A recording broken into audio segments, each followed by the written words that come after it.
Welcome, everybody, to the Sleestakians show. I'm your host, Lorenzo Sleestak.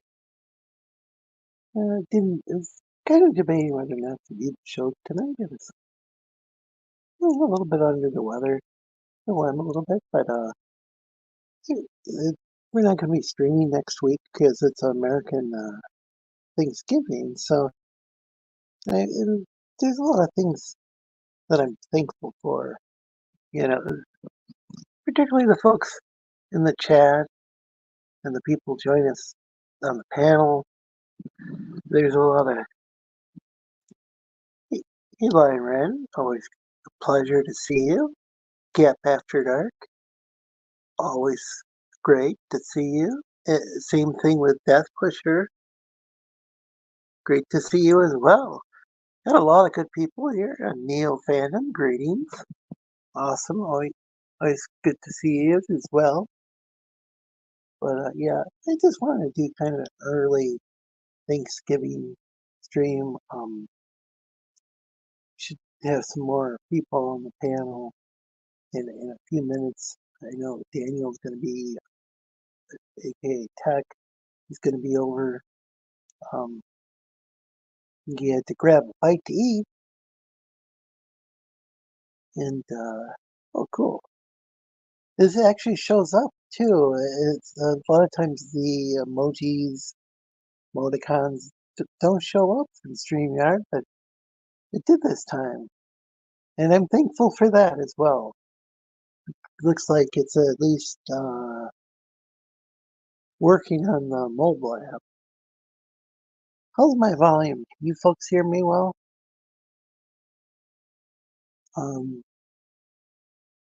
I've been using the phone to stream from the last few weeks. Gonna take some look at some Black Friday sales because I really need a new laptop. I've just been using a Chromebook for a long time, and I got it just because people at the time people were saying they couldn't stream. They couldn't stream on YouTube anymore from gosh, I think it might have been Google Hangouts.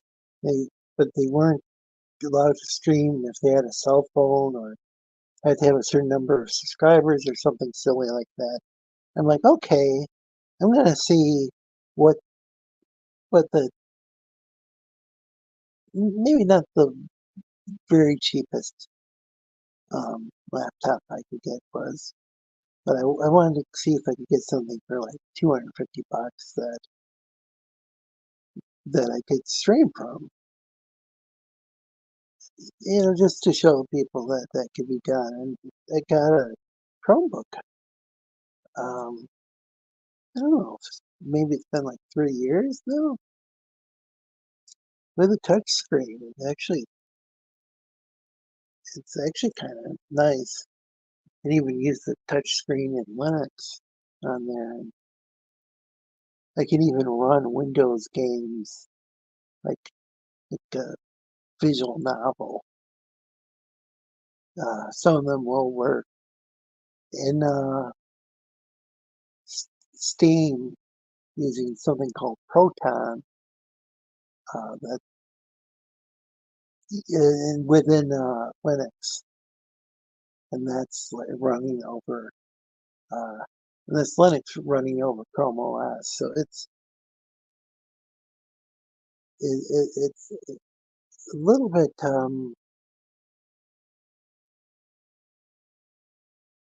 not the ideal, but it was kind of cool that I could do that. That I could install Linux on a cheap Chromebook, and then even get some Windows games working. Also, there's also Linux games that I could get working on there. As long as it was a real lightweight game. Oh, you can hear me good? Well, that's great. If any of you want to join panel, the link's in the chat. It's like we've got a panelist right here. Looks like we got George. Here we go. All right. Can you hear me? Am I good? Then you stop talking. Hello. Yeah, I don't know. You're not the loudest, but I might, I might, I have an issue sometimes with them from my phone still. Testing, testing. Well, I can hear you. It's just I can hear you too. you're just not as loud as could be, but that's probably because um Hello, chat. Hello, Gap After Dark. Hello, Lynn. Hello, Filippo. Who else is here? Neo. Hello, Neo. Death Pusher. All right, share my screen. Oh, I can't share my screen yet. Let's see. Window. All right, there we go. I'm glad you told me that there's something to share because I can't. There you go. I couldn't see it in because I'm on the phone and there's supposed to be like a one or something near there's a more button I can press, but it doesn't. But it didn't show. I mean, it didn't show me anything under the more. But now it's okay, right? Yeah. I can screen share just as long as people tell me because it just does a poor job indicating that there's something to share on the version. It's a bug. Yeah. All right, cool. But it looks like you had a logo on there. Oh, it's Critical Blast. Yeah. And And I'm creating. I just thought, everybody draws stuff and whatnot. And you know what? I thought, okay, how about this? How about I actually show everybody how I create the advertising graphics for a crowdfunder. oh, that's pretty cool. I like. It's I like. Would they be considered graphic design? yeah. So what I'm doing, Critical Blast Publishing is going to be funding Oh, nice. these books. Hardcover on the left, soft cover on the right, and I'm creating the graphics for this. Please like and share the screen. They did a kind of a poor job getting the word out. It is often the case. Like what wasn't filling well at first, I started getting to feeling better. So Yeah, so this is going to be crowdfunded on Fund My Comic. so that's an interesting platform because it's I know it's designed to be an alternative to these like big established sites that are kind of. I know Indiegogo. I don't know. I keep hearing about like alleged shadow banning and stuff like that. So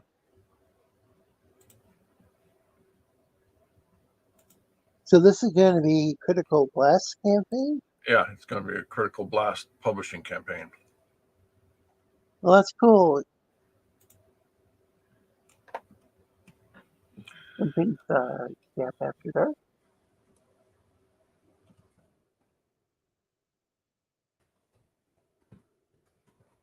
There's a link for people who want to share out the YouTube link. It's right there in the chat.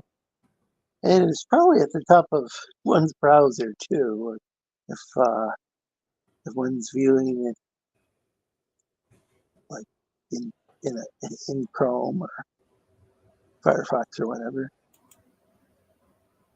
Yeah, I'm digging the covers. Hey, the Shiny Hunter, always a pleasure. Another uh, another great viewer. and folks, please promote your channels as well.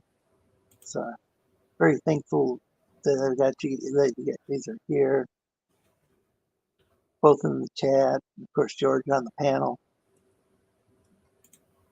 So, are these like mock-ups, or are these actual? No, these are the actual books. The books are done. Ahoy, Jack. Well, so there's a lot of people who are doing this now. That they're like, I remember first, what wasn't the first, but I remember Doug Ernst a while back. He started releasing his Soul Finder books after they were finished. I know Dinale was doing that. It is not was is. Is doing that.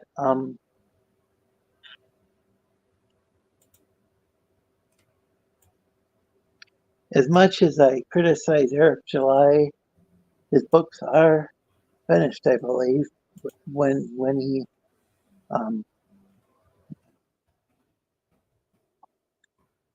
I don't know if it's technically launching a campaign or if it's a pre-order or how that works. But You're buying the book. You're buying the book. Yeah. You're buying the book. It's on a crowdfunding platform, and you're not funding to make the book. You're actually you're putting the money in to buy the book, because once the campaign's over, the printing orders are put through.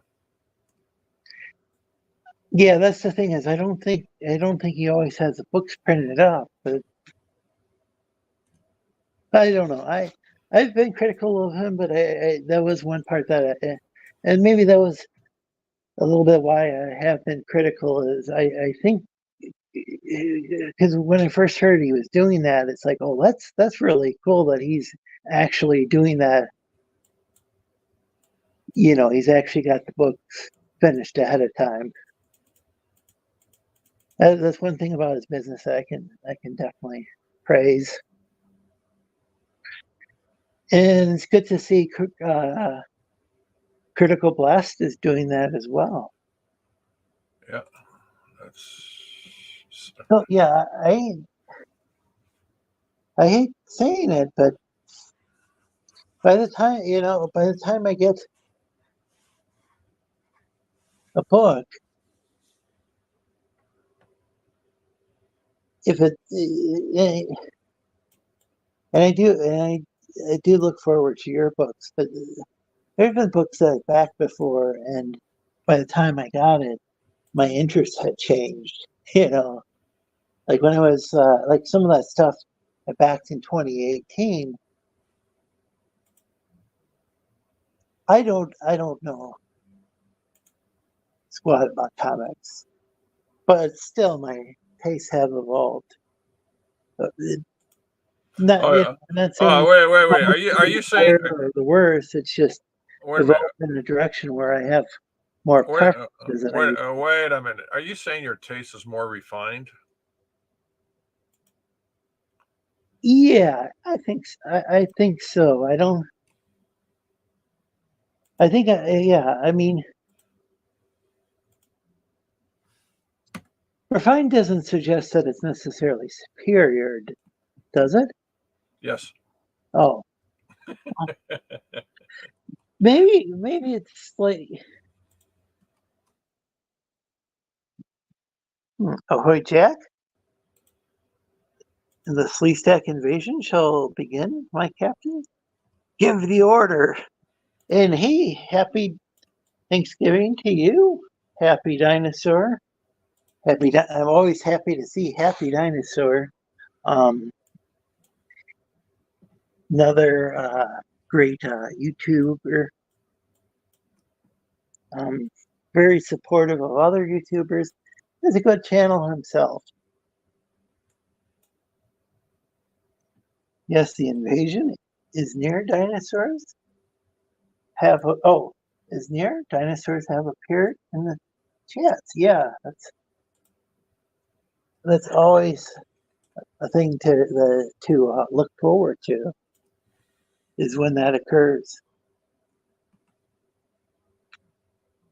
And it's only the beginning of the dinosaur invasion.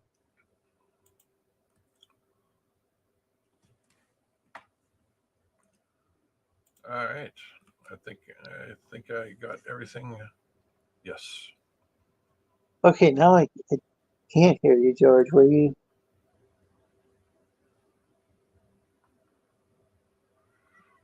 All right. So Restart. I did a white stamp of Critical Blast. White stamp. And now I'm going to put. I might have to restart my phone. What? We just started the stream. Yeah, I know. Well, the stream will continue. It's just. Oh, we will live on in memory of you, Lorenzo. Looks like we got a Ethereal Dragon backstage. Hello. Greetings. Welcome. Yeah, I didn't know. I thought maybe you were playing an RPG or something tonight. So I didn't know if you'd be able to show up. One of them was just Kill the Creation. The other one is until 9.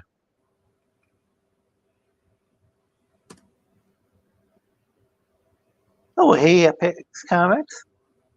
Greetings. Uh-oh, the order of the universe is out of whack. There we go. Oh, no, almost got it. There you go. Now George is in his proper alignment. Proper position. Yeah. Position, yeah. So when is George going to make a tabletop RPG? Actually, it's actually happening for the Immortal Mask. Well, the Immortal Mask is going to have? Yeah, the Immortal Mask is going to have a tabletop game. Oh, that sounds fun. Yeah, it's going to be great. It's going to get presented after the book is after the color book. And I think I graded you, but in case I didn't, welcome Apex Comics. Apex has a fun show called Apex After Dark. I definitely recommend people tune into that.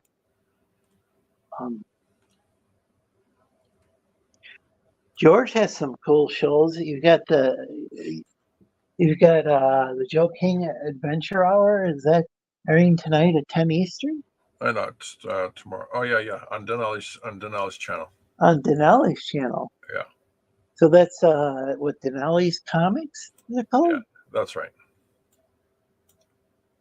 Yeah, we do. We satire the news on Dinale's channel. We satire the movies on my channel.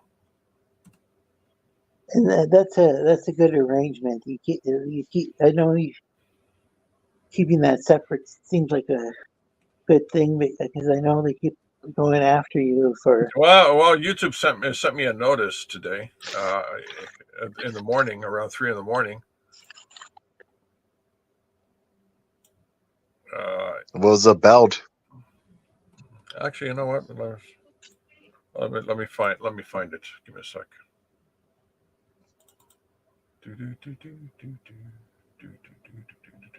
Wait, did Apex just say boob, Dan Hart? Is that what he typed? In the HexAllen last night. Looks like it says boob, Dan. Huh, that's interesting. Yeah. Hardcore science fiction with biting satire. Yeah, did you know that the Sabrina the Teenage Witch TV movie was made specifically for what's her name? Melissa Joan Hart. Yeah, I know. Yeah, I also talked to the guy who actually did all the creating. He's a producer here in Toronto. Was this a couple decades ago, or was this a more recent thing? Oh no, it's a long time ago. Yeah, because I know there's this newer Sabrina thing, and I tried watching it, but all right. So check it out. Check it out from YouTube to me. My Gmail email. You can send all the spam you want there. It filters it out most epically. Hi George. Peter Gatsis. To help keep our community safe, we limit some of our more powerful features to channels who have built and maintained a positive channel history or who have provided verification. As of now, your channel doesn't have sufficient channel history. It has lost access to advanced features. This may have happened because your channel did not follow our community guidelines, which are bullshit, right? Now, here's this funny list. How this impacts your channel. You won't be able to do things like get higher daily limits for live streams. I barely, we stream once a day, tops. It's Fridays, we stream twice, right? Shorts and video uploads. Oh my God. Oh my gosh. I can only upload one video. Oh my gosh. Oh my gosh. All right, listen. Embed live streams. Oh no, I don't do it. All right, next one. Pin comments. Oh no, I don't do it. Add extra links to your video descriptions. Oh no, I don't care. I don't do it. Actually, I do, but it doesn't matter. How to restore access to advanced features. To restore access, you can build positive channel history by following the community guidelines. Provide video or ID verification for quicker access. This may not be available for all channels. Thanks, the YouTube team. All right, so that was YouTube, right? Mm-hmm. So I'm going to take a snapshot of what I what I said to YouTube on Twitter now. All right, this is what I said to YouTube on Twitter. Right. At Team YouTube. What's going on? Channel history? Channel activity? Roasting movies? When and how the account was created? Joined July 12th, 2006. How often it's used? 2 roasting movies a week? 2 roasting movie videos a week? Your method of connecting to Google services? Log in and use them. So this is YouTube's channel activity, when and how your account was created, how often it's used, and your method of connection to Google services. That's YouTube telling me that's their concerns, and the second line underneath these lines is me responding to them saying, how I use Google service. I log in and use them. How often do I use it? 2 times a week. You know, when was the channel created? Back in 2006. So you're telling me I don't have history? What's my channel activity? Roasting movies.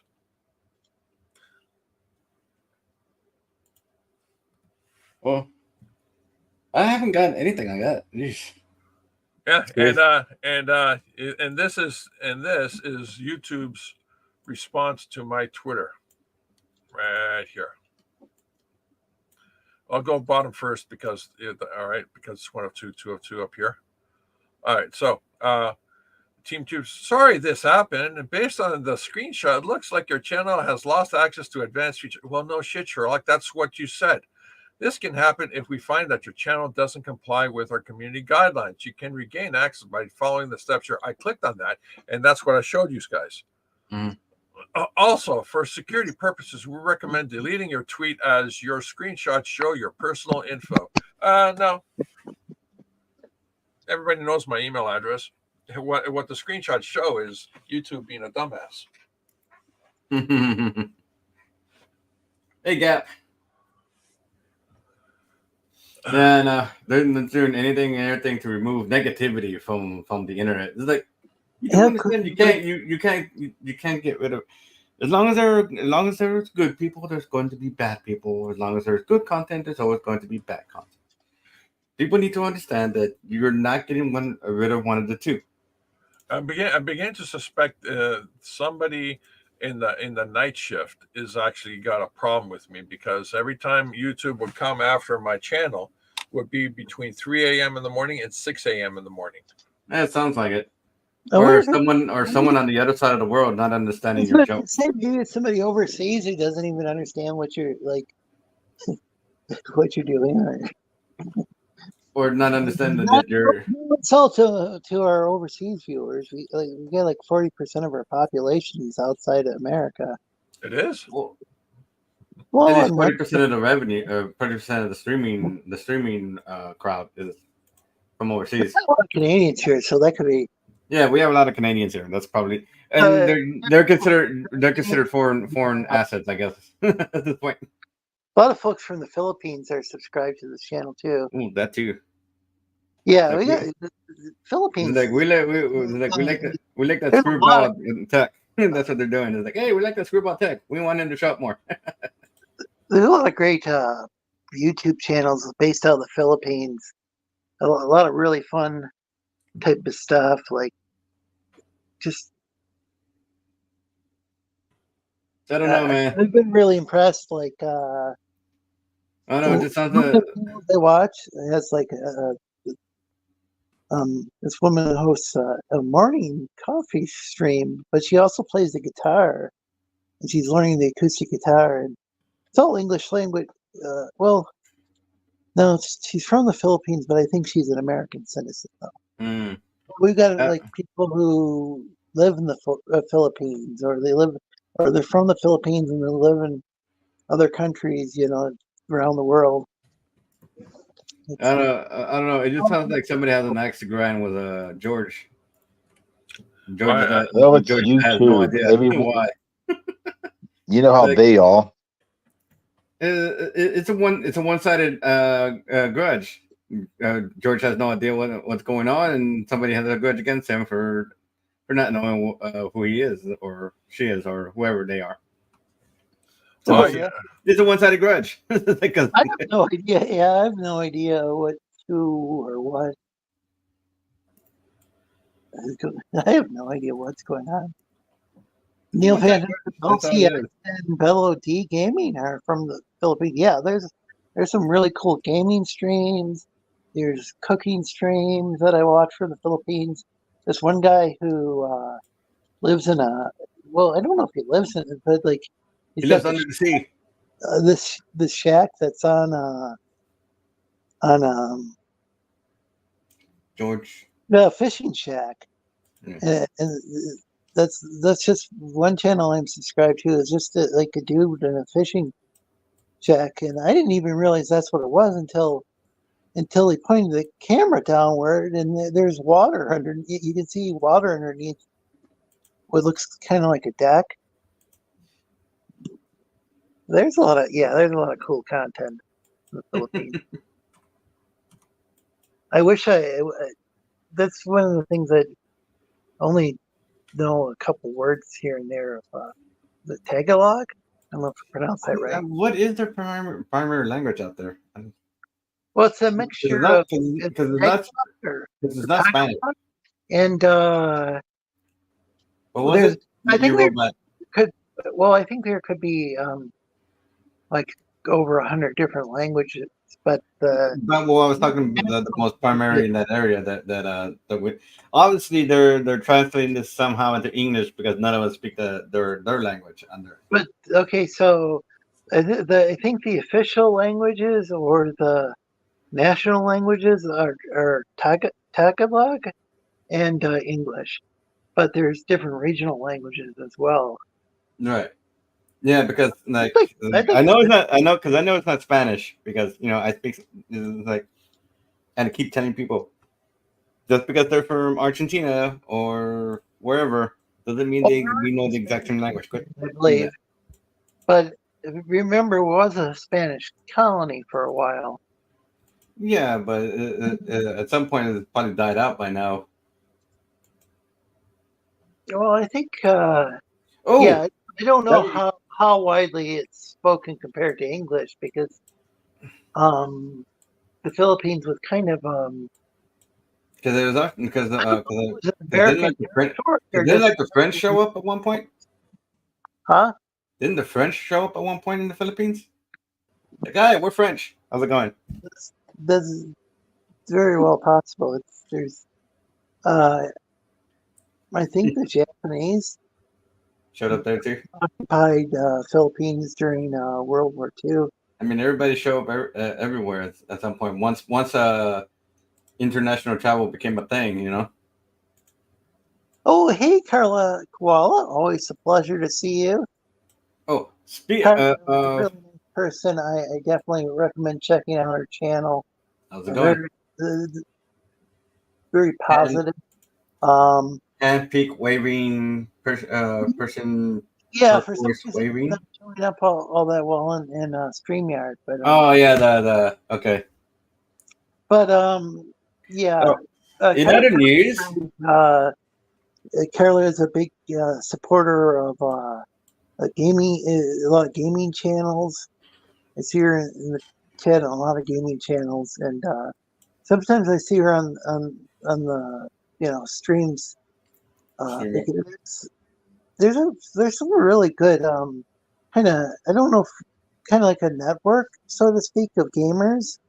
According to the Battlefield 2042 game, and then like some other games as well, and it's a game that I know that a lot of people knock that game, but the community is freaking awesome. If I were into that, if I were into like playing first person shooters online, that'd be like the game I'd play. Well, I'd probably check out Fortnite as well. She says hello to other panelists and all in the chat.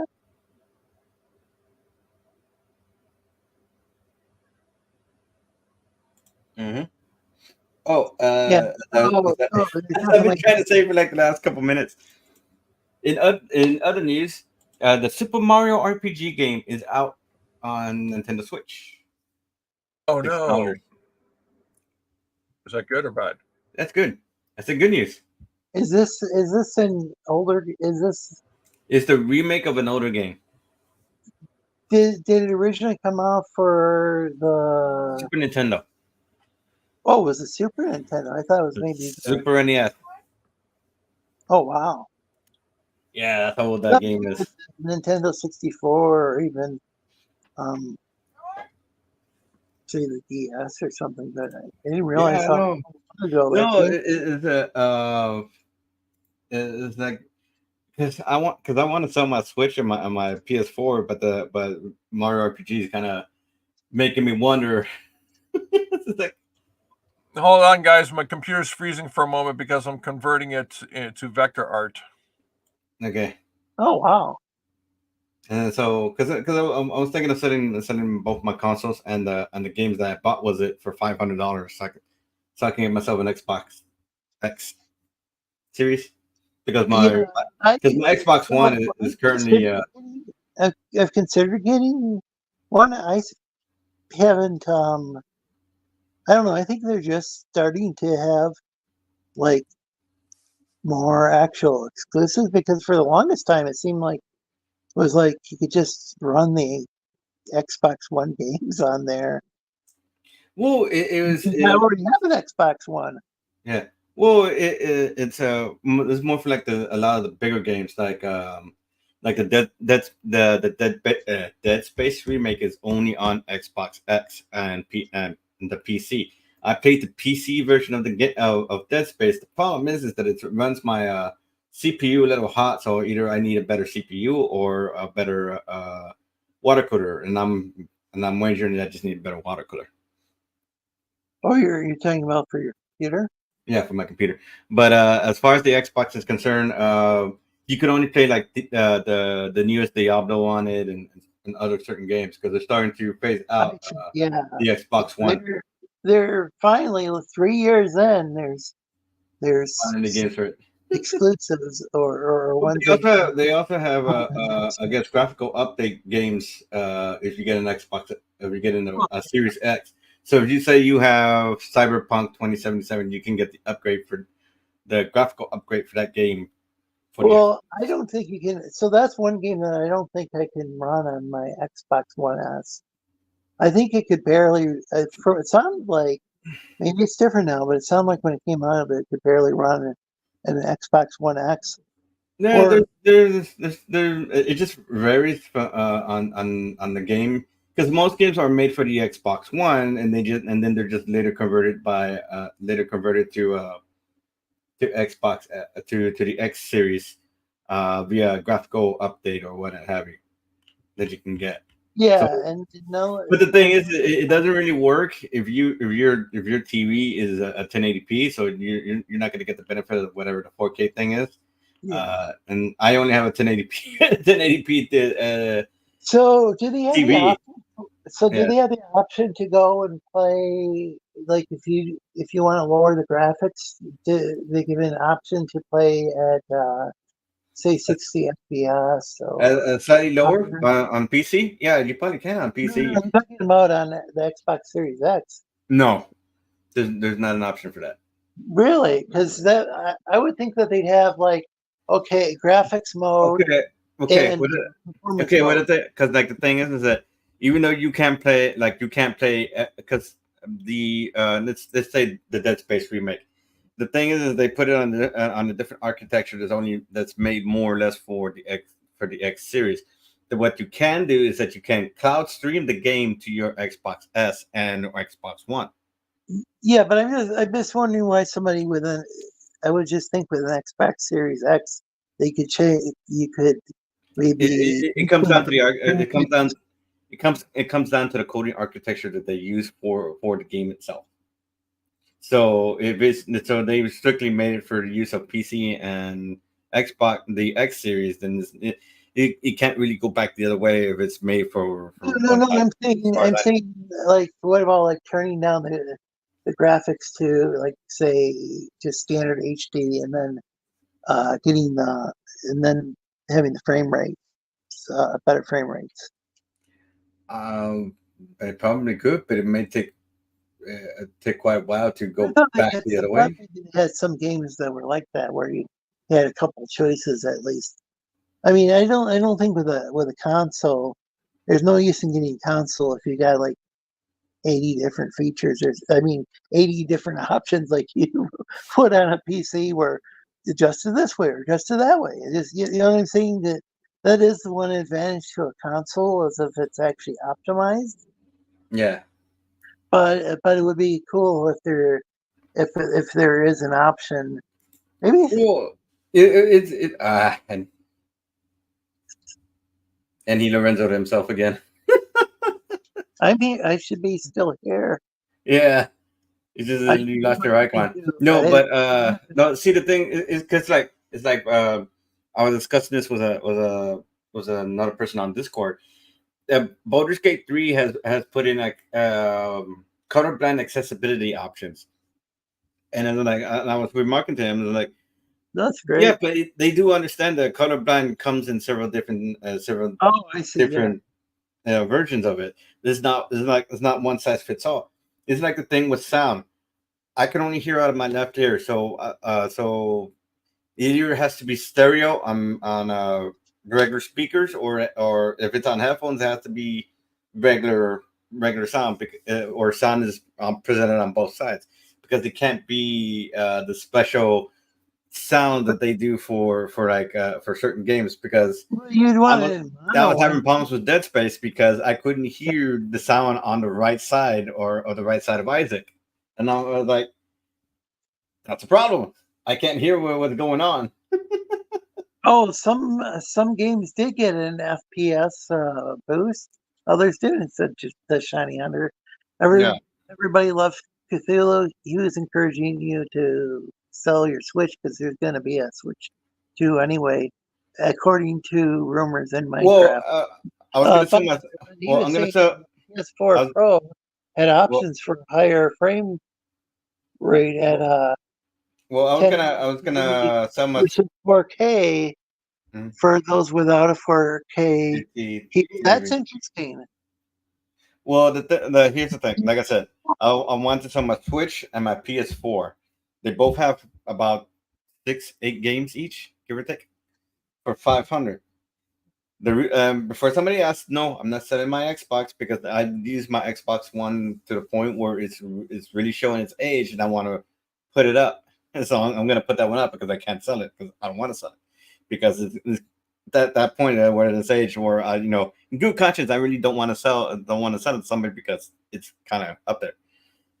Well, Fortnite can be run at 60 or 120 FPS on the Xbox Series X. Okay, so that's what I was wondering. Yeah. So George, what are we looking at right now? Did George Watch out for that tree. I think he hit it this time. George might on AFK. I know he said he was rendering some stuff. Oh yeah, his computer might be going up. So we'll give him a bit. It was being converted to vector graphics. Yeah, he's converting stuff into whatever stuff he promote, whatever it is that he's working on, into vector graphics. How does that work? How does vector graphics work? Well, it's depending on what he's converting it from. If he's converting it from a PDF to a vector graphic, it's like best analogy. Shit. I guess like taking a photo of a pencil drawing, or in reverse, because sometimes with some vectors, what they're doing is they're splitting everything apart. So they're splitting the lines apart, they're splitting the colors apart, they're splitting words apart, or whatever it is that he's doing. Yeah, I don't quite understand. I'm not sure what he's doing. That's the thing is, but I keep forgetting. Basically That's what he's doing. He's splitting all the colors apart. He's spinning it all apart, and so every color is kind of like its own individual piece, like a puzzle. That's what it looks like. Very cool. And if you like what you're seeing, please like and share the stream. I was earlier wasn't feeling too well, then I started feeling a lot better. I didn't share out my point is I didn't share out I didn't create the StreamYard link as early as I typically do. So that could be no worries, dude. It's the stream before Thanksgiving, so you're allowed to not have one if you don't need to do it, man.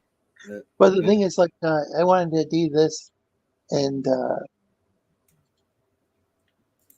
I wanted to have a stream for Thanksgiving because I knew a lot of folks. They're gonna, to be with my mom for Thanksgiving. Yeah, I mean, I'll be with Thanksgiving with my family, but I will have a Black Friday sale for those who are interested in getting artwork from me. It's going to be $5 off of everything. $5 off, and so basically you can get comic pages, you can get character designs, artwork.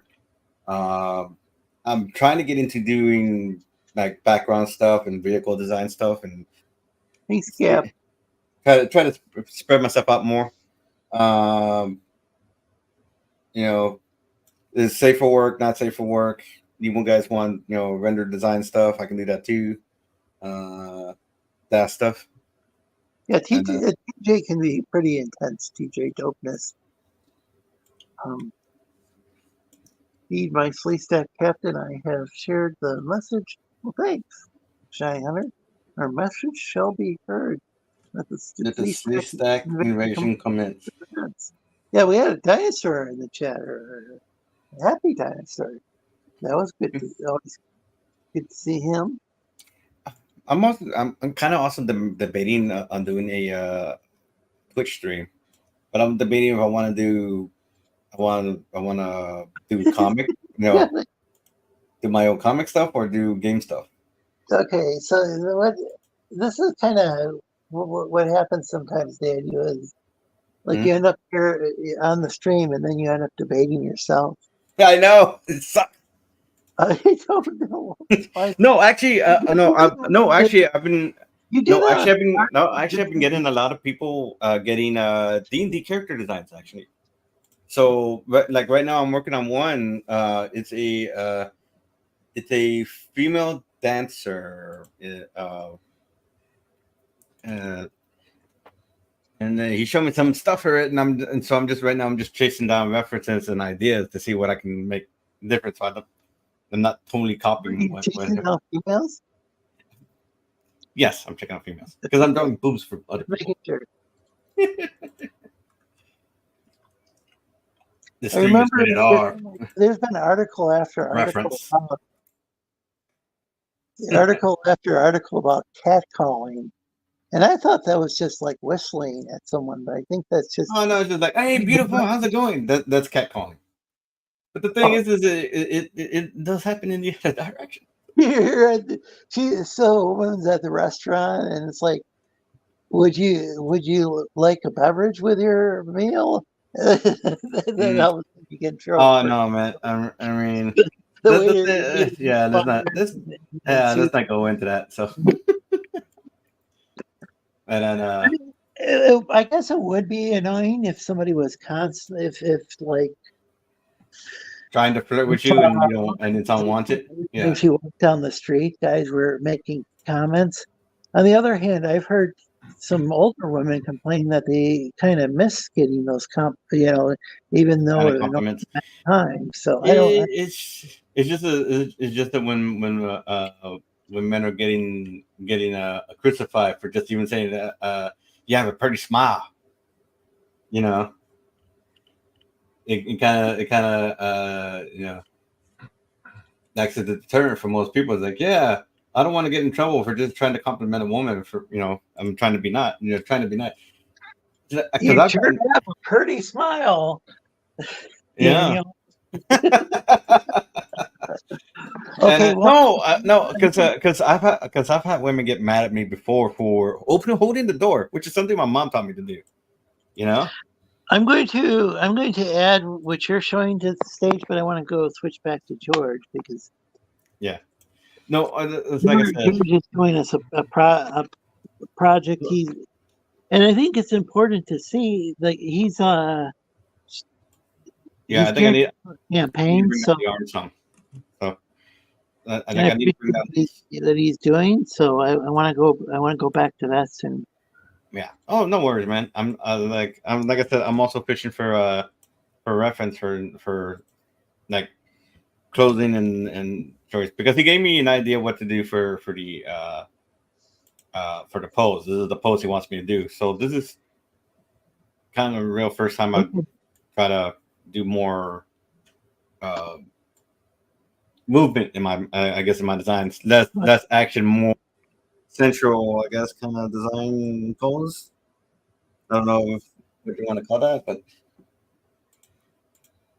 I'm not sure. But George only has limited time he can be on here. Oh no, go ahead, go back to him. I'm still be here. Yeah, I don't want to be. Oh man, I understand that I understand, man. He wants to show stuff off. I do, but it is a variety show, and I do like having a variety of things on the screen. So, but I'm back to George now, and watch out for that tree. Has something interesting point. It's a crazy world we live in where being polite can be interpreted into something else. Yeah, and there's certain regions of like I said, where being polite. There's different forms of ways people interact, and yeah, it's in different manners and stuff. And I don't know. Well, in the bizarre world, being polite is being rude. Yeah. No, like I said, like I got yelled at for holding the door open, even though it's something my mom taught me. As a kid, and like hold the door open. Well, I hold the door open and take it with me all the time. So I hold the door open for not just ladies. I hold it for other people, especially for the elderly that having trouble with the door. Well, you know what, guys? That reminds me of a funny story. There was a fast food drive-in, right? Yeah. And this guy was taking his time, making sure that he got he ordered the right thing. But there was this ignorant woman behind him yelling, hurry up, you're slow, all that stuff, blah, blah, blah. And just yelling. So when the guy gets to the order area, he goes, you know what? I'm going to order my food, and I'm going to pay for the woman's food in the car behind me. And she heard that. She goes, oh my gosh, thank you so much. Thank you so much. That's amazing. You're the best. You're the best. Thank you so much. So when the guy got to the checkout counter where he paid for the second window, where he paid for the food, mm-hmm. he took his order, he took her order, and drove away. I wondered if there'd be a I knew that sounded like it's funny about that. The war I can see George doing that. I really can't see George doing that. The war among man and woman is working as intended. The shiny hunter. Mm. No, they have. Anyone interested in seeing the new Ghostbuster movie? Just a second. Now they have both sides working, paying taxes. Yeah, I wouldn't mind if there was like, hey, somebody's a stay-at-home dad. That'd be good if now it's like a lot of people there'll be like guy might work 3 jobs and the woman might work 3 jobs. It's like, what the hell's going on? What sort of? I mean. Well, okay, what were you saying, Dragon? Anyone interested in seeing the new Ghostbusters movie? The Frozen Empire? I think that's what it's called? Frozen Empire. I still haven't seen the previous one, but Afterlife? I'd be willing to check either or both of them out. Well, it's good. Like on Netflix or Hulu or Amazon Prime, maybe it's been on there, but I haven't seen it. Yeah, I cannot find it for free. It's the last one. It's too bad because I don't go to the theater anymore. Why? It's just too much hassle, and have the back issues and not back issues of magazines or something. Well, but I have issues with my back, so it's a lot more convenient watching it at home. I can choose the size of screen I want to watch it on and watch it on my phone. It's probably not. It's definitely not ideal. Or I could watch it on my TV or Chromebook if that actually was working. So you're saying you're going to watch it at your leisure? Yeah, exactly. What most people are doing nowadays is who wants to go to a movie theater where you have to struggle to have a seat, and then when you do have a seat, you can't relax because the person next to you is sitting, you're sitting, very close to you. Who asked? Wait a minute. Who asked the guy beside me in a movie theater to sit right beside me? I mean, really, eh? Isn't that rude? They do make theaters where the seats are more far apart. Yeah, I got a movie. I go to a movie theater every day where the seats are so far apart. It's only one seat. Wait, do you have your own home theater? Yeah. That's really the I was waiting for the punchline. There it was. Do you have like a large screen or a projector screen or what? No, I got a computer screen. Oh, you just what? And that's it. But that's how a lot of people watch it is computer screen. Yeah. All right. So there it is. There's the image for Fund My Comic. What do you think? Looks pretty darn good to me. So is this going to be a Joe King book? Yeah, it's a Joe King book. So, but Jojo. is Critical Blast distributing it? Is that the deal? He's publishing. He's printing Oh, it and distributing it. Okay, that's Yeah, interesting.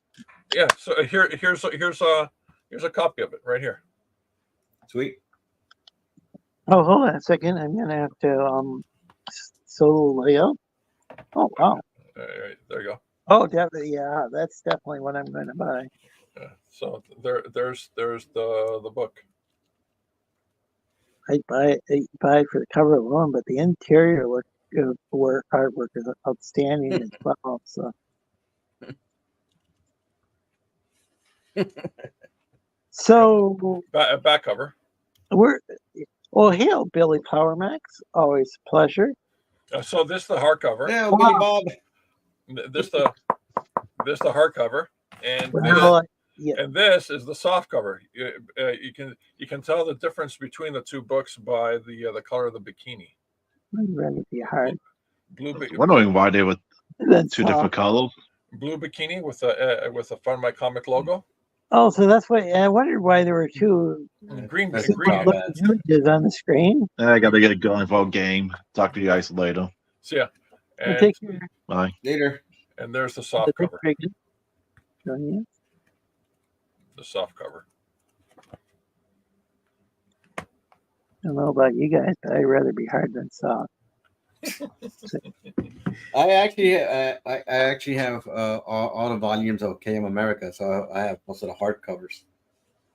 Yeah, they really got the price down. It's pretty for good. For their hardcovers. They're offering them at a pretty good price. Like my only problem, my only thing is I don't make enough so that I can't buy like every book that comes up. I also wanted the Walmart stuff just because I found some of the pages that I've seen funny. Like, okay, well, check out the whole thing. Yeah, I back all their books nowadays. I didn't. I don't think I backed Walmart. It's so. I think I backed that Trump Space Force. Need to read that. That's been a while. Well, I've read I read all the KM Americas because I have all. Yeah, that stuff. I can just like. The great thing is you can just look at like even just one page and like it's full of entertainment. Just in one page, like just in one single page, it's like this is great stuff. What I do? Different references they throw in like. What I do is I read the PDF they send. I read the PDF of the comic and then I keep the regular book in its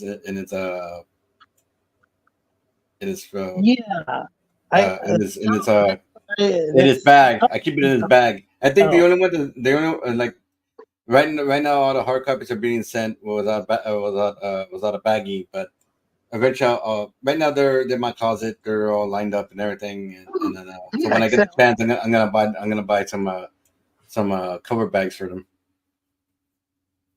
And it's just that here there's not a lot of places to buy baggies for comics. Yeah, you can always buy. Wait. Hold on. You saying you can't buy $5 dime baggies? No, I said I can't find baggies because there's the area I'm in is just like they say it's a city, but it feels more like a small town or like a large town. What about Amazon? Can you go on Amazon? I didn't even bother to check that because what I was looking at Amazon was things. They have all sorts of stuff on there. Like wait. Yeah, I should probably look at that then. Easily, but. Yeah, well, it's because I don't really need like a huge stack of them. I only need like maybe 5, 6 of them. Oh, I see. Yeah, that's the thing is I rather have like one is like I only need 5, maybe 6. I don't need like a stack of 20. That's the thing. Because some of them they come in a because most of the ones I've seen they come in a stack. Bag asks Billy Parmax. See, now you pick people's curiosity. Well, I think it's Jordan. You pick people's curiosity from the comments. Yeah, I think I beat him. Like, he can't find bags. No, I can't. Like, At least and not individual ones because all these things are sort of in a stack, and I don't have too many comics anymore. Most of the ones that do have are already in their bag and they're in storage. I think I have an original George Perez can cover from Avengers or not? like a first print. Daniel, can you actually hear me? Yes. Okay, it's because I was talking about how Wanger put it when and he ended up sending all these books in these food storage bags, and from what I heard, I could be wrong, but that he might have paid more money for food storage bags than for what it would cost for comic slaves. It might depend on where. Who did this? It was that guy Wanger. And why would you put them in freezer bags? I don't know. What some people were saying, I could be wrong, but that's not even the most cost-effective way of doing things. That's not even the most proper way. Well, of course, it's not the proper way. Guys, I was seriously thinking of including Ziploc bags in each of the books I was delivering. Hey, man, make sure that it comes with a steak. It has to come with a 12-ounce sirloin steak, man. But the problem is that you're dealing with marinated. Yeah, you're dealing with books that are very, very specific. Acid free, all that stuff. Yeah, I didn't want the plastic from the freezer bags to contaminate the package. but I've heard that makes sense. I've heard that even for certain substances that are, I believe, legal in Canada, that even putting that in if you put that in certain bags, I don't like some food storage bags actually have a problem issue with static, and then the people end up losing some of the kind of the crystal stuff on the outside of the. Can't think of what that stuff's called. Did you know that sugar is illegal in Canada? What? Sugar is. Why would sugar be illegal? Because you guys have got maple syrup instead. Yeah. Yeah, but that's sugar in a bottle, man. No. Actually, Lorenzo has it right because the maple syrup mafia here in Canada. They successfully lobbied the government to ban all sugar from Canada. So the only sugar that you can get in Canada is either maple syrup, powdered maple syrup, cubed maple syrup, or sugarcane juice, or sugarcane powdered sugarcane. How? So do you instead of wrestling, ladies pulling maple syrup? What's that? Sorry, say again. Instead of mud wrestling, do the Canadian ladies wrestle maple each other syrup? Instead of mud wrestling, what? Instead of mud wrestling, they're using maple syrup as the. No. That's another thing. They did what we call limit the use of mud in Canada. So you have to substitute with maple syrup. There you go. In some cases. Void prohibited. That would be awesome. Like syrup, ladies. I mean, diabetes in a pool, but yeah. Billy Power Max wants a bag tier. Yeah. You know what? I should tell RJ we should do a dime bag tier where we include the books in a Ziploc bag. Yeah. With a freezer Ziploc bag. Yeah, people are seeing was kind of ashamed that Langer disappeared after that because some people were looking forward to a sequel to. I can't even remember what his book was. No, there weren't. No, there weren't. I don't think so. Somebody just yesterday or the day before was that person could be an anomaly.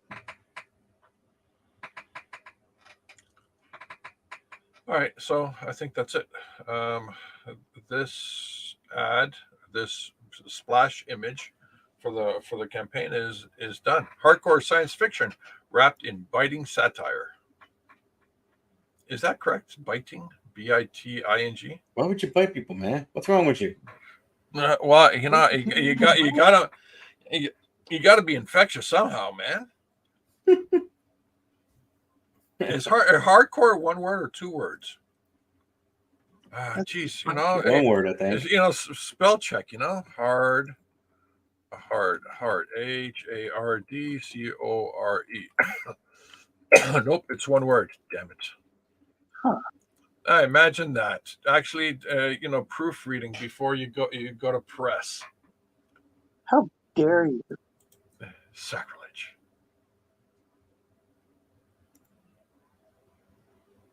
How dare you be correct? Let's see. Which where's the layers for the text? Let's see. Is that it? Oh yes, that is it. And Billy Parmax typed the number 1. I'm not quite sure what that means. Perhaps we'll never know. Hard core. Okay, hardcore. There you go. All right, so let's try that again. Hardcore science fiction wrapped in hardcore science fiction. Wait a minute. Is that hardcore science fiction, comma, wrapped in biting satire, or hardcore science fiction period wrapped in biting satire? No, it's got to be a comma. Son of a gun. Oh, imagine that proofreading your work before you hand it over to. Yeah, I was about to say. Doesn't need a comma. Yeah. All right. So we comma. There we go. Yeah, because a period usually is the end of a sentence. Oh, well, a period is usually problems for men. Yes. Okay, so hardcore science fiction wrapped. Is that wrapped? Yep, Wait a minute. RAPPED? Or is it WR? Or is it WR? There's definitely a W. WR. Retro Gaming 3.0. Hardcore science fiction. WRAPPED. Okay, good. Hardcore science fiction wrapped in biting satire. All right. And we appreciate you as well, Caos. Caos said Lorenzo Sleestakians tapped in with a like. Much love, appreciate you. Well, that's awesome. Thank you very much. Let's see. Yeah, happy to have it. It should be Critical Blast Publishing presents. Oh. Yeah, it should be Critical Blast presents. A ton of text on this page, like more and more. Yeah, it starts. You see what's going on now? It's starting to become more convoluted, right? More, Yeah, not it's more, stuff. Joking job ads versus job ads. Well, it's on the campaign. It's on the Fund My Comic website, so the people will know what FMC stands for. Gee, I hope they do. Otherwise, I have to find a logo. Oh my gosh, gotta find a logo. There's a Fund My Comics logo as well. Why, Billy? You do this to me, Billy. Oh, Unicron! Damn you! Damn you all to hell!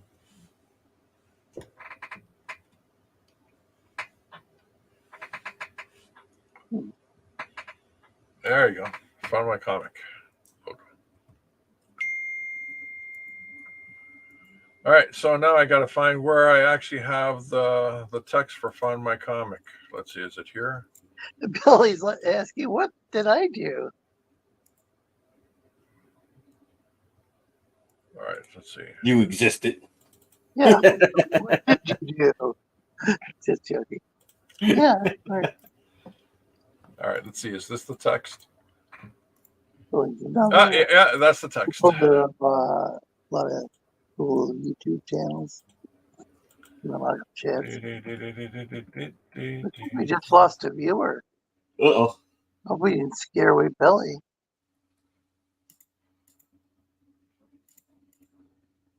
All right, so gotta move this over here.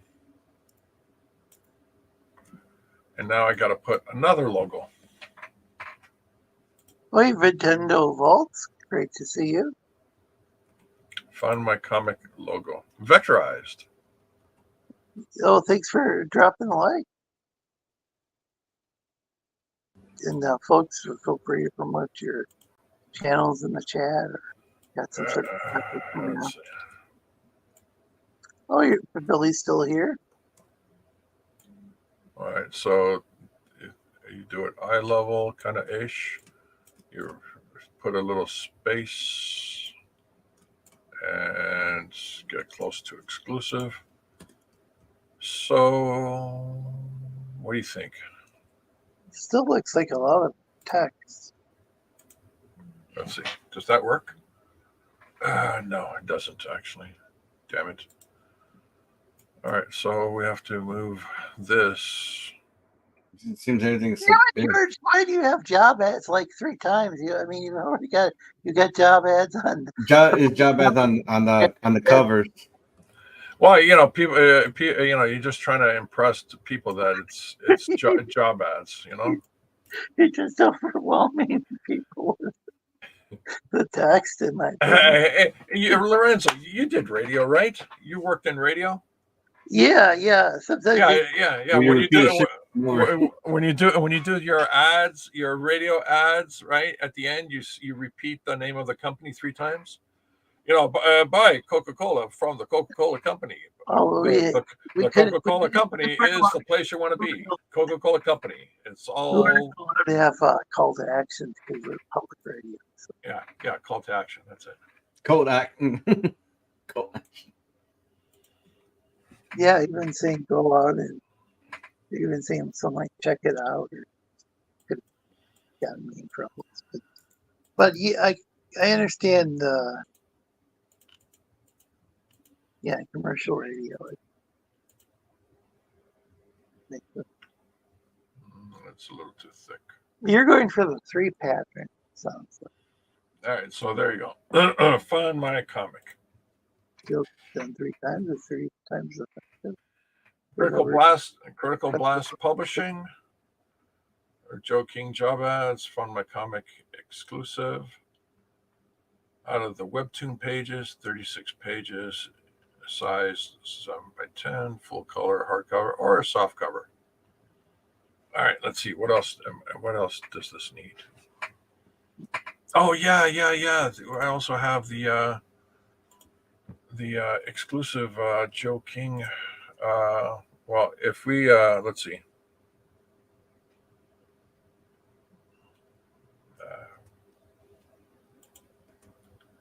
I'm looking for it. Oh, yellow. Nope. Green.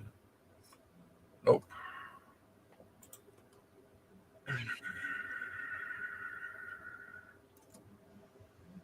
Huh. Where the hell is it? Oh, here it is. This is it. It's got to be it. Yep. All right. So if RJ hits $3.3 million on the campaign, everyone will get an extra job ads, joking job ads with President Trump mugshot. Mugshot. Jack says size is the only bullet point not capitalized. Good point. For son of a gun. Okay, thanks, Jack. You know, I was ready to send it out. You know. Jack's a useful person. Yeah, it's great to see you. And it's got an awesome Battlefield 2042 stream. Lots of fun banter back and forth with. Yeah, look at this. Look at this. Players.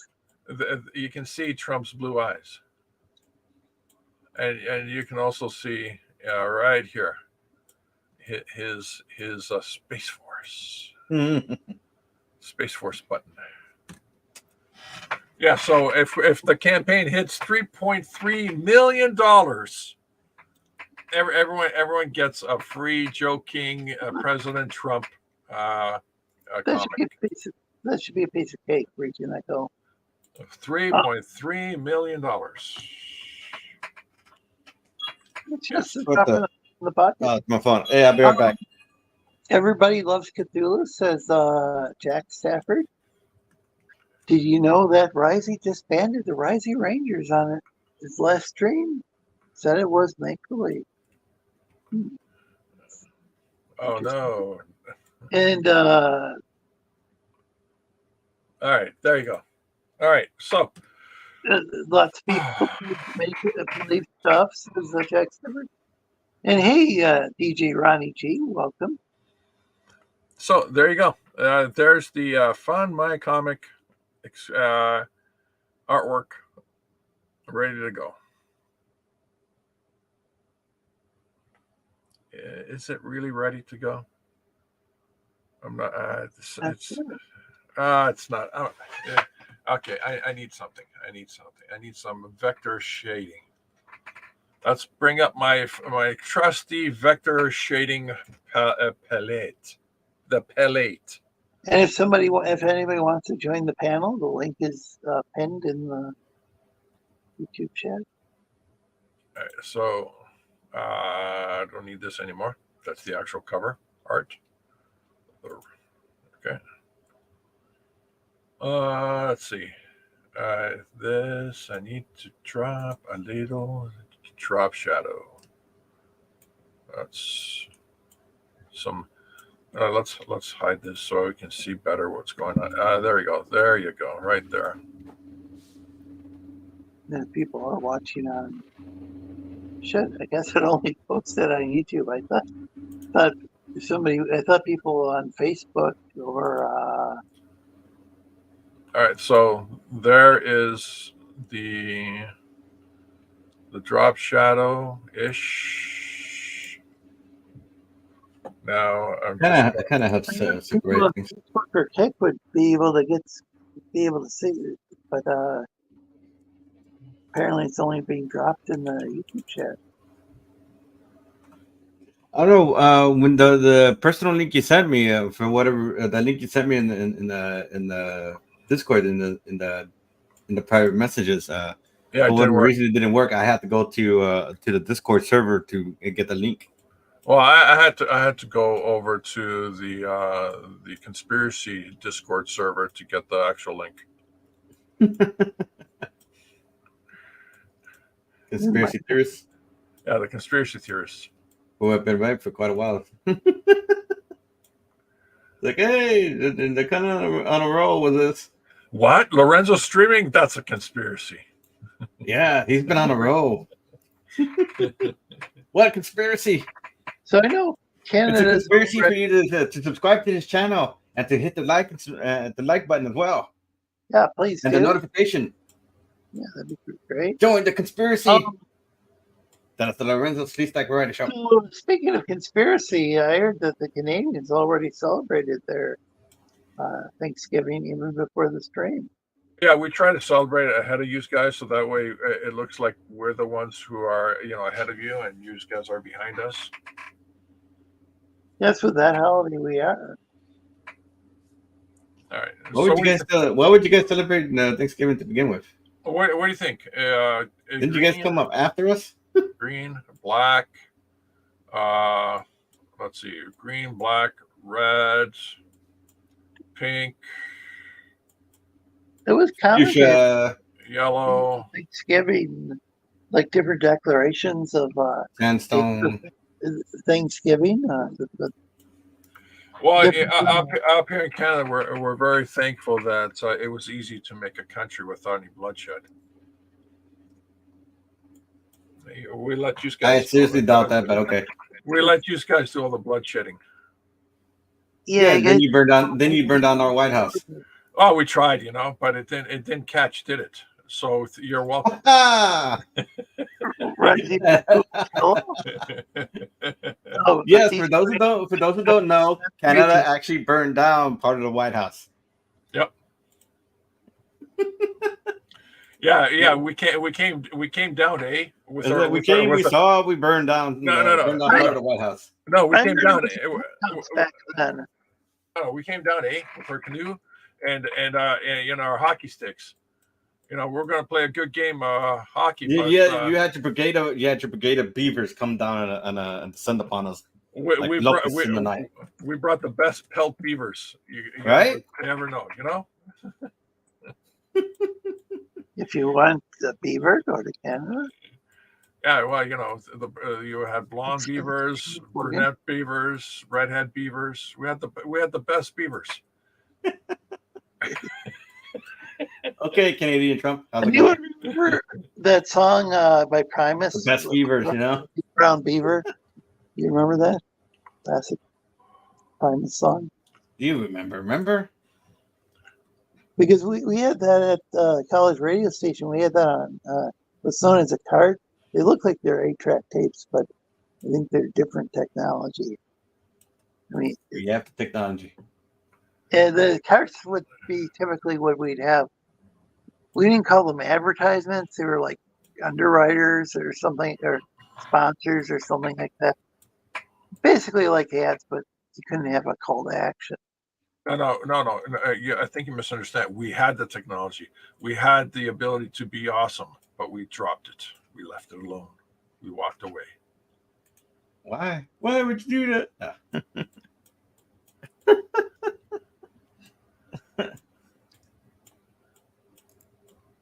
Well, we had the technology to have when no one's got a big brown beaver on a cart that we could play in the radio. Did you know there's a lot of moose up here in Canada that actually run on water? Run on water? Yeah, our moose. They're so stupid. They break the laws of physics casually. Yeah, they do. They just do it. It's like jet skis? What's that? Do they use jet skis? No jet skis. They just run. They just run over the water. They don't sink at all. They just run over the water. They're that stupid. Is it kind of like with a Wile E. Coyote, where you walk off that cliff and he wouldn't fall until he looked down. Yeah, no. Our moose are they just run right over the water, just from one end of the lake to the other. Just without even thinking about it. It's like. It's like you're on your boat, right? You're doing some fishing and all that stuff, and you're going down to the next fishing hole or fishing area, and you see this giant 20-foot moose, right, from the hoof to his backbone, 20 feet, antler. right? Yeah, antler, yeah, that's it, right? And giant 20-foot moose. Just throttling right past you in the middle of the lake. Sounds like it's conspiracy to me. I mean, you have like 21st century technology. You have a device that keeps you afloat. You have an electric engine. You have propellers. You have a walkie-talkie radio. You got a steering wheel to make sure where you want to go. You got gasoline in the to feed the engine to keep the propeller going so you can get momentum going, on the river and all that stuff. And you have pontoons on the boat so that way the boat won't sink even if it flips over. You got all this technology, but then you got this 20-foot moose just trolling right past you, right in the middle of the lake, just running right over the lake without sinking. Going from one end of the other to the other. That's Canada, man. That's something to be thankful for. That's Canada. if you walk around the Toronto seafront, there's a lot of historical plaques telling you how they beat the Americans back in 1812. All right, there you go. I think we're done. And you needed a little color on the bottom and the top. It was too boring. All right. So I find my cover. Full color, a hardcover, soft cover. Maybe I should make the hardcover blue and the soft cover green. Yeah, I should do that. Son of a gun. Hey, whatever makes your comic better. Yeah. I do that shit too, man. It's like okay, there's the hardcover color. It's like because once I think I'm done, like no, this doesn't look right. No, that doesn't look right. That's what happened to George Lucas, and he's like 80 years later, he's still. Yeah, he's still trying to compete. He's still trying to compete his stuff. Yeah. One of these days he's gonna finish A New Hope, as it's called now. Well, he can't work on it no more because it's not his no more. That's the. Well, no, he can't. He can work on it. It's called A New Hope 2. There you go. Her Revenge of George Lucas. Doesn't he have to call it something different though? Now that Disney owns the rights, like a new Pope or something. A new Pope. What the heck? There's also was a Yeah, there was an actual battleship. You know, of course they removed all the firing pins from it, but it had live rounds. Okay, so there you go, ladies and gentlemen. There's the ad for the Fund My Comic campaign that Critical Blast is going to be publishing and distributing. There you go. I'm gonna. All right. Wait a second. I just finally took the stuff off message off the screen. Oh, you got to prepare for your show. What? Oh yeah. I got half hour before the show starts. I gotta call the producer. I gotta call the caterer. I gotta call the masseuse. I gotta call the hairstylist. There's just so many things just to prepare for the show. I got to call the agent. I got to call the agent to let him know that, I might be late, but it's like, geez, yeah. Oh, by the way, Jack still thinks the word sized should be all caps. For crying out, man! I just got it approved, man. It's already, getting it over to the hands of the guy over there and things, and And Jack Stafford sunk the Duluth battleship. Well, it's cool to see you. Carla and Anna are still here. They check out their channels. Like, are you doing it to antagonize George? Because you're doing a pretty good job of it. Yeah, you're doing a great job. And Carla's got a channel where she's got I think it's mainly like lip syncing and stuff, but it's like some Harley Quinn cosplay. It's pretty fun. So basically, everybody who's doing Harley Quinn cosplay, everybody just wants to be a psychopath, following another psychopath, killing as many people as you can, and then begging forgiveness. Well, everybody's got to have hobbies, That's true. It's true. That's true. That's what we get. That's what was brought up hearing. That's what the human thought. That's true. It's good to have a hobby. Yeah, I still remember. It was watching the animated series, and all of a sudden there's this new character, Harley Quinn. Yeah, didn't the original actress, or the voice actress, die for that? Oh, not too long ago. Recently, was that the deal? Yeah, it wasn't too. It was within the last couple of months or so. Yeah. Or at least I think it was, or at least I think it was like, yeah, I think it was last couple months or so. Yeah, that's sad. All right, guys, I got to go. Hail to Comicsgate, hail to the chat, hail to the panel, and hail to Lorenzo, our wonderful Sleestakian overlord. Well, thanks. I think I covered everybody. I think I said quite proper. Do you think? Probably. Yeah, I think so. Yeah. Where can we find you, George? George Peter Gatsis on YouTube, or Dinale's Comics on YouTube, or GeorgePeterGatsis.com on the internet, or Dinale's on the internet. You're gonna be on Dinale's Comics YouTube channel tonight, right? Yeah. Half hour. Yeah. Just roasting news. That's all. Just little things like that. All right, guys. Later. Later. Thanks for joining us. Thank you for having me. All right.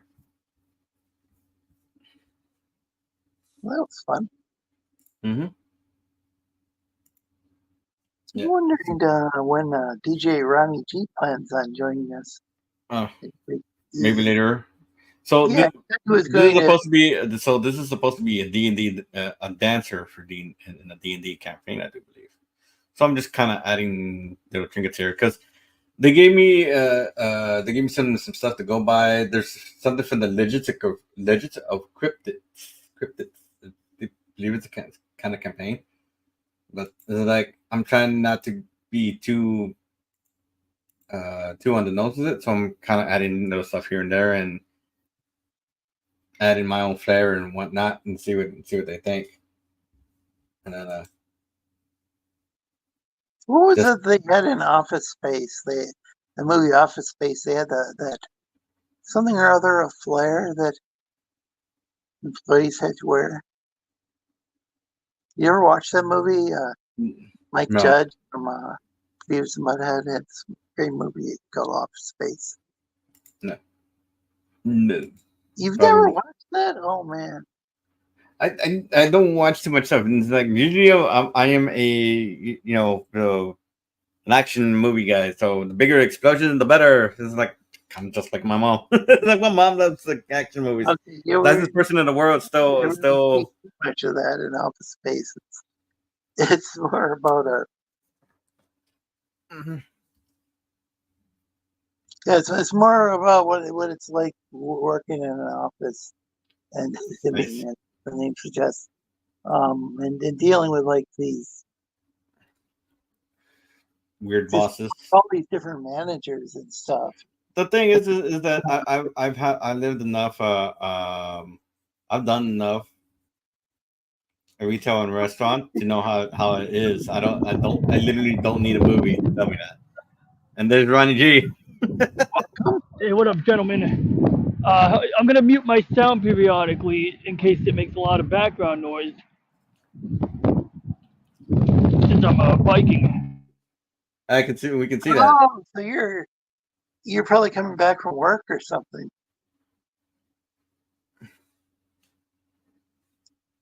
Office Space, one of the best, most relatable comedies ever. Up there was Idiocracy. It's less about working in an office and more about just being yourself and not bowing to the man. Man, yeah. Oh, why do you think I work? Like, why do you think I work for myself? I don't have to sit here and deal with screwballs. Like that's the whole point of working for myself. I don't have to deal with a boss. Not to mention, I'm having I'm trying to find a part-time job just to have something on the side. Yeah. So I'm assuming it's because I haven't been in the field for like 20 years. Yeah. Well, Cthulhu is asking says I've never worked in an office. Is it pretty serious or like an office space? There's a lot of bullshit like there is in any job, says Jack. Any job can be bullshit if you let it be. It's really not just working in an office, there's a whole scheme involved. Well, that's what it. I mean, because the biggest thing, That's what the movie made it look like, because I remember working in an office myself. because the biggest problem was like say if you work in a restaurant, depending on what type of restaurant you work in, if you're working as a waiter, you're going to be dependent on tips. That means you're dependent on people liking you. And if you are the most antisocial person on the planet, congratulations, you're gonna have the hardest time on the planet. Was that Just the tip. just getting tips? Just the tip. The thing is we need to move out of that industry. We need to move out of that way of paying for waiters. It's so dumb because you're so dependent on people liking you that you know, they don't like you, man. even though you're doing the most awesome job on the planet, they don't like you, man. Sheesh. Well, Jack saying about the movie Office Space. It's also about annoying neighbors, funny friends, and dealing with day-to-day idiots. Yeah, it's actually only a fraction of the movie had to do with. No, I literally had people. I've had this one tell me like, it was a retail job, and I had one. It was I worked in the men's department, and she was looking for some clothing to match up and what have you. Me being the only art student in the actual building, literally the only actual art student in the building. And like, okay, we'll have it. And she's like, oh, you don't know how to. She's like, color combination is my bread and butter, because I was about to tell her, like, I'm an art student, man. It's like, I know what I'm talking about. And then my boss comes and like, hey, aren't you how's art school? Oh, hey, my boss practically embarrassing the customer for embarrassing me in front of people. I think they want to keep the tip system because tips aren't taxed. It's all profit because nobody knows about it. Well, it's also a way that the boss can keep from having to pay the employer more. Yeah, it also it means that they can avoid giving benefits. But the thing is that a tip, we didn't start it out with a tipping system. We eventually went into a tipping system because of the depression, and obviously we should have got rid of the system as soon as our depression went away. The economic depression went away. That's why I say it's relatable to anyone. It's really not about just so technically, it's not just about being taxed. Apparently, we lost DJ Ronnie G. Yeah. Well, he was biking, so I'm assuming at some point, yeah. But Mm-hmm. So Jack's talking about the movie Office Space. It's relatable to anyone. It's not about just an office like the TV show. Yeah, so it's not like the Office TV show. I mean, there is some silliness that goes on, like with those Office UK and the Office, US version of the Office. But right. It's not like the shows don't center around. It deals with a lot of other things outside of the office as well. I think they want to. No, it's tax. It's all okay. Low profit because nobody knows about it. Okay, I already read it. E Pacific 414, welcome. Yeah, but the bigger problem is again. Yo, what up, Mike? Yeesh. Is that being a waiter and earning big tips is more dependent on how much of a people person you are. If you're an antisocial person, you're not going to get very far. You're actually supposed to report the tips to the. Yeah, you do actually have to report your tips to your boss. Well, you can't take $100. You just can't take $100 and pocket it, and that's it. You do have to report it to your boss.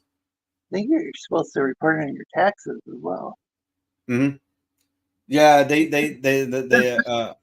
no, Does Pacific the 14 have a wrench? I don't think so. No, I know because the government probably Give 'em- nixed that very quick because if people just went onto a tip system, they wouldn't be able to tax most of not all of your income if people just went onto a tax a tip system. Like, please tip me. This is how they started.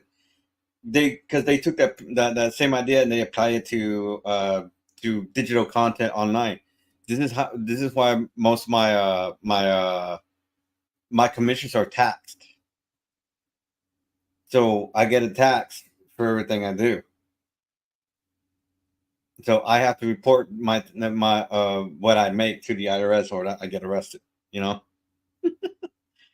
So this idea that you don't get tip and you don't get tax free tips is nuts because you're still working for a place of business. This is why they tell you in retail not to accept tips because that's illegal. Did you hear about the guy who went in to get a condom and then but they looks on the package and he's being charged more than what's on the package? Condoms? Have you heard about that? This guy went in to buy some condoms, but the problem was that they were charging him more than what was on the box. He's like, what's the deal? Why are you charging me more? And the guy said it's for tax, and he said, I wonder how you keep those damn things on.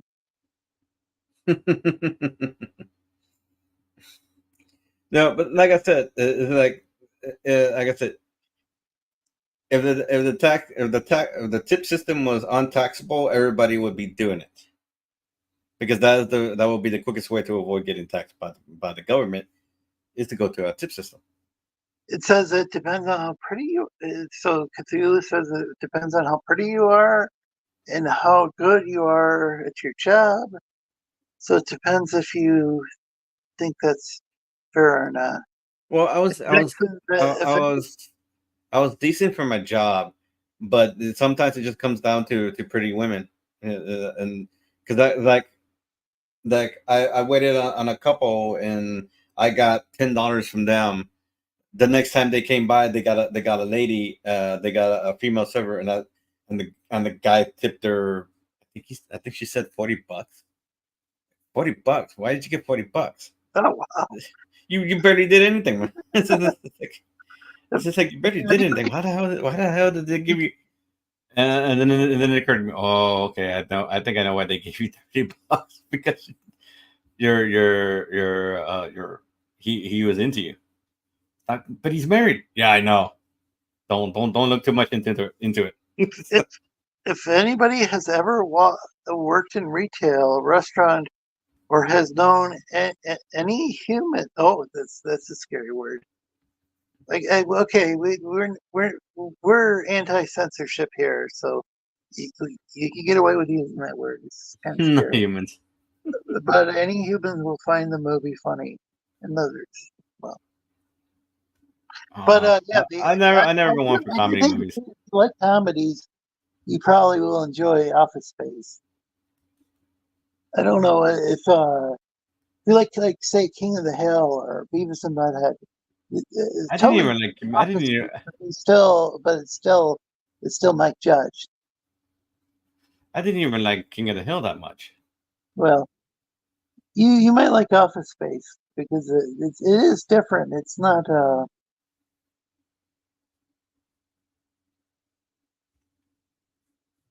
I think I'm pretty sure people are going blasphemy. It's different than those, but well, trying to think if Mike Judge has done some other movies that are live action.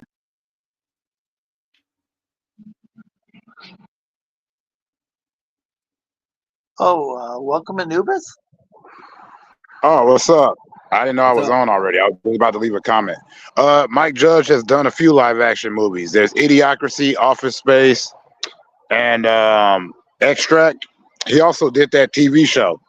about Silicon Valley. I don't think I saw that. I vaguely remember Idiocracy. I didn't watch that one. It had Luke Wilson in there, and he was in a time capsule. I call that movie a horror documentary. Oh, But- I think I remember. It's where he wakes up in the future and everybody's a fucking idiot. Yeah. He's the only one with average intelligence, but he's considered the smartest person because everybody else is. Yep. It had Maya Rudolph, and it had a lot of people in that movie. But you were talking about other Michael Judge films. He also did a cartoon called The Good Family, but it didn't last. Oh, that sounds familiar, but I don't think I heard about it, but didn't watch it. Apparently there was a movie called Waiting that was about wait. He didn't do Waiting. He didn't do Waiting. Yeah, I think wasn't that Ryan Reynolds? I was just pointing out that Ryan Reynolds was in there, but Mike Judge had no involvement in Waiting. yeah, was that any good? I worked in the restaurant industry for years, so we loved it. If you worked in a restaurant, you loved it. I haven't seen it. 414 said that his first job was as a server in a restaurant. He had to report all the tips he earned. Yeah, that's what I was like. Because when he said that you don't get tax-free tips, I'm like, no, you don't. Yes, you do. He Like, says no, you great too. you do because if like I said, if everybody was on a tipping system, the government would have the government probably nicked that in the butt because if everybody went to a tipping system, the government wouldn't be able to tax anybody. It varies on where you're at though. Like, because when I lived in Vegas, working the restaurant scene, like the waiters and all the servers and hosts and bussers would get tipped, but the people in the back of the house, cooks and whatnot, wouldn't. But what they do is they put a portion of their tips inside of the pot, and then they divvy that up, once a week. It depended on which restaurant you were at. That wasn't like the rules everywhere, but that's what I was used to. Yeah, that was the most pissed off part is that you sat there and you worked hard to earn that tip, and then you got to share that fucker with somebody else. No, you didn't share all of it. It was like it would be for the week. Yeah, but you're still sharing it instead of you're like, say you got $100, you got $100 tip, and you have to put in $50 of that. Like, hey, you got that $100 tip because the food came out good. Like if the food don't come out right and you don't got to return it or nothing, because then you run to the back and you start bitching at the cooks and all that. You know what I mean? The whole change thing. So it's like, I don't really know what's fair and what isn't. It's hard, man. Sometimes it's just. At the end of the day, I think the tipping system does need to go away, and all the waiters need to go to a something that they can live off of. Because you can go one day and not make one tip that entire day. Because I've had that happen before. Where I went. You sound like we're in the Fifth Element and our bartenders are robots. No. Well, here's the thing. Like maybe if the labor laws were different, it might be possible, but if you try to eliminate tipping now, you got businesses that are literally not viable. Yeah. It has to go in a big reform, I guess. So the restaurant industry has to go in a big reform when it comes to paying everybody their wages. That includes the bus boys, the cooks, and what have you. Because I'm pretty sure a lot of those cooks bust their ass and they make money. I gotta go into that one because bang that noise, because every person that sits down to eat really feels so entitled, and they got to put up with them. And you know how hard it is to not smack somebody with a drink tray? I know. I smacked somebody with a drink tray before, and I'm a nice person. Hey, man, I was waiting room. I think was my second job.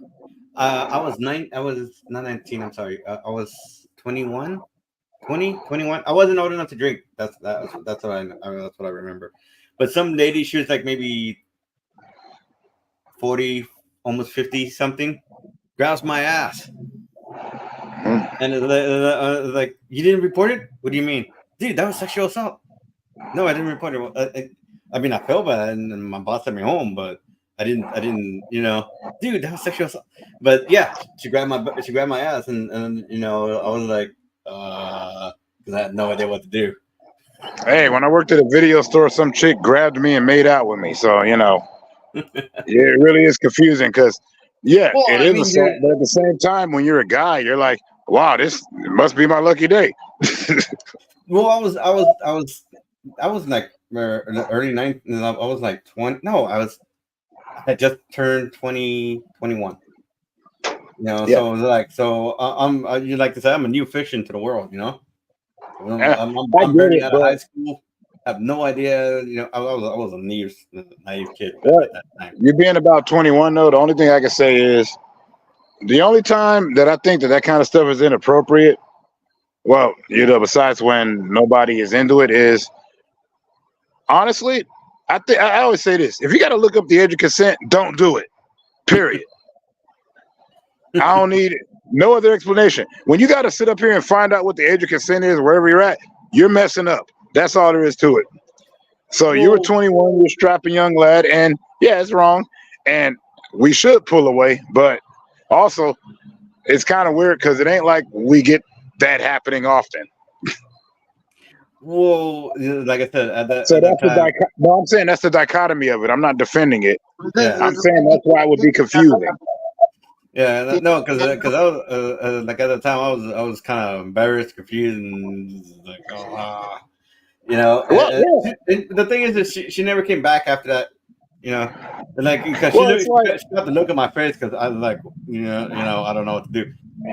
You know what? It's like think about this married man. Think about how a married man, and even he kind of figured, that's not right. How many times in your life was it like? You always heard your friends, but like, man, that's the teacher, man. I wish I could, you know what I mean? And then you hear that story, but I'm like, dude, that's still wrong. Yeah. It don't matter what you're saying, it's still wrong. I'm not defending any of it. It's like, it's one of those weird things that's hard to navigate. But if you felt some type of way, you should have said something. But at the same time, I get why you didn't. That's all I'm saying. Yeah. Because that stuff isn't mapped out for you. You don't know. Yeah. Where like with a girl, it's easier to point out their assault because how did Chris Rock put it? Since you were 13, every dude you met's been trying to do you. With guys, it's tricky because we're always trying to do. So if somebody tries to, does something like grabs our butt or makes out, of course we're confused because we're used to being a chaser. It's not justified. Chris Rock getting head. Should he have grabbed Will Smith's butt? It's not. None of it. I'm not speaking as like I'm not justifying any of it. I'm saying I understand how you can be confused. With the whole Chris Rock thing, I just can't believe that he just allowed himself to get smacked. But then again, I didn't even allow myself to get smacked. Maybe that's something security should have dealt with, though.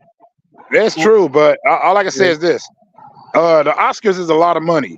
Now, anybody else, like I put it this way, if he was doing that at some comedy club, I'm pretty sure he would have thrown hands.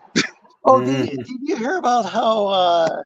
But if you're at the Oscars on CBS and that's like you're talking millions of views, that's your pockets you're messing with. You don't want to mess with your pockets. It's like if you're famous, everybody wants to fight you when you're famous. You know what? Because then they can sue you.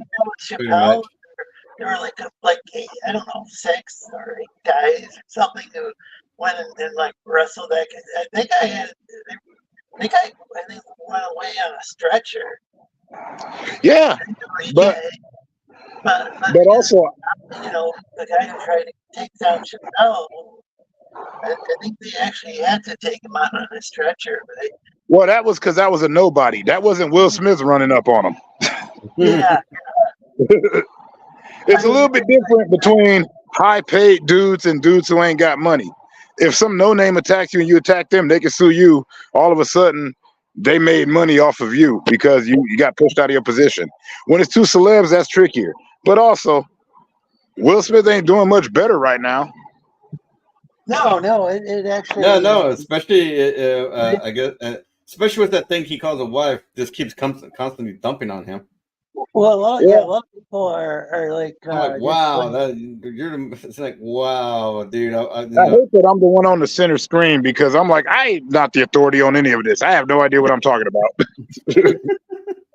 So it looks like you're bringing me up like, and now here's an expert on the matter. I'm not an expert. We can't see DJ Ronnie G anymore. It's so dark out. I don't know how I can even. That looks better than what I'm doing. I'm not an expert. So when I'm in the middle of the screen, it looks like, and now we have Anubis here with his insightful details on. I'm like, I don't know shit. Let's see. I just came up here because I like Lorenzo. Lorenzo's always cool people. Well, thanks. Thank you. Look, here we go. No, it's just, again, like I said, I was, 2021. It was my first time having a waitering job. I turned around to go back to the kitchen. That's when, grab a handful. That's when she grabbed a handful of my butt. I'm like, Hey, yo, I got one for you. This is also true. Back when I was in Job Corps, I used to, we have our fountains, just soda fountains, and I would go up there, and there was this girl. She could not. She said, "I just gotta grab it," and she would do that every other day. Was it weird? Absolutely. Did I complain? Nah, because nobody was touching me at the time. But all I'm saying is, it's okay to feel the way you feel because that is awkward. Yeah. There's you know what I mean? And if you would have said something, you would have been right. Now, would you have been ridiculed by some dumbasses? Yeah. Because that's just that bull crap. You know what I'm saying? Because it's not cool. Yeah, because me, like never was out permission. The girl that did that to me was kind of cute. Yeah, because this was, like I said, this was an older lady. This was like she was almost in her 50s, I guess. Yeah. I really couldn't tell. I'm just saying this is one of those discussions. This is one of those weird discussions that could go on for hours. You know what I mean?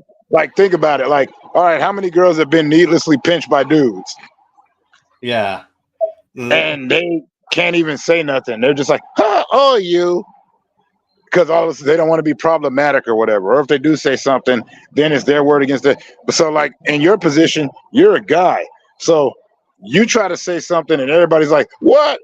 You know what I mean? They sit up here trying to demonize you for that. And it makes no sense because you didn't want that. It was not appropriate for you and it was awkward. Plus side, you never saw her again. Just like that weird chick that grabbed me and kissed me at the video store. I still don't get that. Nope. Yeah. And the weird part is that from my perspective, it just sounds like some crap I made up.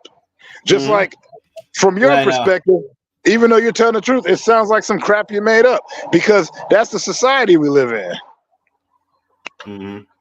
Like, oh, you should have been thankful. I was like, or my favorite of the guy, man. If that was me and she grabbed me, I would have shown her what was up. And I'm like, no, you wouldn't have. Shut up. Like, dude, I was 2021.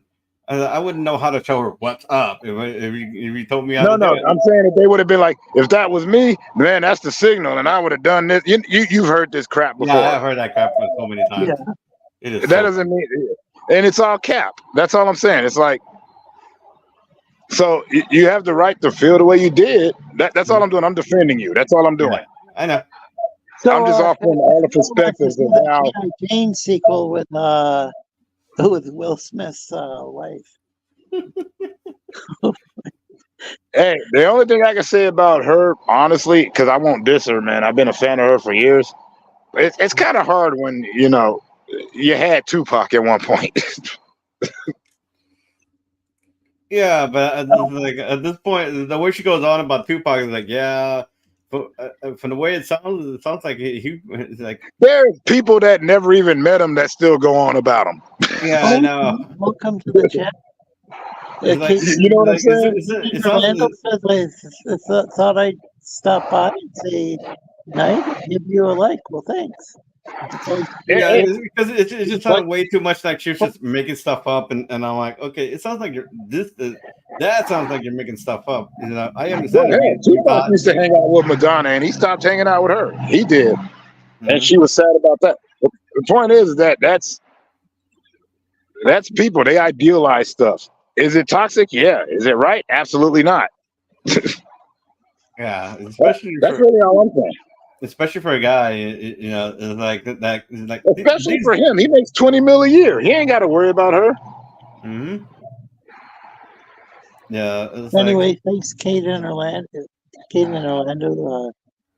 That thought I'd stop by and say goodnight and give you a like. Appreciate that when anybody does that. And I apologize for talking so much. I was in the convo and I was like, oh man, I actually know a little bit about this.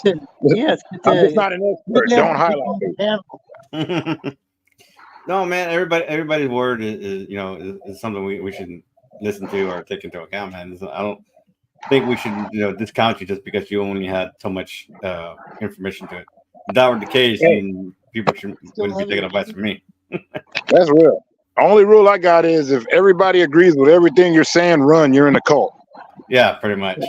It's like there should be room for there should be room for discussion, argument, ups and downs, yes and no. Yeah. And you don't got to be a prick about any of it. You can be chilling out and just, hey man, I see it this way. You don't got to be like, you're wrong. And it's like, who said you were, especially about subjective stuff. ELC. What is ELC? Like to me, this year, Across the Spider-Verse was the best animated movie I've seen. Somebody might disagree. That's cool. Oh man, I mean, I guess my favorite animated movie would still be Transformers the movie. Well, that's because that was awesome sauce. I mean, you can't really. There's no debating on, but that's a classic. I'm talking. I said this year. I didn't say especially the dude. I love the Super Mario movie, the Super Mario Brothers movie, better than. Hey, I didn't say that wasn't excellent. I didn't diss it. I just said the best one I seen, in my opinion, is Across the Spider-Verse. Well, and we had great animated movies this year. Ninja Turtles was awesome. I haven't seen that. Yeah, oh man, this new one is amazing. Like animation fans are eating good this year. Yeah. Oh, I wish we had more animated stuff. Disney just needs to give up the ghost on live action stuff and go back to animated. Well, Avatar Studios got created, and what I'm learning is that they're doing a bunch of Avatar: The Last Airbender movies and like animated, and they're supposed to be making one about the Earth King, and he's supposed to be living in our time because it's 100 years after Korra. That's animated also. It's a couple of years though down the line. Yeah. So they're coming to the animation, but animation that's hard. So ELC stands for Everybody Loves Cthulhu. Somebody in the chat. Oh, okay. I see. I was wondering what people were talking about. Think about it this way. I love claymation, but it ain't like you're gonna get a lot of claymation and stop motion animation. That's hard to do. Yeah, that's what I liked about the original Land of the Lost, is it had all that stop motion. Was it clay animation? Yeah. Animation. And it also had the original Land of the Lost was that was stop motion like a mofo. Sid and Marty Krofft, if I remember correctly. Yeah, for the 1970s, I mean, to have a show like that, which they didn't have, they only had the budget for like 3 sling stack suits, so which is, but they had to multitask that one, sir. Still, for the time, I mean, having that sort of stop motion animation, that couldn't have been cheap to animate things like that. That's where Ray Harryhausen was a god. Oh yeah, he was perhaps the greatest stop motion animator ever. That guy that does Wallace and Gromit still active. Flying Saucers, I think. It's awesome. Pizza power. But he also did what was it? Attack of the Titans, and the line. Clash of the Titans, yeah. Yeah, the Titan. The Argonauts. I've never seen Attack of the Titans. Everybody goes on Gatsis. But I've seen some of it in like in little snippets of it, and like, man, some of the animation is insane. I was just coming in to say what's up. I'm gonna go ahead and let y'all guys have the flow again. Thanks for having me. Well, thanks for coming on. Thanks for coming. Looks like you're leaving and Geass is joining. Oh, by the way, check out Anubis on channel. You do some gaming. That's my name at the bottom. Like, it's pretty easy to find me. Although all I do is play video games and I talk a ton of nonsense. Yeah, you got like a lot of streams I tune into. You're just talking, but some other streams you're playing video games and really cool games too. So hey, I do this. I do this honestly for my psychological therapy. But yeah, whenever I see somebody that comes, sometimes I actually have people on here that, like, when they do show up to the streams, they talk to me about real stuff, and I don't have advice, but I listen. That's awesome. That's always good. I really enjoy interacting with people in this format with YouTube. Hey, sometimes we just need somebody to hear us out, Yeah. I think if we all heard each other out, personally, I think if we all heard each other out, regardless of how we feel about it, just hear each other out, I think that would make things a little bit easier. Not much, but a little bit, Yeah, I think so. And I prefer with the YouTube over. I use Twitter a lot. Gosh, I really have a good conversation. Everyone that is off with his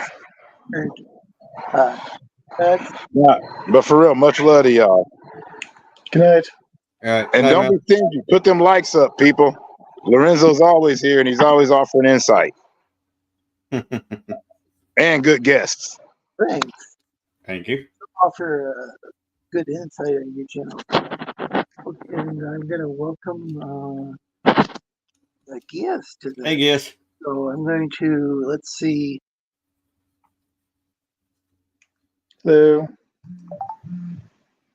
That was my phone, or is that somebody else's phone? I think that was my phone. I guess I just got an email. Ah.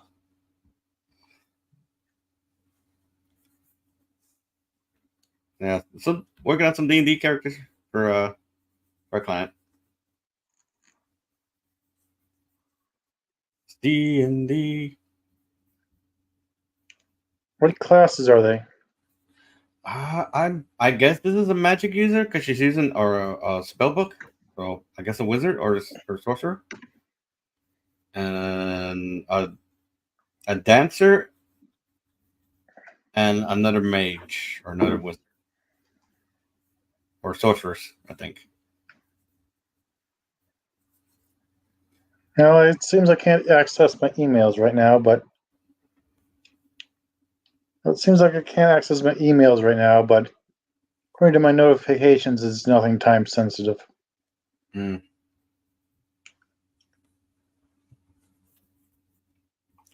So right now it's just building the characters and then waiting for the client to like, hey, this is great, this sucks, or whatever. This one I guess is a wing folk or maybe an angel. I don't know. He hasn't said. Okay. That looks like a female Spawn. I mean, I'm being superficial here, but that reminds me of Spawn for some reason. It's a D&D character, and so I'm going to assume she's like a wing folk. Spawn? I don't see it. I see. Maybe it's because of the sketching. Because, I know when you start off a sketch like you're doing, you create that like line in the middle to I guess help you center it or something. So Yeah. It's probably just my imagination filling in blanks. But I think the D&D movies look great. I mean, jokes aside, though, it is a nice piece of work. Thank you. Oh, okay. I see where you're getting. The Redeemer has a cross on his face. Yeah. Yeah. Oh, okay. I get it. This is the Redeemer. What are you kidding over there, man? The sidewalk ain't gonna give you no more trouble, dude. That's for sure. I got my mic on mute, so that's not me, but it sounds like someone's moving a stack of books. Oh. Huh.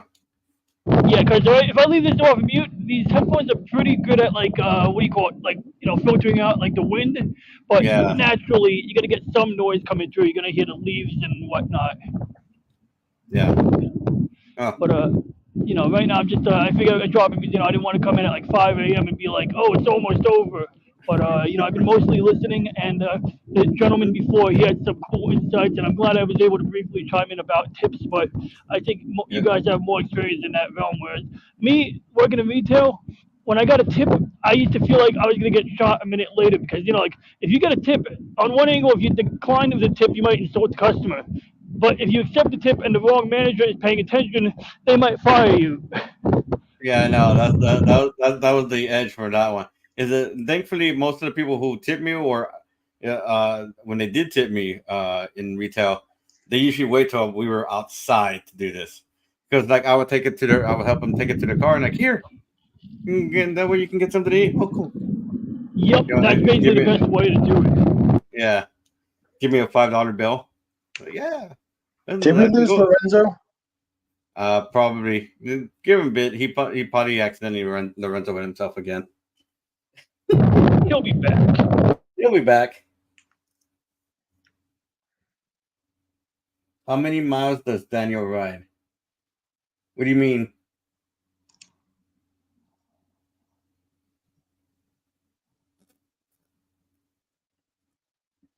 You talking to Donnie or are you talking to me?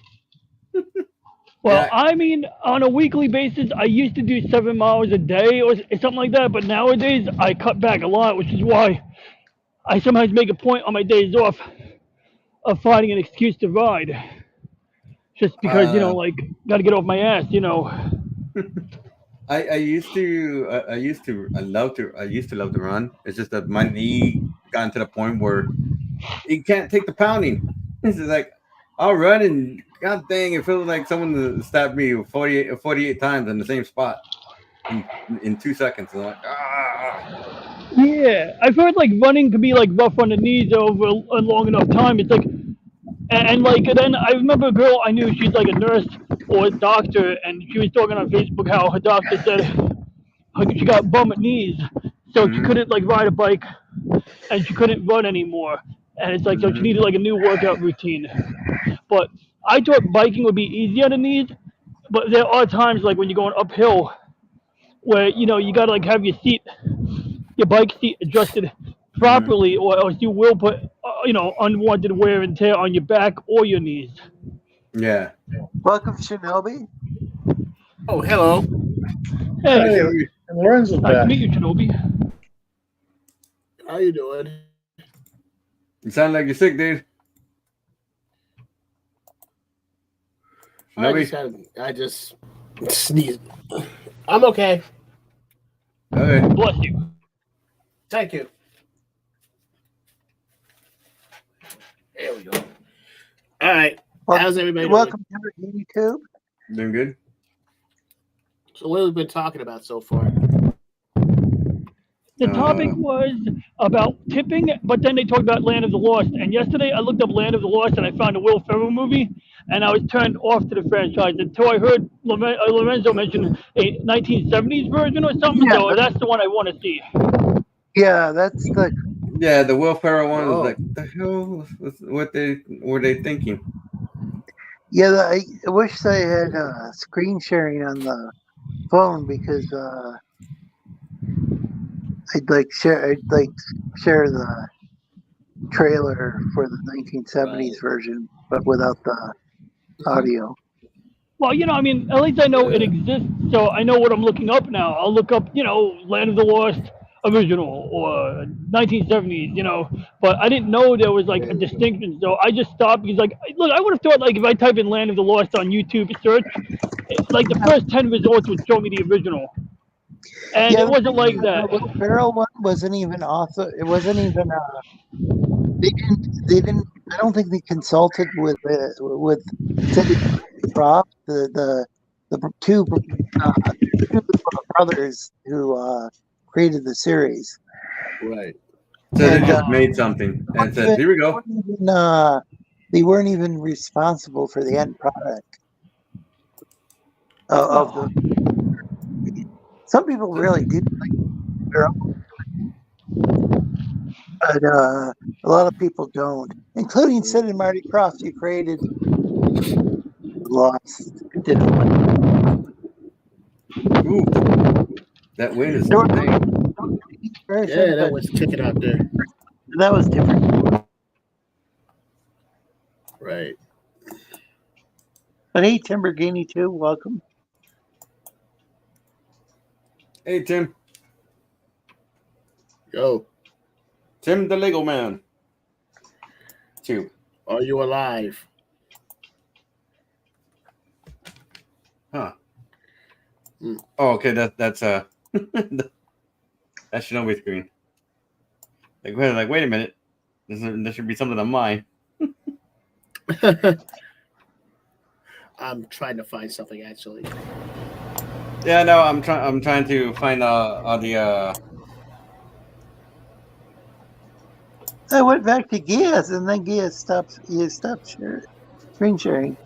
I just try to Yeah, I rotate was around when about to do something. Okay. Oh, Yeah, because I'm also working on. I'm also in the middle of working out those last pages for John CJ, and for the pretty Vega comic. Well, John, I guess, because I don't think he cares. Okay, Because he has to put it sell that back book. on my screen now. He has to sell that book with his name anyway. So. Well, have an awesome night yourself, Tim. He's got to take off. And thanks for thanks for stopping by. I do that a lot. Well, I'll see somebody streaming. Can't necessarily stick around, but I like to stop by and say hi. There's other times I just press a like and I don't even say anything. That happens a little too often, where people probably don't even realize that I'm checking out their streams. But Okay, anyway, Lorenzo, I found the 1974 trailer. oh, cool! Yeah, That's why I took it off the screen share for a minute. Yeah, it took. Yeah, that wasn't hatched till didn't hatch till 2 years later. Okay. But I watched it in syndication. I don't know if I watched all the episodes, but I watched some of them in syndication. And I'm currently borrowing a friend's DVD set. Okay, do I have the grab all the physical media you guys can, because at some point they're gonna get rid of they're gonna try and get rid of physical media. They're already trying to do it now, so it's like grab it all you can. Take it all. At first, I thought you said they were going to try to get rid of chlamydia, and it's like, well, yeah, that would be a good thing to eradicate. So here's the trailer. I'm trying to get rid of physical media. That's what they're trying to get rid of. Joe showed you. Oh, okay, now it's making sense. Well, some of the physical media isn't worth keeping around, I would say. Well, not all of it, obviously, of course, but. So obviously can't play the sound due to if Geass played the sound, they probably get strike on my channel or something. Yeah. But the problem the song explains the basic premise of the show and how they were the family was on an expedition and getting caught up in this. I'm not sure exactly what it is, but it's like a portal that takes them to the land of the lost, other dimension.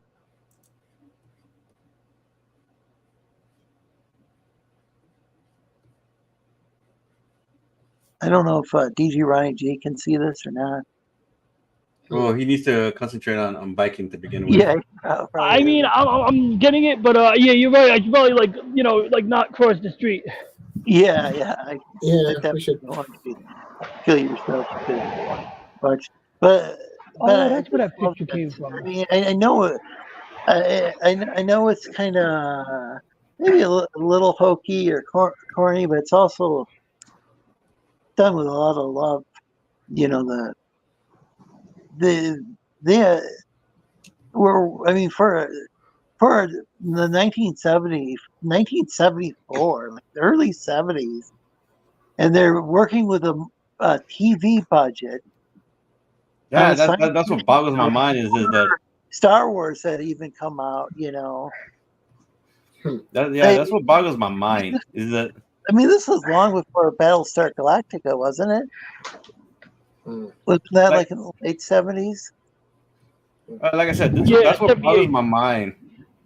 That a lot of this stuff was made in the 70s, 60s, and sometimes it's better than what we get right now. You know? Yeah. I'd say I prefer this over. I prefer this over any of like J.J. Abrams like lens flare filled. You know, people like it. That's fine. You know, the different strokes for different books. Just this is my preference. Well, another man's trash is another man's treasure. So pretty much. Yeah, but sometimes that trash is still trash, man. Some people like trash. Well, since there is one thing I think whoever did the casting in the Star Trek Calvin Universe movies, I think they hired some quality actors. So, you know, I mean, I just didn't. I just remember watching those movies, and the next day, I mean, at the time it'd be like, "Oh, this is really cool," but the next day it'd be like, "What was that about?" You know, like the next day I couldn't remember the plot. And usually with Star Trek, that was the thing with Memento. Like, you know, it could discuss with people for years. Well, you know, different times over the years, you know, discuss with different people and gain new insight into things. I don't really feel that was the case with the J.J. Abrams Calvin Universe stuff. Though I did prefer it over what little I saw of Discovery. I haven't watched any Star Trek past the Next Generation. I just finished watching the 4th season of Lower Decks. Really? So that one, I think, actually did have some callbacks to the original, though. Yeah, they occasionally have characters from the original series, right? Or from Next Generation or Deep Space Nine or whatever. Definitely a lot of Next Generation influences, and just the aesthetic, like the ship's aesthetic was like proper as far as what I would consider Star Trek of that era. And it's not perfect, but at the same time, you know, I got to learn to not take cartoons too seriously. But like, aside from the Naked Time episode where like they had Boingler doing like some weird like missionary pose, mostly it was funny. Like, you know, like they make references to the Vega maneuver, and then you got Vega trying to jump over a chair because, you know, that's how he did it on the TV show. So I think there was like a little bit more, like, I don't know, like not people who made that show had more knowledge of what came before. Whereas Discovery, they're trying to make something completely new. It sounded like they knew the lore versus the stuff I saw in Discovery was like, well, what the heck's going on? Why is there a spore drive? And I heard they just like to get it to, because I think there's a problem with prequels is you don't want to, if you introduce too much new stuff, then you got to explain, well, why was this? Why was this? Why didn't this end up making into the sequel? Not sequel exactly, but or in the case of X-Men. So you can't really like add too much stuff, or else. That's the problem I had with Enterprise was like they had those what are they called? Suliban, or the people who would go around, the time travelers who would. But how much could they mess up the timeline? Because if they messed it up too much, then you wouldn't have like Captain Kirk. So Well, I think even with Enterprise, which I thought I thought like maybe the third season or something on, I really enjoyed, but it was like when they had this group of people called the Zindi. I think once they were added, it was great. I liked the stuff about the Andorians and some of the backstory of the Vulcans, but problem with Enterprise is if they changed too much stuff, as I said, it would have just completely ruined the Star Trek universe. I kind of felt you're right. Seems like happening. I mean, with kind of like the Fox X-Men films. Discovery, but I only watched a couple episodes, so I could be totally wrong. Like Klingons that don't look like Klingons, but then again, the Klingon designs changed a few times. So they came out of the starting gate with Discovery trying to ruin the Klingons. Like it's like right there, like 5 minutes in, I'm trying to keep an open mind, and 5 minutes in, they're already doing shit. It's not just the aesthetic. I mean, look, I get it. It's not unprecedented that Klingons are changed, but the problem is they went a step further. They changed their burial ritual. Like, for example, in Next Generation, there's clear precedent that when a Klingon dies, the body is just an empty shell. They don't give a shit what you do. And on Discovery, they're putting the fucking coffins all around the armor of a ship, which is a really gnarly concept. I like it if it was some of the alien race, but it's like, this is not what Klingons do if they're dead. Yeah, I remember hearing about that and thinking, and I thought the exact same thing, because I remember on Next Generation, Worf went and he made a roaring sound to let the people right next to the warp core, and where the warriors go. The warrior was about to enter, the realm of the dead. Stovercore. So they're screaming to tell Stovercore, look out, another warrior is coming. Yeah, and then he said that just dispose of the body because it's just an empty shell. I think that was the exact episode. I think it's basically kind of like Space Valhalla for them. He said that, and Klingons seem to have so many occasions where they roar. Klingons seem to have such a hard. Klingons seem to have so many occasions where they roar. It's hard to keep it all straight. Well, hell, the Dallas guy. Maybe it's to honor the dead, but they don't keep the body. I guess.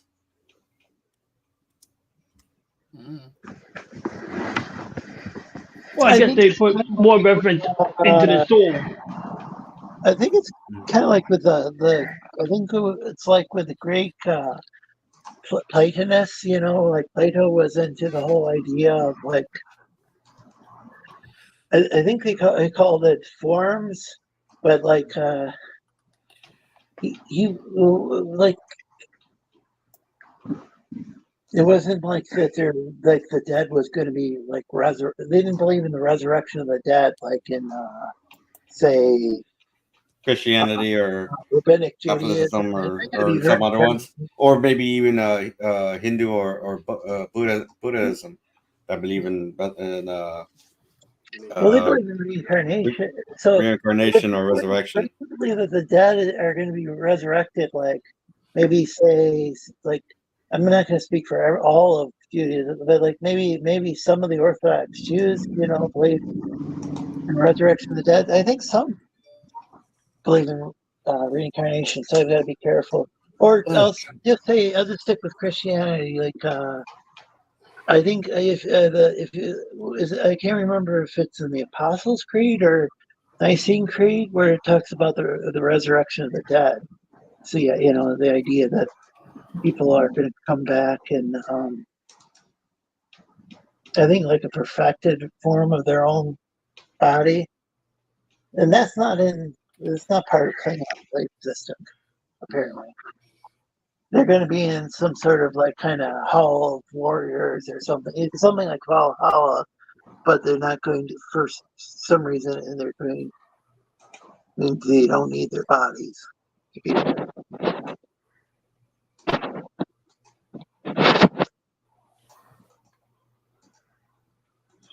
Well, I explained that to death.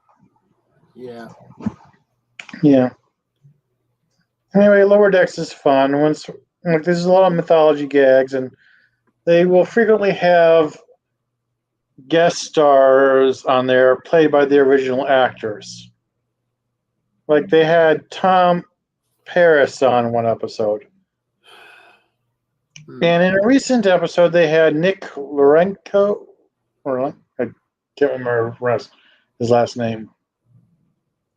What was he from? Do you know? Did you say his name was Nick Redcoat? What? No, I put it in the private chat.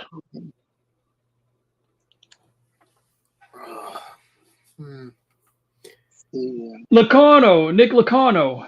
Locarno, that was it. I guess so. I don't. It sounds about right. Yeah. He was from Next Generation. Now, Tom Paris was. I'm sorry. Is that the guy who Tom Paris's actor played? Yes. Okay, got you. They made reference to that, saying he looked like Tom Paris. Like, Renfrew was saying he looked like Tom Paris. Boimler was saying he doesn't see it. Nick so who is Nick Locarno though on TNT? What is that, the actor's name or the character's name? The character. You want to get the backstory, or you want me to give it? You can give it.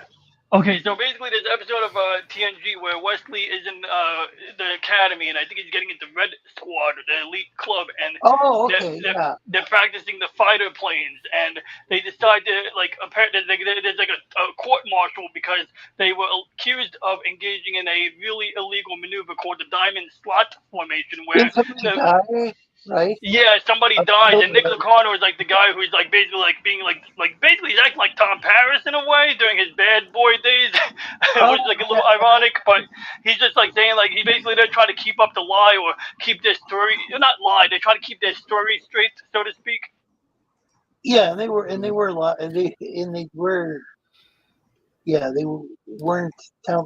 telling the full truth, at least from what I recall. I hope I did justice to that story. It was actually good to see, like, after they made him like this goody two shoes character. You know, it was good to see a major fuck up from Wesley Crusher. You know. Well, it had to happen at some point. Yeah, Wesley Crusher was also in that episode. Yeah. Yeah, and he's one of the people who was part of Red Squad, wasn't he? Nova Squad, Adrian. He was one of the people who was part of the cover up, right? Well, they were forcing him into it, I do believe, because then he eventually came clean, right? I do believe. But my whole point is that they showed him to be to have flaws where. I mean, they had shown that before, but I don't think to that degree that he could. In the first season of Star Trek Next Generation, he was just like he was constantly yeah. Whenever he goes off to the academy, and then another season he comes back or something. I can't remember exactly. I'm gonna have to watch that again. Oh. What? What happened? What? Well, they had a few characters show up, like in this. Ensign Cisco, was it, or SITO? How did you say your name?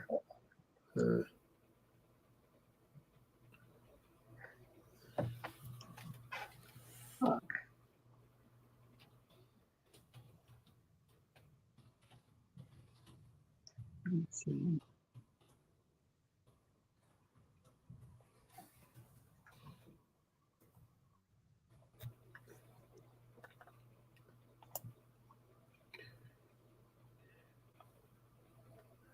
Anyway, she showed up in that one as well as Wesley and Nick. And the guy who died.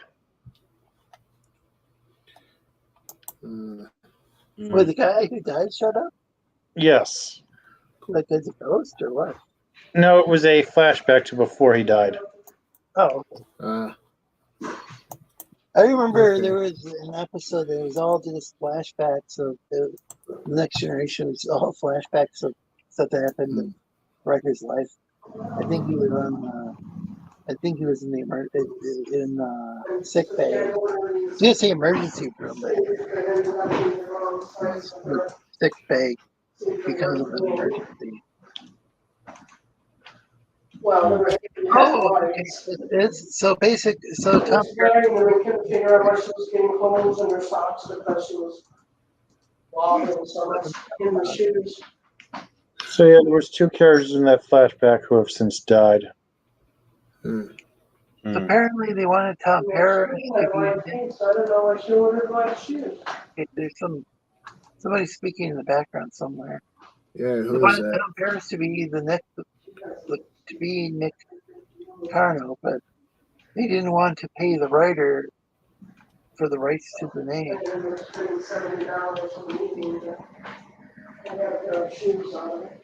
Fan theories were that Nick Locarno changed his name to Tom Paris, laugh out loud. It's fairly clearly the same character. Oh, I didn't realize it was the same character. I guess that makes sense. Because he went off and did, yeah, I remember, I think the first episode of Voyager, Tom Paris is in prison or jail or something. Or off in a penal colony or something, and spoiler alert, Captain Janeway ends up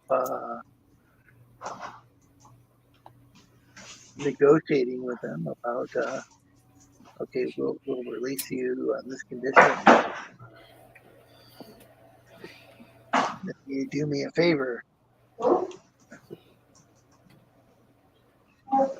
upstairs and picking up the units. So someone's in the background somewhere. Yeah. My gallbladder. Not sure where the noise is coming from. It's not. They put Tom Paris in a penal colony in Australia. Yeah, that would be something that, yeah, that's. It's gone now. No, I can't hear it anymore. So that's good. Yeah. Can you hear me now? Tom Paris in a penal colony in Australia. Can you believe it? Yeah, that's pretty disrespectful. That's a pretty bad stereotype. I wondered about that because I thought they put it's like I was thinking that in my head. It's like no, that's just like such a bad stereotype. But that confirmed what I was thinking. It's like the thing is that I've had one Australian friend of mine mentioned that America was kind of like a penal colony.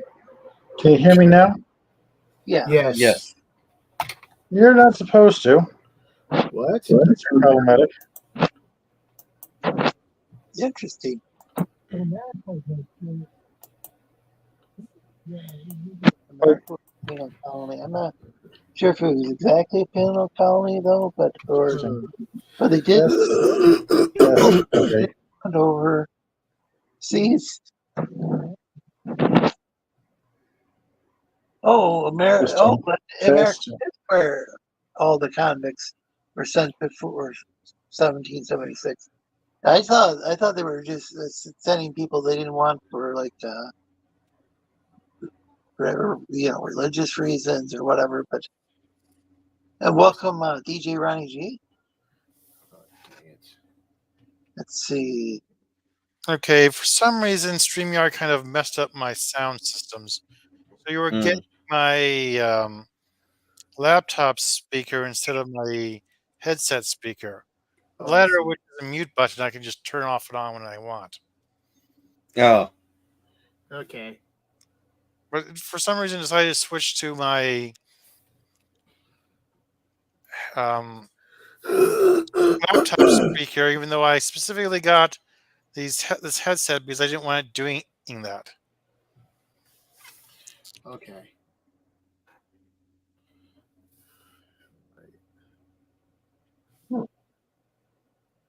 I see. So the mic button's not working on there, or what? What did you say? Oh, Sorry. right. I had it. Well, the problem is it was going to my laptop's microphone instead of my headset's microphone. Oh, okay. It decided to access the wrong microphone. I don't know why I decided to do that. But I have more control over my headset microphone. I see. So what are you coloring? My robot. I'm doing the sectioning thing off, which is, of course, taking a while. What's the robot? Okay, now I remember seeing this. Is this a you were comic? working on this before. No, it's a character I designed for Geass. Oh. Anku, it's a piloted mech. Oh.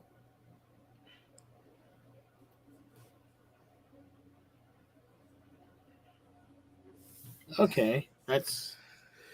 The pod didn't exactly come out how I'd like, but it's close enough, I guess. Okay, yeah, okay, that's. The pod here is supposed to be kind of more close back. Oh, I see. Looks like DJ Ronnie G's back, but he's not. But he's AFK. I'm getting Ravage vibes here.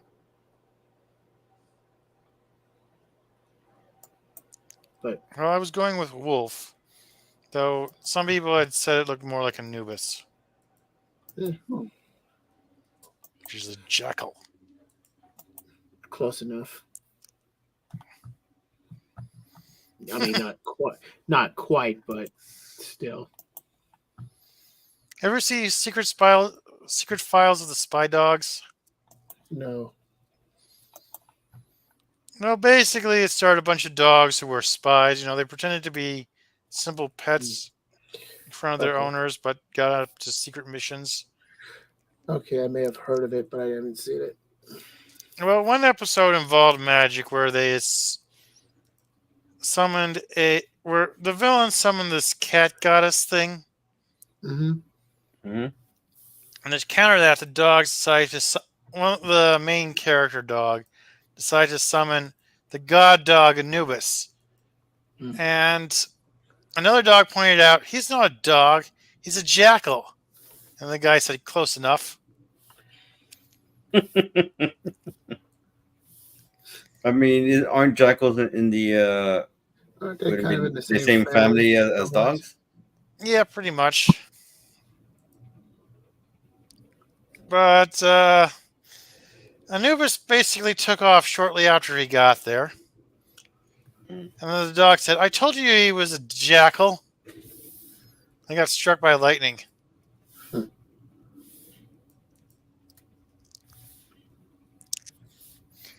The good news is that Anubis decided to, instead of fighting Anubis did not fight the goddess like they wanted him to, but he instead charmed her and they ran off for a date. It's not the ending, it's not the outcome they wanted exactly, but they still got rid of her either way.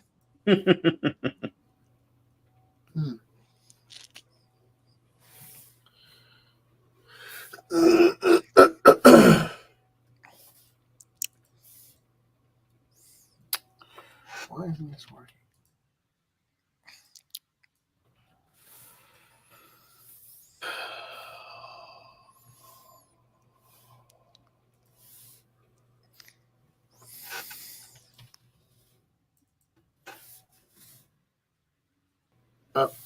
That's no problem. Anyway, spoiler alert, but Nick's big plan was basically to make his own independent fleet and to keep all the different planets from messing with him. He decided to hold random planets hostage with a black market Genesis device made by Ferengi. It was basically his nuclear deterrent. Oh, okay. Okay, so I had to make the wings bigger. Right. Like, could you make the wings bigger? Among other things. Is the client watching the stream? Probably not. Okay, I wasn't sure if they gave feedback during the stream. No, it's on the Discord. Okay, it's just sent them a work in progress or something. Yeah. Okay. The only thing that's being followed is the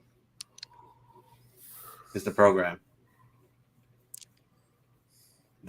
My brain just kind of. Yeah. So. Nova Squadron. That's what you said when I lost the connection. I was like, oh, I got it wrong. I thought it was Red Squad, but that's a different thing. Go on. Oh, yeah, Red Squad. I remember Red Squad as well. They were like an entire ship run by cadets, one of the films. Yeah, that was a crazy Lord of the Flies episode. Yeah, definitely. Yeah, definitely not the best idea Starfleet came up with.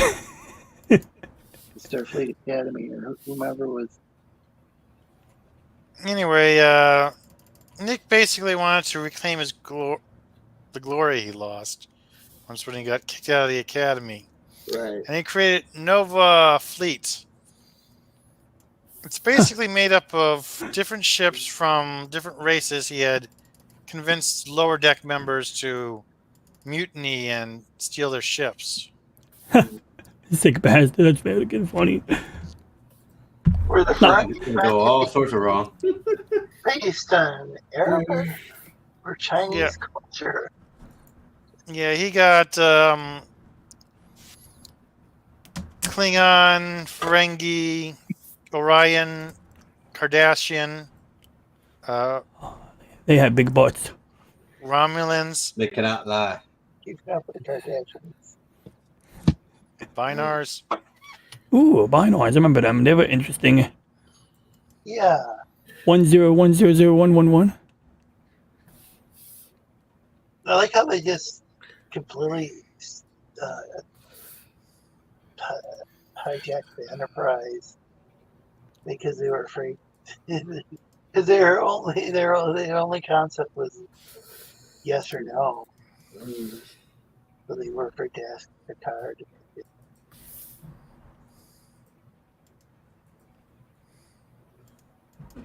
Whatever the hell they plan to.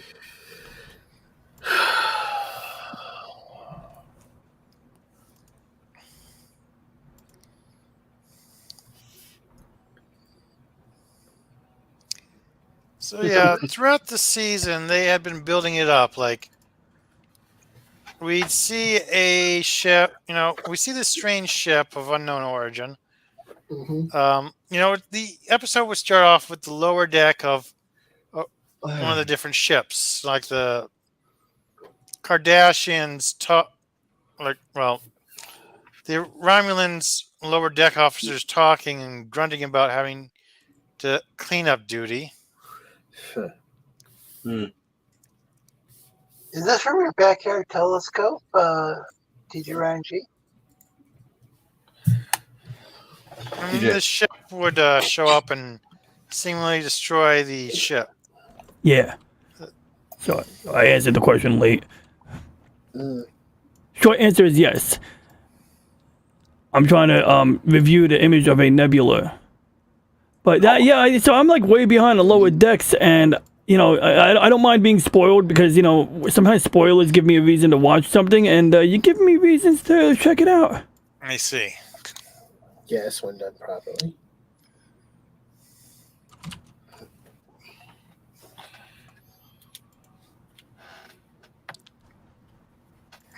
Yeah, right now what we're doing is we're looking at the North America Nebula. In fact, are we looking at North America Nebula? Let's make sure we're actually aimed at the target.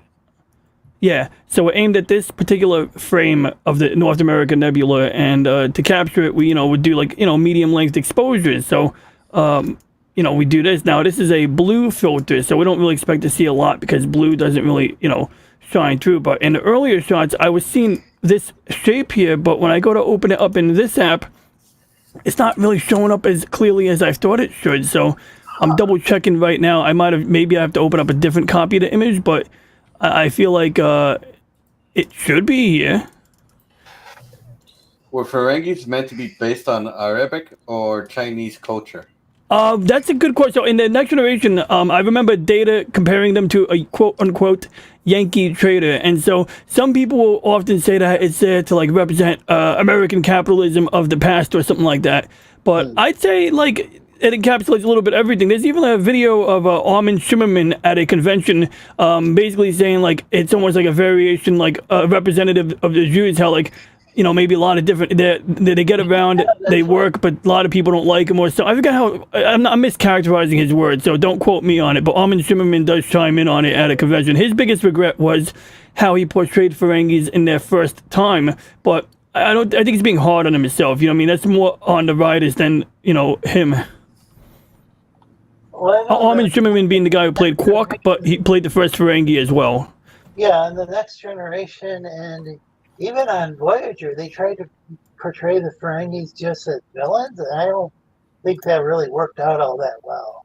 But I think Deep Space Nine with I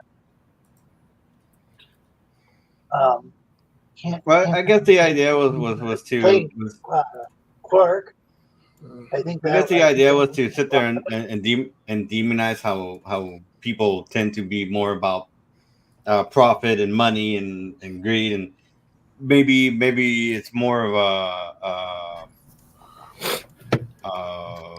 a character parodying corporate greed, I guess. That's what it feels like every time. They're like, yeah, this feels more like a corporate greed asshole than anything else. So it's like, especially on Deep Space Nine. I could be getting it wrong, but I think you're onto something there. I mean, especially on Deep Space Nine, I think they really underscored it. And look, on these types of shows, they take something like that we know of and they turn it up to a 12. So like on a 1 to 10 scale, they turn it up to a 12, to really emphasize it, so they can have that, whole, expression on the matter. Yeah.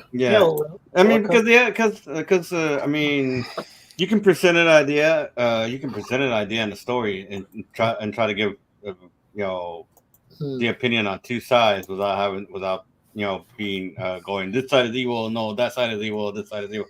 Because even then, Quark, even then, Quark, was willing to bend and change in many ways. Because I do believe that at one point they were trying to, a female Ferengi was trying to get into it, and Quark was going with it, but he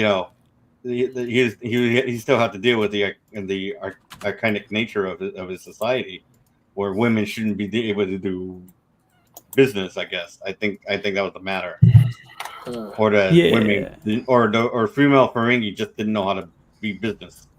Something to that effect. I can't remember exactly. Well, like the Ferengi Commerce Association or whatever it was called. I think it had like a name like the FCA or something like that. They definitely had very strict laws. And look, I mean, they made it clear that, like, I remember when Nog and Quark go home to Moogie being their mother, and like it's tradition for the mom or the lady in the house to be like naked. Like this was almost like barefoot and pregnant. They take it a step further, like no clothes at all. And she was a bit progressive, but like it was totally normal. So she actually like takes over clothes for Nog's sake. Like, oh, Moogie, and like it's just funny hearing. It is a little weird, but like this is also looking at different cultures. Sometimes some things seem really alien. In this case, this is both alien and alien. From our sensibilities, right? Unless you live in a nudist colony. Exactly. And like it was interesting, because like there was 2 episodes where there was a female Ferengi doing business, and one of them was really interesting because like I don't want to ruin it, but it's a worthwhile episode because it's a pretty good like swap-a-roo, and the other one, of course, is when Quark's mom goes into business. Except by this point, she's like, basically like in a relationship with the Grand Nagus, and she's got his ear, and he's going along Quite with literally. Yeah. Quite literally, Umox, yeah. Right. I'm like, literally got him by the ear, quite literally. Did you see the episodes of Lower Decks where they went to Ferenginar? I was at I only saw season 1. I see. Yeah. Well, they were starting the process of bringing Ferenginar into the Federation. And to do that, they need to negotiate with the Grand Magus Rom and his wife.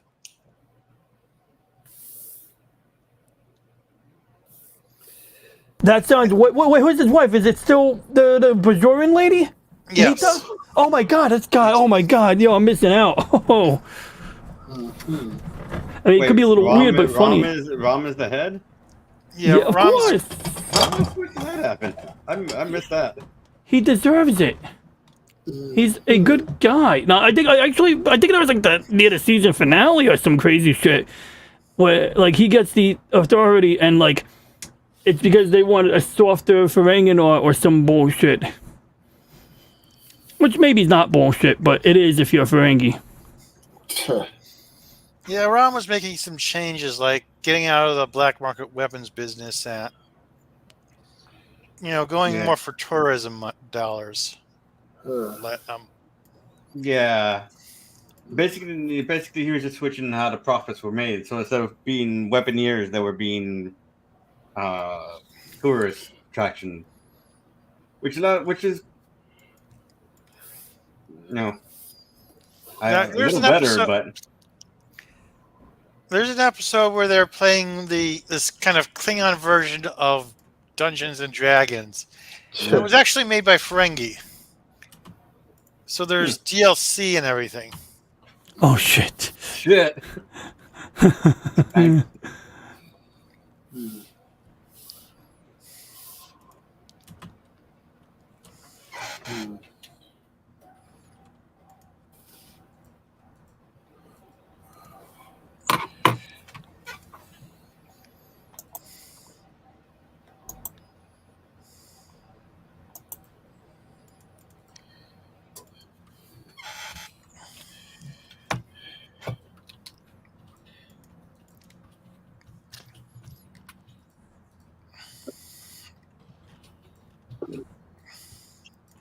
Well, this is interesting. I hadn't heard anything about that.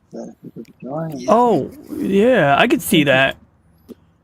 I don't know if that's intended, but yeah, it sounds like it. It sounds about right. Yeah.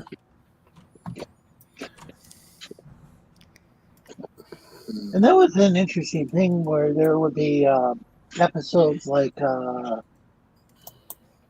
let's say like there was an episode of Deep Space Nine where there was this group of refugees who showed up and they wanted to settle in Bajor, but Bajor was just recovering from the Cardassian occupation, and then it's like, and it's like, do we allow these refugees in who think that they thought this was their promised land, and yet here at Bajor, but Bajor, they thought Bajor was their promised land, but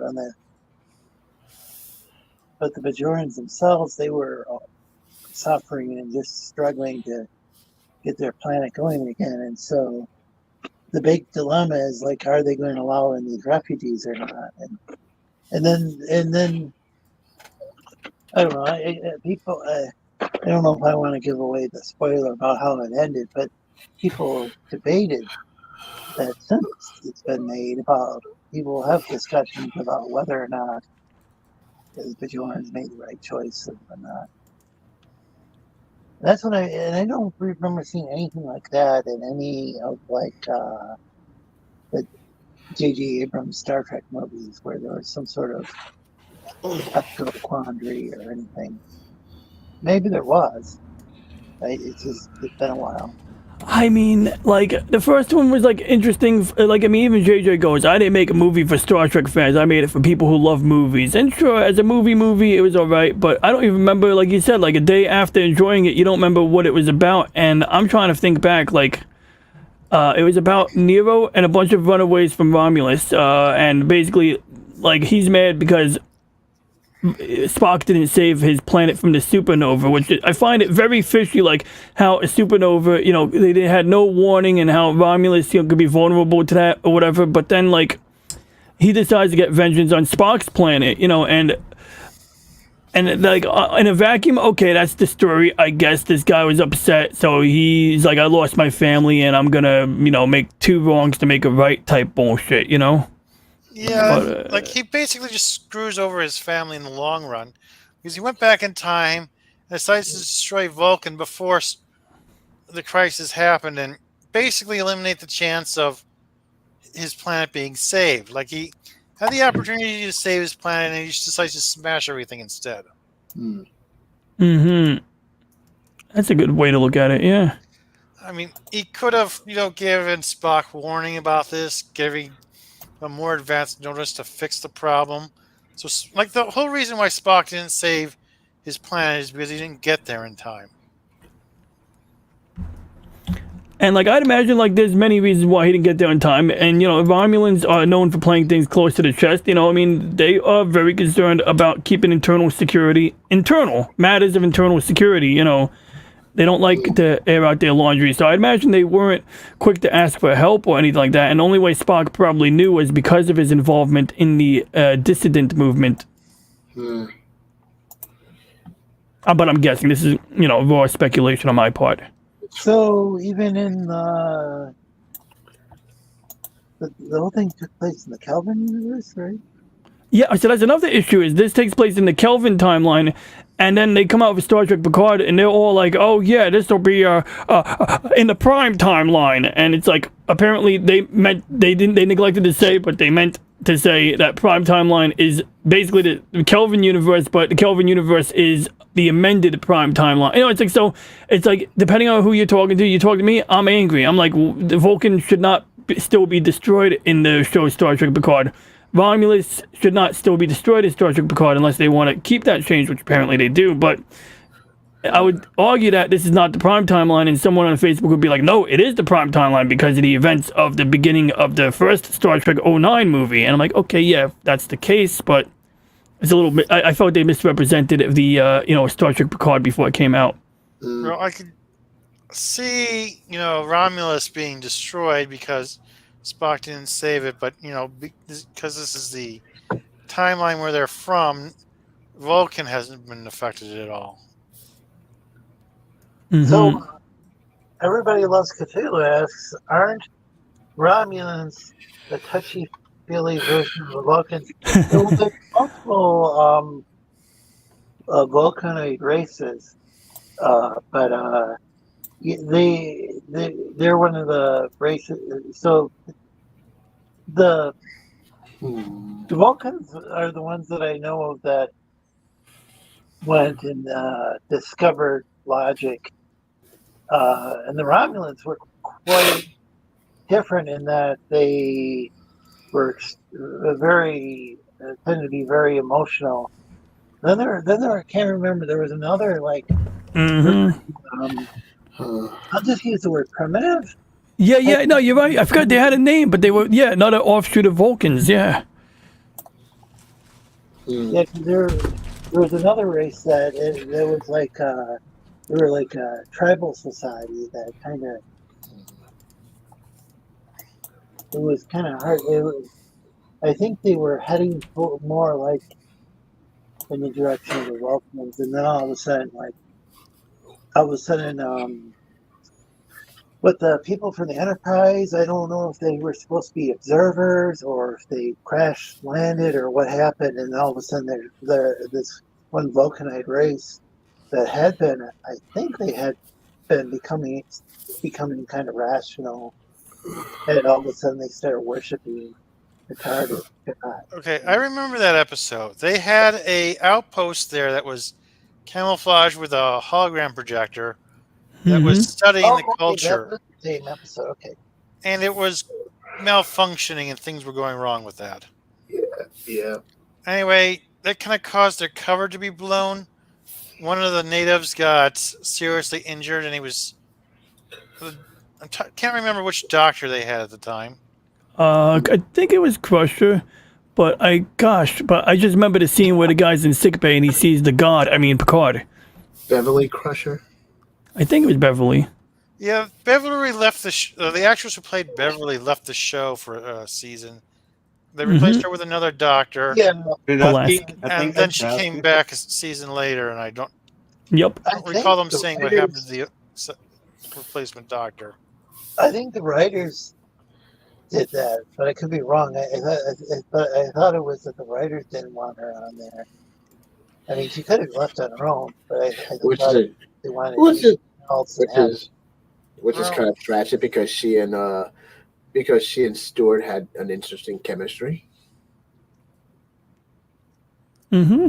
Yeah, Pulaski also had an interesting character arc with Data. So she calls him Data, and she's like, "What's the difference?" Well, Data is my name. Data is not. That's Data for you with that dry humor. Oh, he was dead. He was dead serious. He was dead serious. But the way he's serious, but the way he gets stuff, the way he delivered it. Yeah, true. You're right. So here's the deal. I think what they wanted was this is. I think this was based on maybe based on like interviews or whatever.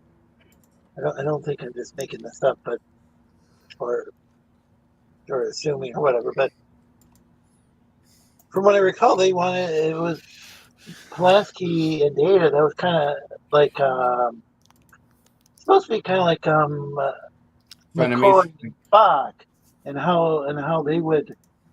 And how they would go back and forth. Yeah, and how, but the thing is that Data really couldn't. Even though Spock was like but half Vulcan, he could really exchange like jabs or whatever. Like he would. I mean, he could be really like witty, but Data just really couldn't. Well, he's not supposed. He wasn't supposed to. I mean, Brett Spiner probably could have done all that. It's just the way the character was meant and designed was that is that he had no feelings, no emotion, so he didn't have that kind of wit. Yeah, to come back he had kind of some sort of even like without the emotion chip. I think he had. I think I always had the sense that there was a possibility that he felt some sort of kind of like primitive emotions, but not like Lore, where he was like, or yeah, Lore's an asshole. Yep. Like it seemed like he had maybe kind of like the roots of emotions, if that makes any sense, like kind of like the foundations of emotions, but yeah, his but father, so to speak, his builder hadn't given him an emotion check. Yeah, but that was but that's essentially what involving that too. But that's essentially what I understood was that she was there to kind of have this this challenge to Data's logic, I guess. Well, because at first she was treating him basically like any other machine. She was being a straight up, I guess, a straight up asshole to him. I thought. Sorry. And then eventually she was supposed to come to a kind of understanding. Yeah. With Data. Mm-hmm. That was supposed to be her whole character arc, and it was getting there, and then they just decided to axe the character. Like, yeah. A measure. What's it called? A measure. A measure of a man. Was that the security officer? Hmm? Who was that?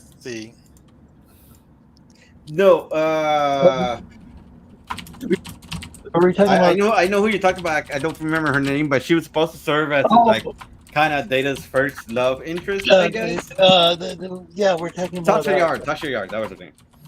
Yeah. Oh right. Yeah, the actress decided to quit. Yeah, because the thing was that they weren't giving her much of a role in episodes, and she actually said that she didn't want to become like Uhura. The thing is, Uhura's character really, I mean, they were like 3 years, and then all of a sudden she's in the movies, and like she ends up, she ends up being like promoted to like some of it's off the screen, but she was either an admiral or captain, depending on which if you want to go by like. I thought Tasha Yard died. I think kind of unofficial, or do you want to go by like what they mention on the card or something? I think. Well, yeah, Tasha Yard died because the actress decided to quit. Yeah. They killed off her character. Oh, she didn't want to get typecasted. Yes, I kind of. Yeah. Well, she later regretted it though. Yep. And then she ends up coming back as a Romulan. That was so confusing. Yeah.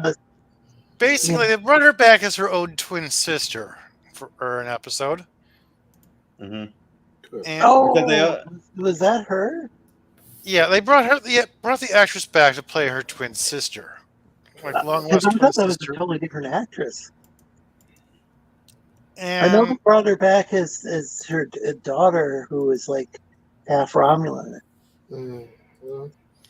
But yes, there was another episode where they kind of screwed with time. The predecessor to the Enterprise showed up through a time portal, which caused a ripple effect that altered, the timeline. Oh yes. Which significantly altered the Enterprise to the point where Tasha was still alive. I think Guinan was there. Guinan hadn't been around. She wasn't on the Enterprise when Tasha was there originally, but she just had some sort of sense that things are fucked up. This isn't how things should be. Yeah. Did they eventually fix that? Well, they basically fixed that. They figured out what was going on, what they needed to do to fix it. They got the older Enterprise working again and sent it back through the time portal. But before they left, Tasha decided to, since she's dead anyway, she decided to go join the older Enterprise and go through the time portal with them. Yeah. Mm-hmm. This resulted in her capture and her eventual impregnation. Yeah. And then the actress comes back as the daughter, who's half Romulan. Great. And the thing is, as far as what's her name, Denise Crosby, she was saying that she didn't want to be kind of like Uhura, where there were plenty of opportunities on the original series to give her like more character development, and they skipped that. No, the thing though is that Denise Crosby could. I don't think she necessarily realized is like I think in the cartoon and in the movies they develop her character a lot more. But I guess I'm repeating myself. The animated series, she's captains the ship, which was supposed to should have happened on the original series, but then they brought in this guy who was a lieutenant that he'd like seen on like one episode or something before, or maybe he was on more than one episode, but he was just like wasn't part of the bridge crew or anything. He was just some guy that. Anyway, I was talking about the episode of Lower Decks where they went to Ferenginar. The Cerritos was handling that along with an admiral who were negotiating with the Ferengi, with Rom and his wife, to start the process of bringing Ferenginar into the Federation.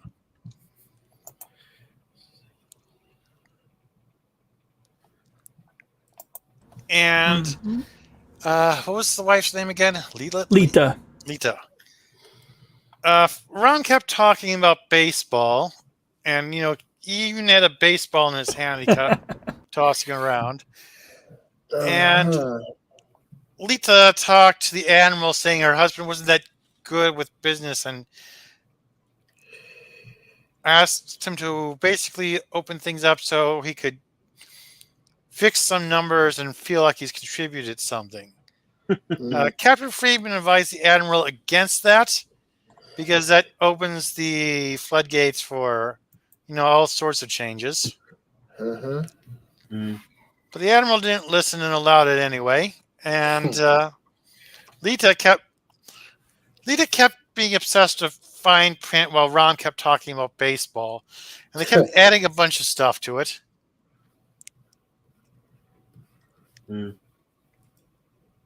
And Rom even got them to change the negotiation table to Ferenginar, his place. And also got the Admiral to dance for his amusement and backhand in hollow novels and all that stuff. He's not sure if hollow novels have backhand, but still agreed for it. Carol, Captain Freeman, then decided to give Rom all his demands, plus a ton of latinum. And the only caveat was that they had to bring in one planet to the Federation themselves.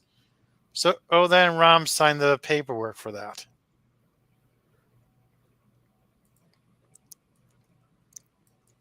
Wait, are you going to give away the whole plot to the entire episode? Sure sounds that way. Yeah. Spoiler alert. Yeah. Spoiler alert. Spoiler alert. But in any case, guys, I do actually have to get off. It's late for me. All right. So. Okay, I'll give your information. And spoiler alert, she tricked Rom. What? I thought you loved him. Captain Freeman? Oh, Captain. Okay, not Lita. Good. As long as it wasn't Lita. Okay. No. But Captain Friedman, yes, I can picture her doing that. Okay, guys, so you can find me at Tier Comics on Twitter or X, whatever you want to call it. You can also find me at the Tech Corner on YouTube, Instagram, and I guess Twitter too. Cool. It is a weird name to call it X. Yeah, I don't really think that's a good idea. So we can find you on Twitter and Twitter. And so I will be having my Black Friday Black Friday sale for commission work on Black Friday. So you could get it on Friday. I thought that was racist. I think you're supposed to call it Green Friday. Well, black is referring to the color of the ink on the paper, but I did have a manager at Best Buy who actually went out of his way to call it Green Friday as well. Wait, I was just saying. We'll just call it Sleestakian Friday. But there's nothing racist about it. Green Friday? Yeah, he had to walk on eggshells because everyone, some people didn't like that manager, and they would walk all over the guy if he wasn't careful. So he was covering his ass. I kind of understand where he was coming from. Okay, well, in any case, I do have a Black Friday. Call it Green Friday? So you got a Black Friday special for your commissions, or what do you do? Okay. So basically, it would be $5 off of any commission type. So if you get a black and white, it's normally it's $30. It will start at $25, and 10 extra characters are normally $15. They will be $10. If you get color, they will instead of $60 to start, it will be $55 to start. Instead of $30 for every extra character, it will be $25 for every character. Digital comics, as far for DAS comic stuff, will be instead of $60, it will be $55 per issue. Every issue is 20 pages. You just take 5 off the price. Yeah, the 5 off of everything. Up to $300, because the last time I let it be unlimited, someone got like $1,000 worth of stuff, and I ended up taking 3 years to finish the stuff. Did you also have like much steeper discounts than just $5, or was it always 5? It's always 5. Okay. It's just they would go and go over like $300 or something, and so it all. Yeah, I maxed it at at a total of 11 characters, or 300, or like 320. For the amount, because okay, this sounds pretty reasonable. That you put a cap. I put a limit, because that, like I said, last time I let it be unlimited, some guy bought the farm and a few more. Well, okay, I'm not doing that again. It was. I mean, it was great to have the money, but at the same time, it was a lot of work. Well, you don't want to get commissions and stuff, and it's one person's like talking all that would throw you. Wasn't that kind of issue that you're trying to manage your time? Yeah. So the biggest thing is to manage my time. So yeah, it'll be $5 off of everything up to 11 characters, or approximately between 312 and 315. 11 characters is a lot too. So I put it at 11 because that's a reasonable amount. I would think. Yeah, I think I don't. Yeah, because like I said, I'm not an expert on commissions. But like I said, it draw 11. Well, because I also don't know. I really don't know how to price for things like doing like, say you want me to draw you a background of buildings, a structure or something, weapons, like I said, or whatever. I'm sorry, the Spanish term, but so I don't really know how to price for stuff like that. So I'm just trying to give a general price for everything, and also give a general discount for everybody.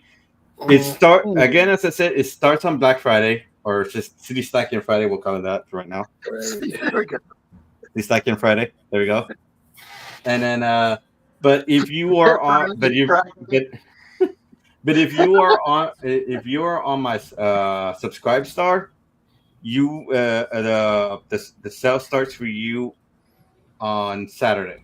This coming Saturday. No, not Saturday. Sunday. Oh, sorry. So it starts for you this coming Sunday. If you want to, so like for those who want to. Yeah.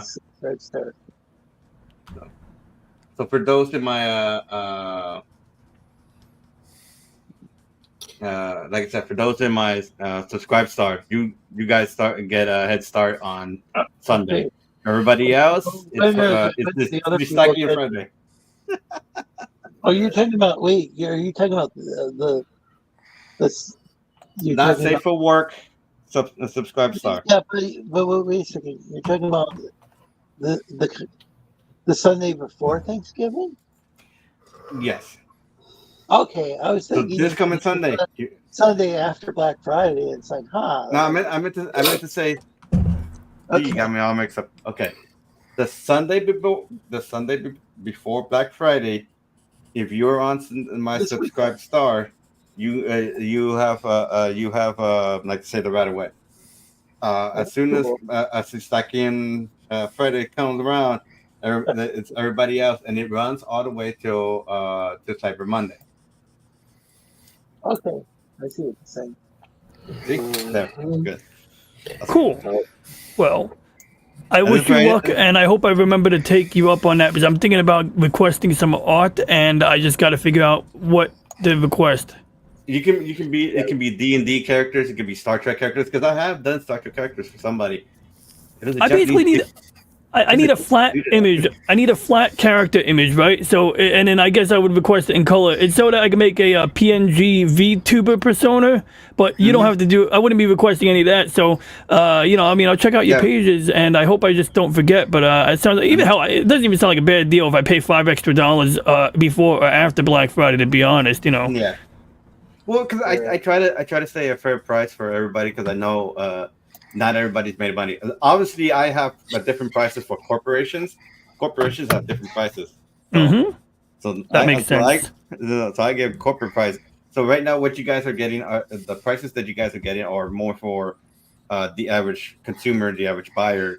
is not like if you're a corporation, you come, hey, I want this. Okay, this is going to be $500 right off the bat or something to that effect, you know. Because you're a corporation, you're demanding my time, and obviously you're going to ask for multiple changes that they're going to that would infuriate anybody. Yep. No, because I used to work for a bridal company, doing their graphic design work and their basically their bridal magazine book. I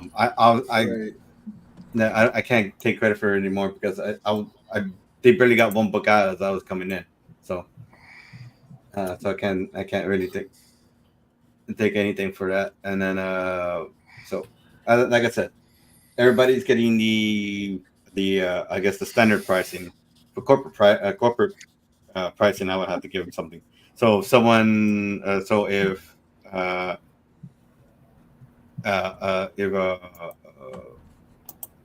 Marvel came and asked me to draw whatever, it's like, hey man, you got to So yeah, this is like starting to feel like an infomercial. Yeah, sorry, man. But in any case, guys, you all have a good night. Be excellent to each other, and stay safe. Roger, you too. Come to think of it, we can find you on Twitter and Twitter.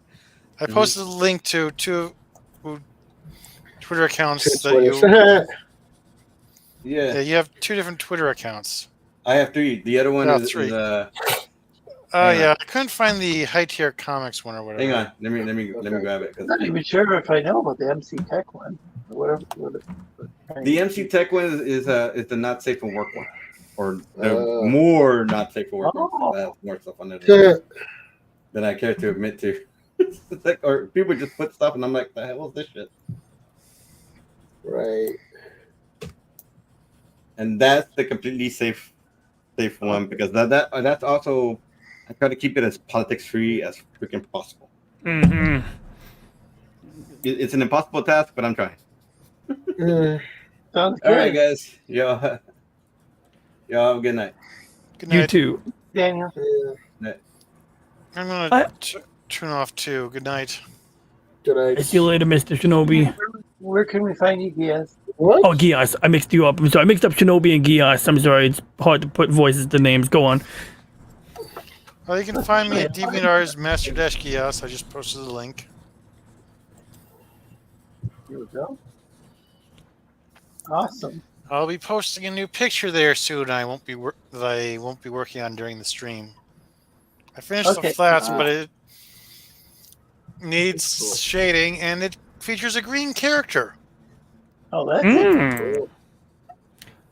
I bet it's Gorn from Star Trek. No. We'll be you know.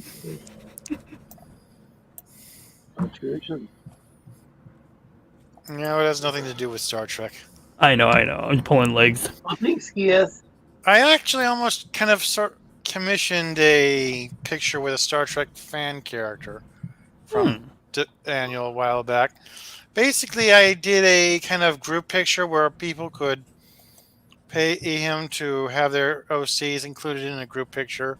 He'd do the line art, and then I would do the colors for free. One of them was going to do an Eldorian OC, but he dropped out at the last minute. So we just got some human characters. Got you. That sounds kind of scary. The humans.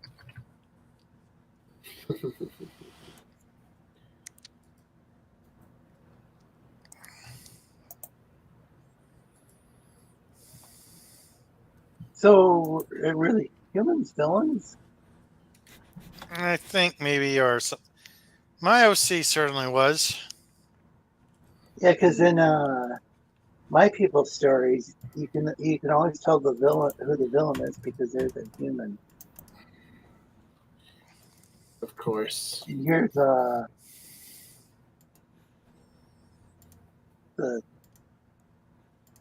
head ninjas, Shinobi, aka Shinobi. His social media links as well.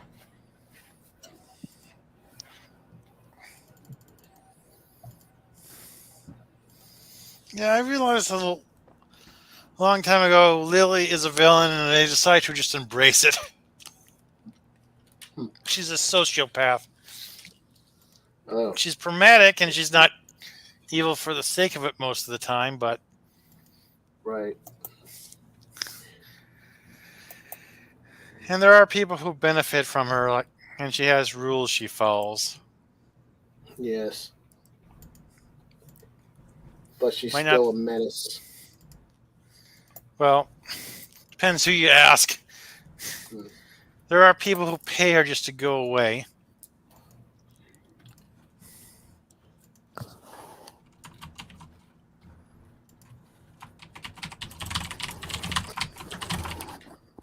Anyway, good night. See you later, bro. Yeah. Mr. Geass, who I mixed up as Mr. Shinobi a moment ago. Yeah. I wonder if that's related to Code Geass. Yeah, I was gonna make that joke.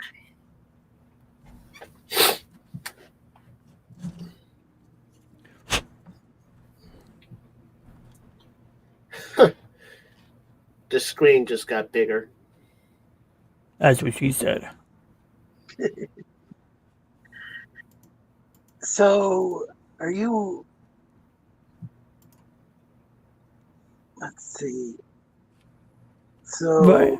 DJ Ronnie G, Mm-hmm. you're still looking at the results from your... Oh yeah, so I picked a new target because what was happening was I did see the nebula in my first few shots before going on my bike ride, but they didn't look so good. I think I got to use a different application to open up the images I captured, but in the meantime, I shuffled to a different target because essentially the rule of thumb is when an object gets really low and oh, there we go. Okay, good. This one you can actually see. Okay, let me make some adjustments here. I'll crank it up a bit. You could sort of see it, like, and what you do is you stack multiple. In fact, let me move myself out of the frame. Give me 1 second here. I'm just gonna. There we go. There we are.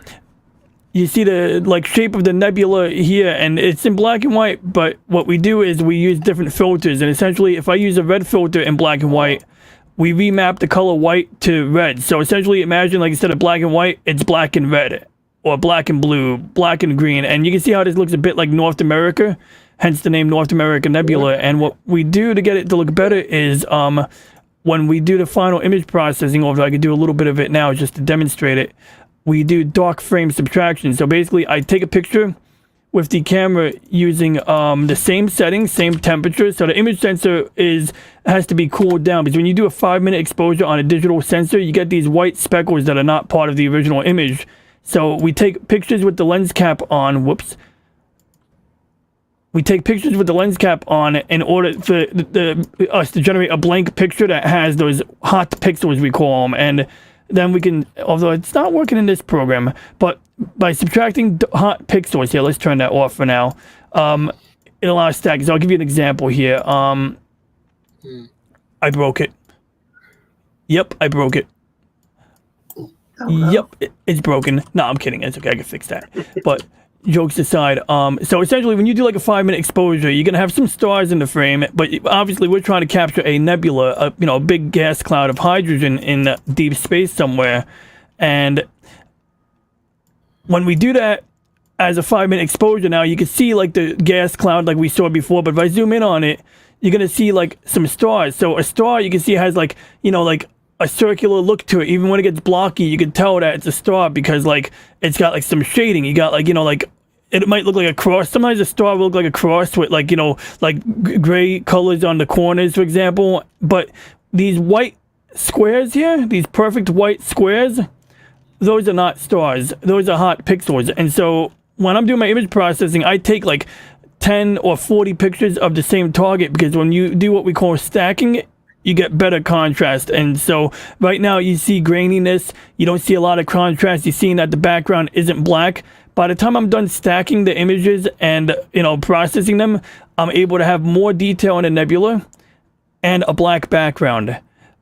But the problem is that not every picture is exactly on target. Like the camera or the scope might shift a little bit to the left or a little bit to the right.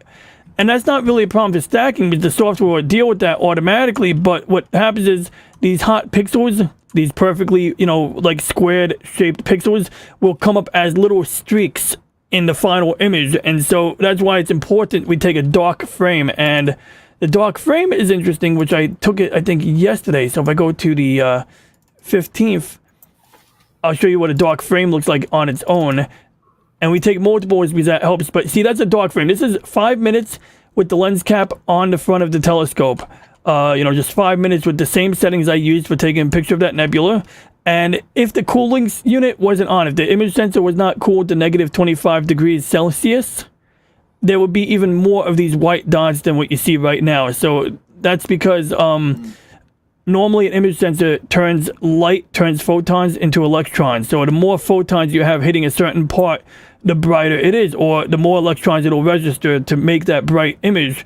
But it also has a tendency, every image sensor, like if you ever take a picture on a phone and the phone is warm and you're in a low light environment and you find that the image comes out grainy, that's because it's literally turning the heat into electrons. It's basically treating heat, even though heat is invisible, generally speaking, it's turning it into something that you can see in the final picture. So that's why I take these dark frames and then I combine them. Although right now, this is a new computer. My backyard laptop got wet, so I put a desktop in the backyard. And it's actually much better, but I'm still kind of like, getting the software packages tidied up in there, although I'm very ecstatic how well it's working. Any questions? With the weather and stuff, like putting a laptop or any computer in the backyard seems kind of... Oh, I see a message in the chat. But DJ Ronnie G, if the Earth is flat, how can space look like that? Oh, no. The Earth can be flat and space can look like this. It's because...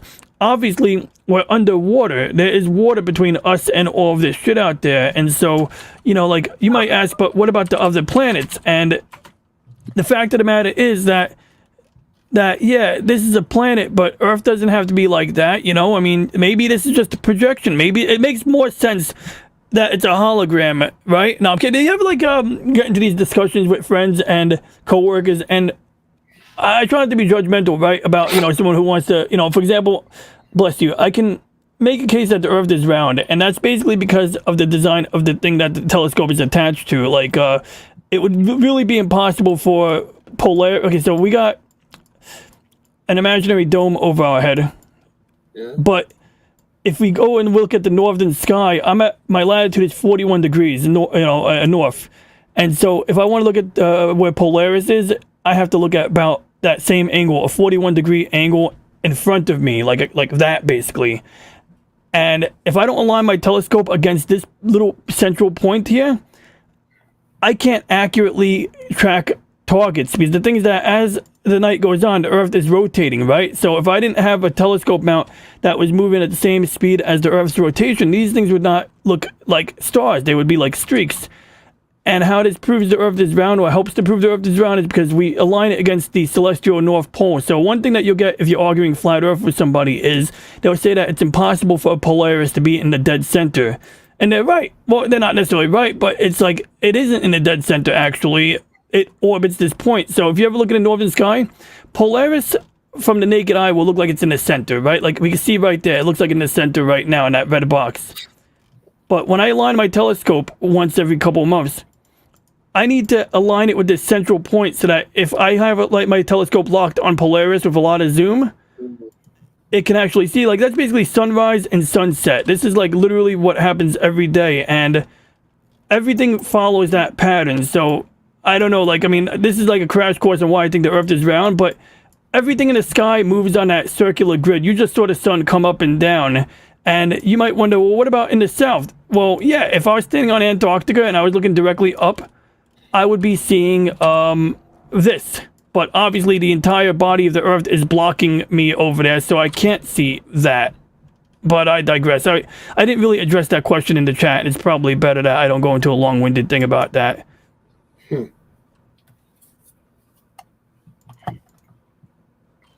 But we did have an interesting conversation last week. So a gentleman was arguing. I was showing the Voss. You ever watched The Expanse, Shinobi? What'd you say? Have you ever watched The Expanse? No. Oh, it's a pretty good show. I recommend it if you like sci-fi. Well, I was basically talking about how to... What streaming service What streaming I service think is that on? it's definitely on Amazon. Yeah, Amazon literally bought this series after Sci-Fi had like seasons 1 and 2, I think. And I think after like season 2 or 3, Amazon bought it out. So the entire series is on Amazon Prime. Okay, that's why I haven't seen it. I got you. Yeah, well, it's pretty good if you ever get a chance. But basically, one thing without spoiling anything is that the ships on that show have a engine that is very fuel efficient. And so, whereas normal rockets can only burn fuel for minutes at a time, on the Expanse they could burn fuel for like days at a time. And this is helpful because when a ship is under acceleration, if this is a rocket and you have your floor plan like deck 1, deck 2, deck 3, deck 4, let's say, almost like a skyscraper, as long as you have propulsion coming out the back or the bottom, you can essentially have the equivalent of gravity, because just like when you're in a car accelerating, you're being pulled to the back of your seat. As long as you're continuously accelerating, you can do that on a ship. And so that's one of their MacGuffin devices is magical technologies, a engine that's super fuel efficient.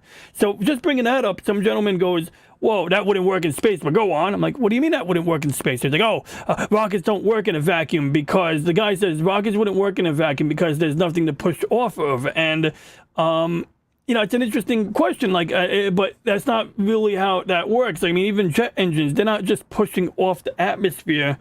When a rocket gets off a launch pad, it could be pushing off the ground, but it's not. That's not the force that's at work. And I'd say the best way to illustrate, or at least my best way, in my opinion, to illustrate how rockets worked when I was having this argument was to stand on a skateboard, which I tried standing on my chair. I tried standing on my chair and throwing a bottle at the wall.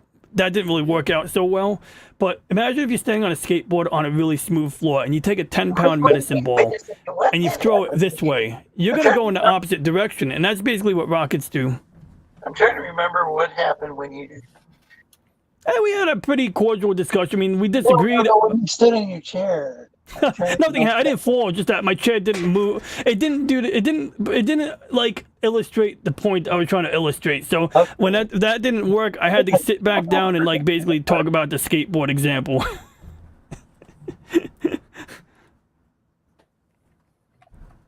But like, I respect that maybe people don't trust NASA. And I think the dude kept saying like, "Oh, you listen to NASA." I'm like, no. I mean, like, maybe some things I agree with on NASA, but I don't look to NASA as the only authority on reality. Like, I mean, like, just setting up my own telescope mount and learning how to do polar alignment brought me a long way, because there was a time where like I mentioned this flat Earth thing to my friend's boyfriend, and he goes, "How do you know the Earth is round? Have you ever been to space?"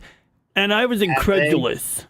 I haven't. Oh, hey, they haven't been to space either, but I haven't been to space either. So I was incredulous, but I didn't really know how to address that. But I knew that the right answer to that person wouldn't be, "I saw pictures from NASA." And I get it. If you don't trust NASA, maybe that's not the source I can give you. But this is one. But there's many ways to do this. But really, does the flat Earth people even have a map, like a map that works? That's a good question. Yeah, I don't think they do, but I mean, I've seen a few attempts. I've seen different people take cracks at it, and it's usually like an ad hoc explanation. There's always something missing from that version or any version. Oh, you mean like the supposed ice wall? Yeah, well, exactly. So the ice wall addresses some concerns, but I mean, it doesn't explain like why I can stand in South America, Australia, and like, I don't know, some other like part of Africa and see the same objects in the southern sky. And like, if we're like in the any of those places, if I was standing in like South America or whatever, well, right now they'd be seeing the sun, but basically there's people like, I forget, there was actually a good example, like it's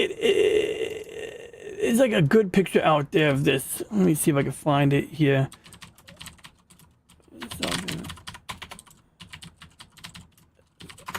Because it was a funny illustration, like that kind of like destroyed the.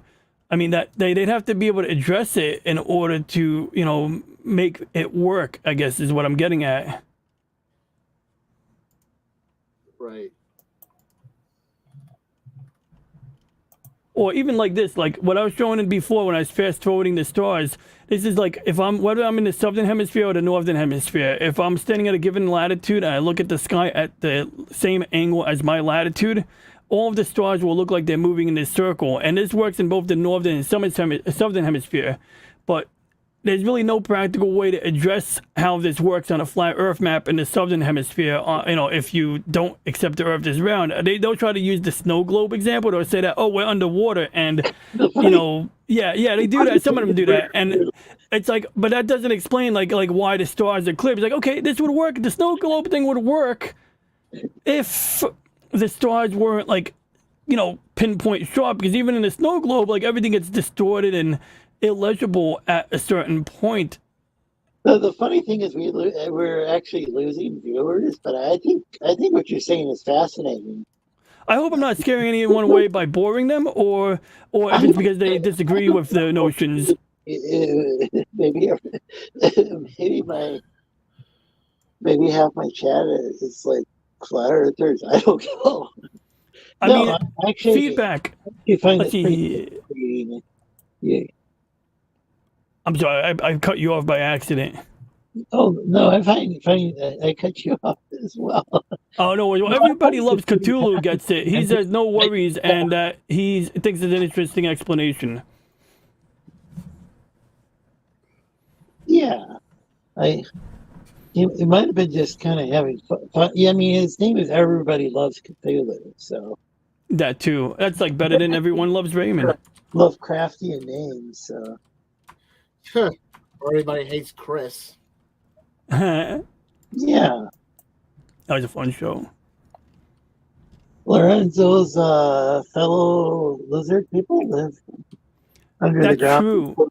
That's wouldn't believe you or DJ Rangy. Well, it's. Well, one time I was astral projecting and I saw lizard people, and it must have been the ones living underground. So so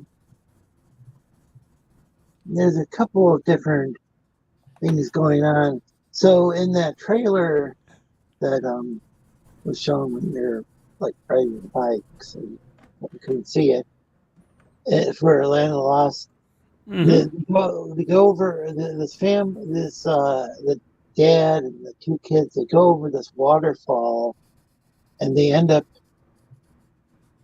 It appears that they're going into the ground, but I think they're going into a portal. So there's that issue. But then the Sleestak, the Altrusians, the ancient Altrusians, they did have a city that was where they lived, where there are underground caverns, kind of like what was it? Was it Carthage or where was it that had those catacombs? There was a couple. Are you talking about like real ones or like mythological? There was a real one. Like it looked like a really interesting system of rooms. The Christians ended up eventually, I think, living there, but I don't think it was built by them. It was built. Ooh, that's interesting. I didn't know that aspect, but I wouldn't be surprised if somebody stumbled on it. And I think North Africa. But yeah. So the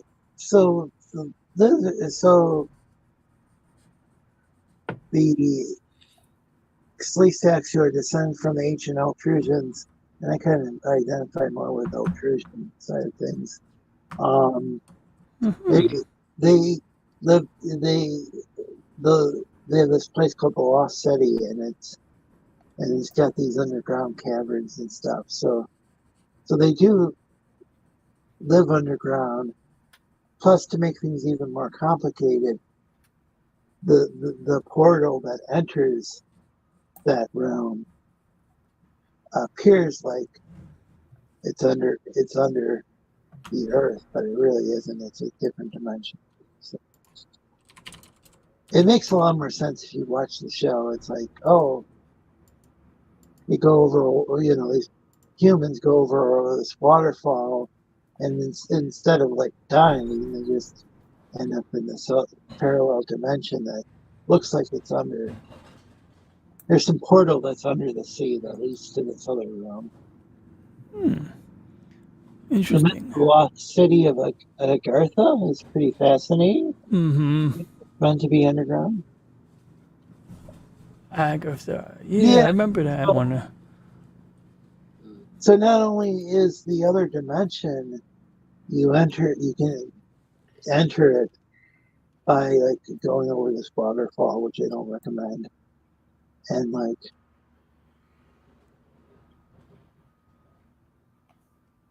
I think it's like under the water is this portal to a different dimension. But then some of the people, the Sleestaks,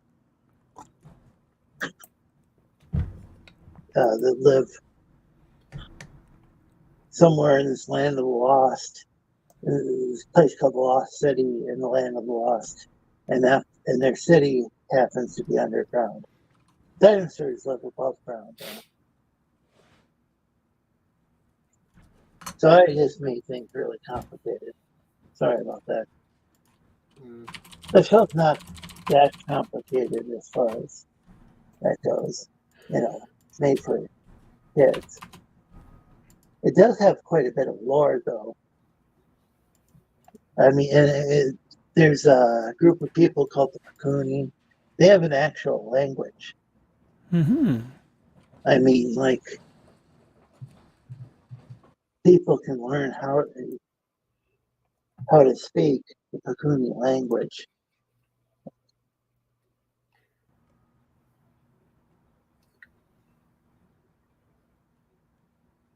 Like, some people actually speak Pakuni on YouTube. Ooh. Kind of like what's it called? The alien language, or is it like an ancient language? Well, it's Pakuni language. So there's these. It's alien in that the land of the lost is in a different dimension. Got you. But the Pakuni they're like humans, but they're furry. Oh, okay. They're, like the Furlings on Stargate. Like what? Nah, the Furlings on Stargate. It's a running joke because you never see the Furlings except on episode 200 they do a parody and they're like these furry creatures. For a second, I thought you said furries from Stargate. Them too. Okay. There's also or like I think they're more human than like, I mean, more towards human than like the Ewoks. They're basically they're these cavemen who still have they're still very hirsuti or whatever, however you pronounce that. They're still very hairy. Like humans were before they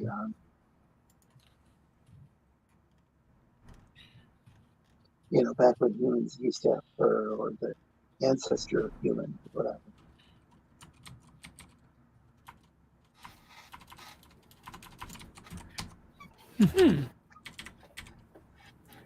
I guess it would have been the ancestors of the various groups of humans. Yeah, because I don't, or maybe I'm trying to think. Were there ancient humans that were furry?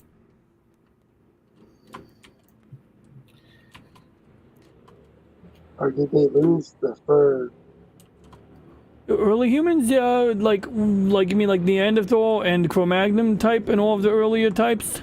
Well, was there like a predecessor to that? There were predecessors that were. Like, I mean, there were early races, species of human or relatives that certainly were hairier, and there was some connections there. And Neanderthal man was up there. Some people think Bigfoot is a living Neanderthal, though now I'm going into the weeds of not demonstratable, not backed by evidence. So I thought the Neanderthals, or I guess in Europe, they tend to pronounce it Neanderthal, like, I guess British English, Neanderthal. Yeah, like in France, I think there's like caves in France that like are related, or that housed the Neanderthal man, or I thought they had lost their mostly. I mean, maybe they were kind of hairy, but not like furry like a cat or something. The dog.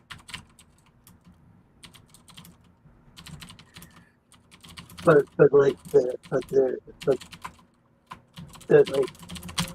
the ancestors would have been furrier.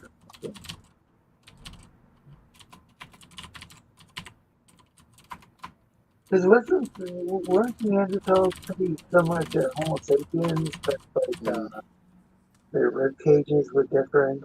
Yes, like Neanderthals are similar to chimps or monkeys because they had that like conical shaped chest basically that could have a lot more muscle mass on it, and this is why I would never want to be alone in a room with a chimp.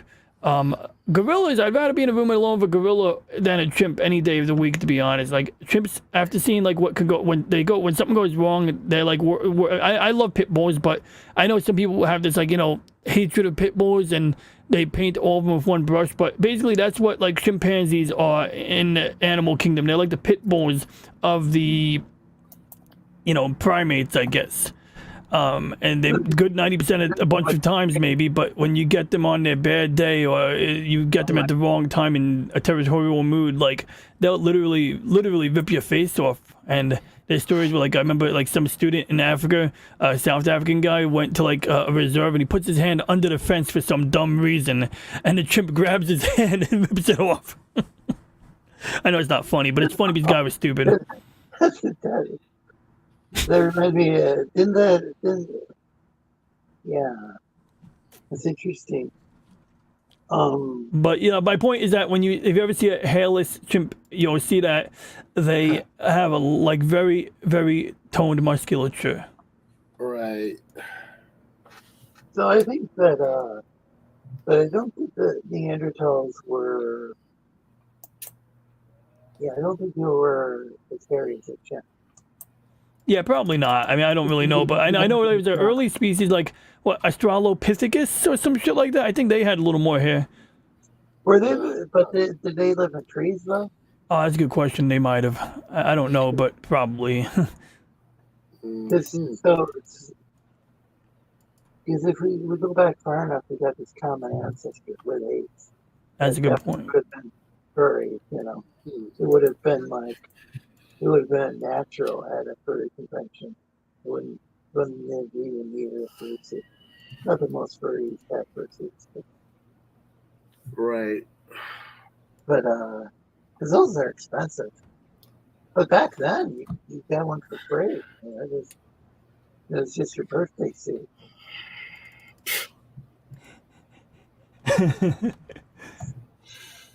So, what is it that I'm highlighting in your energy?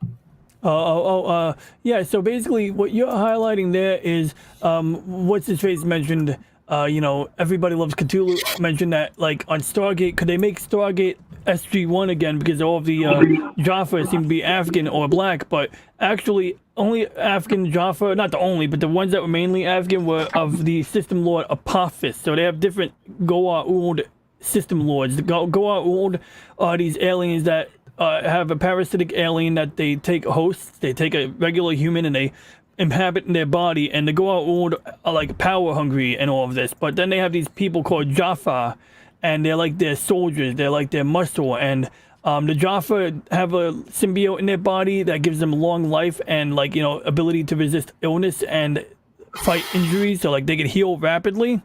But Apophis' Jaffa were all black, because Apophis was basically black, or he was like North African, and a lot of the his people were also black. But then later on in the series, not too long after that, you do see other Goa'uld System Lords, and they have soldiers or Jaffa of different races, including one named Yu. His name was literally Yu, which is YU, and System Lord Yu. he was Chinese looking. In fact, that's sort of like he was in, like, I think he was a Chinese god. So that's another thing in Stargate. They often will like take like mythology from different races, and they'll like take a guy, like a Chinese god, let's say, and they'll make that into the alien system lord, and they'll say the reason we have this mythology is because this alien visited Earth 5,000 years ago, and that's why. It's kind of like it's the ancient alien. Yeah. Basically, that's what they're going for. Except it's way better. I don't know if it's way better, but you know, I thought it was a fun show because they got, you know, the Stargate and the Air Force base basically. They were an enslaved race like the Jem'Hadar. Yeah, it'd be a good way to put it. Yeah, that's a very good way to put it. Well,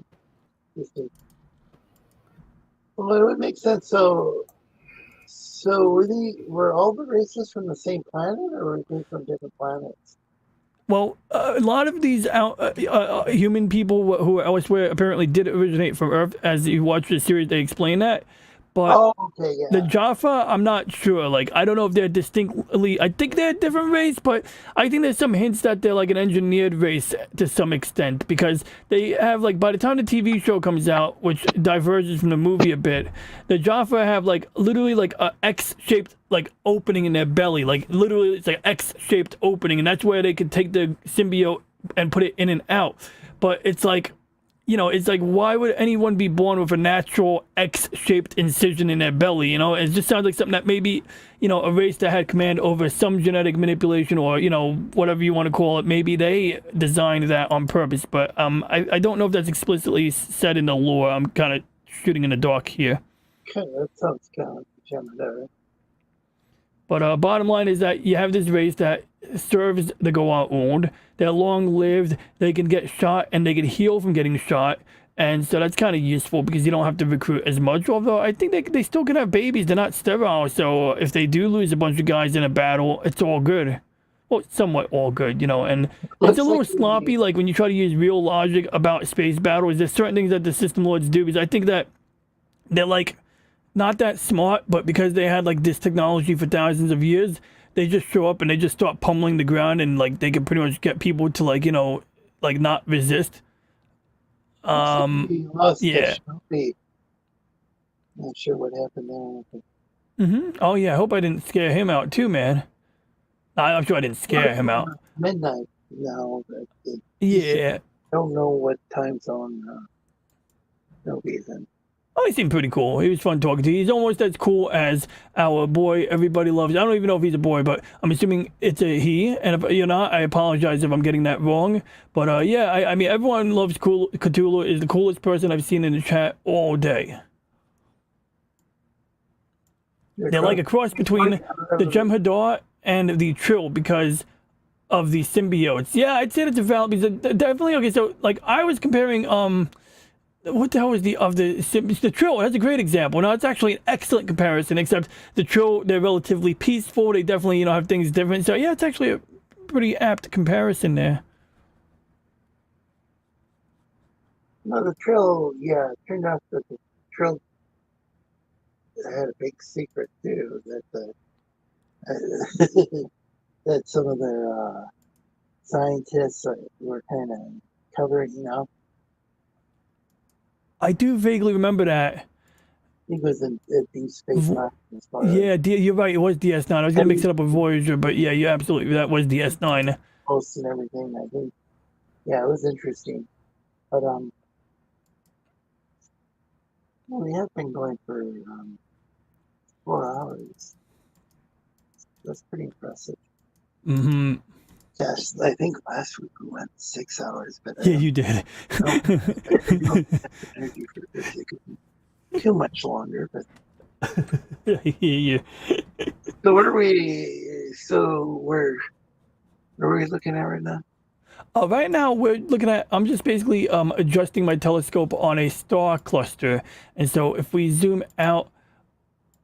Because I always zoom in because I need to make sure I'm focusing right, because we got red, blue, and green filters. And so we're taking, remember, I'm taking black and white pictures with different color filters, and then I'm processing them later. So essentially, like, if this color star is a bright white with the red filter, chances are if I switch to the blue filter, it won't be a bright white. It might look as gray. But if you combine the intensity of blue, red, and green together, you get the true color. And best way for me to really show you what that looks like is for me to break out of full screen mode for like a split second to show you like my desktop wallpaper, because I actually, have like a picture that would actually illustrate what a star cluster is. And if you like, please like and share. Yeah, I think I definitely hit like on your channel already. And on here with there we go. I got it. I think it's really cool. Yeah, so this one here, if you look at it, you'll see different colors in the star, including this one red star down here, which might be hard to see, but that's sort of what I'm going for right now. Is when I'm doing the nebulas, it's a little more challenging to do the combining the different photos. Star clusters are simpler, so I'm trying to put more effort into star clusters lately because I know I can get like a result sooner. That would be similar to this, hopefully better. Were you talking about, were you the one who was talking about South Park with their, I can't remember how they pronounce planetarium. Yeah, that was me. The planetarium. What was that a parody of? That was a parody of the Star Trek, the original series episode, where they go to the, what was it called? The rehabilitation colony, which it sounds way more sinister when the Federation is doing rehabilitation, right? And basically that was the episode where like they have this doctor who's like really seems like a good guy. He has this cutting edge device that helps to reform the prisoners. So people who are murderers are now living and working, and they're all happy and friendly and fulfilled. And then Spock and Kirk notice that like some of these people look kind of like zombies. So there's one lady, she's like, I love my work. And it's like absolutely creepy. Like she's like, I love my work.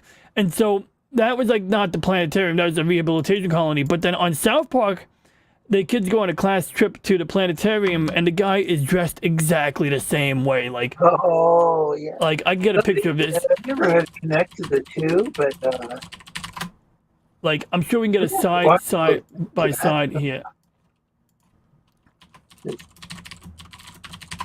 There's got to be like, yeah, okay. So I wish there was a side by side, but like episode of South Park and trippy episode of Star Trek too. I mean, they had lots of trippy episodes of that show. Okay, this is they call it a penal colony, but let me see if I can find a doctor.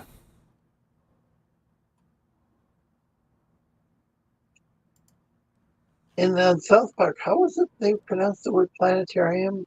He was like he called it like planetarium. Yeah, it was so. Here we are. Simon Van Gelder, is it? Maybe that's him. It's so strange, like the way that the guy spoke and everything. But I never made that connection till you mentioned it. Here we are. Tristan Adams. Okay, his name is Dr. Tristan Adams. Or is it? Yeah, no, I think it is. So let's see here. So we're going to do picture search of this guy here. And then, yeah, this is perfect. So you literally see him on South Park here. Then you see him on the original series here. So I think I can get like a good side by side. Whoops. Sorry. Let me just make some adjustments here. I'm sorry. My program crashed. Anyway, there we okay. We'll minimize that. Okay, so here we go. So we're gonna zoom out, and then we're gonna put this in side by side, and I think you'll be able to see like, wait, no, show me the full size image. Yeah, there we go. And this one was supposed to be in full screen mode, so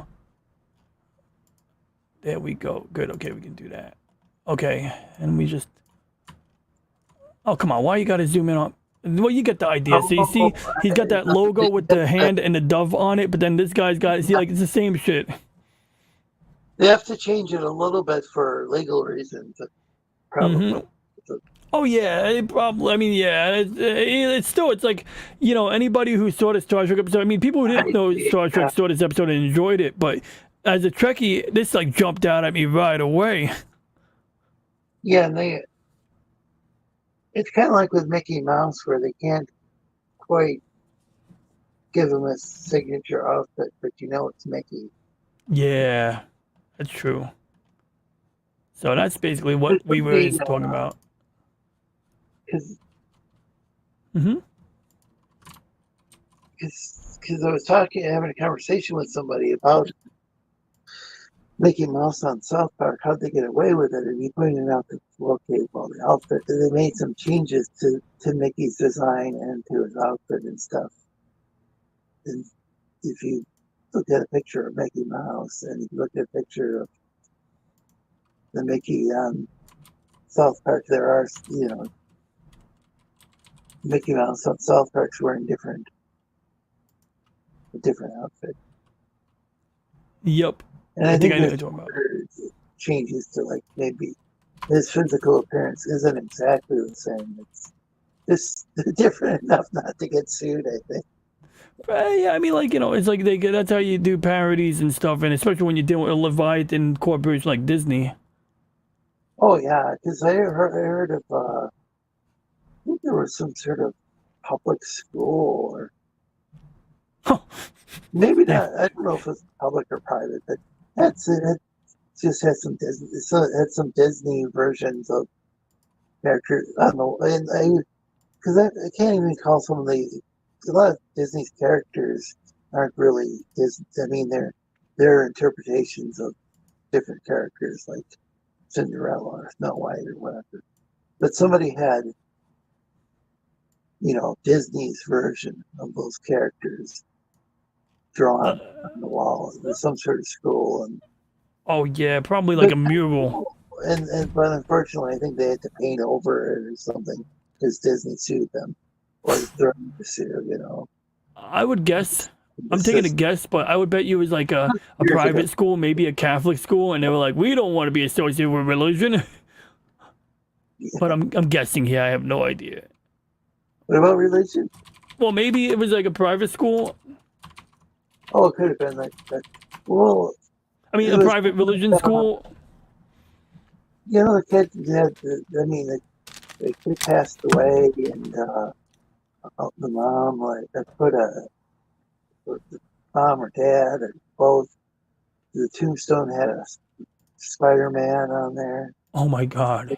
And then Marvel, which is owned by Disney, went and made them remove it. That's so like I gotta get where they're coming from because you don't want Undertaker's charging extra money like for Spider-Man, and then it's like that's impinging on their intellectual property, but at the same time it sounds like really fucking cold. Yeah, the same person who I think it was the same person who pointed out that it was Mickey Mouse and how that got changed. No, I don't think the Spider-Man was changed enough, but I think he said they could have just charged. He could have upheld their trade trademark. Yeah, by charging a buck, saying, "Okay, we'll let you use this, but we're going to charge you a buck." That way, okay, this company is using it, but they at least paid some. Because that's important, because if you don't protect your intellectual property, I think that you almost forfeit it. So I know why the corporations get a little. They're not just greedy. Had they just charged a buck or something? Yeah. They could have. I think they still would have. And again, so this is all in Minecraft. What I'm saying right now, this Minecraft. Is all hypothetical. I'm not. This is not confident legal advice.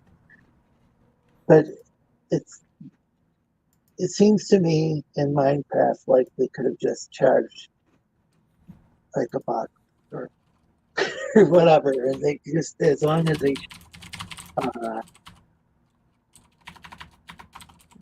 made sure that it was okay, we're protecting our trademark, we're charging them something, and they're doing this with our permission, then they wouldn't lose their trademark, in Minecraft.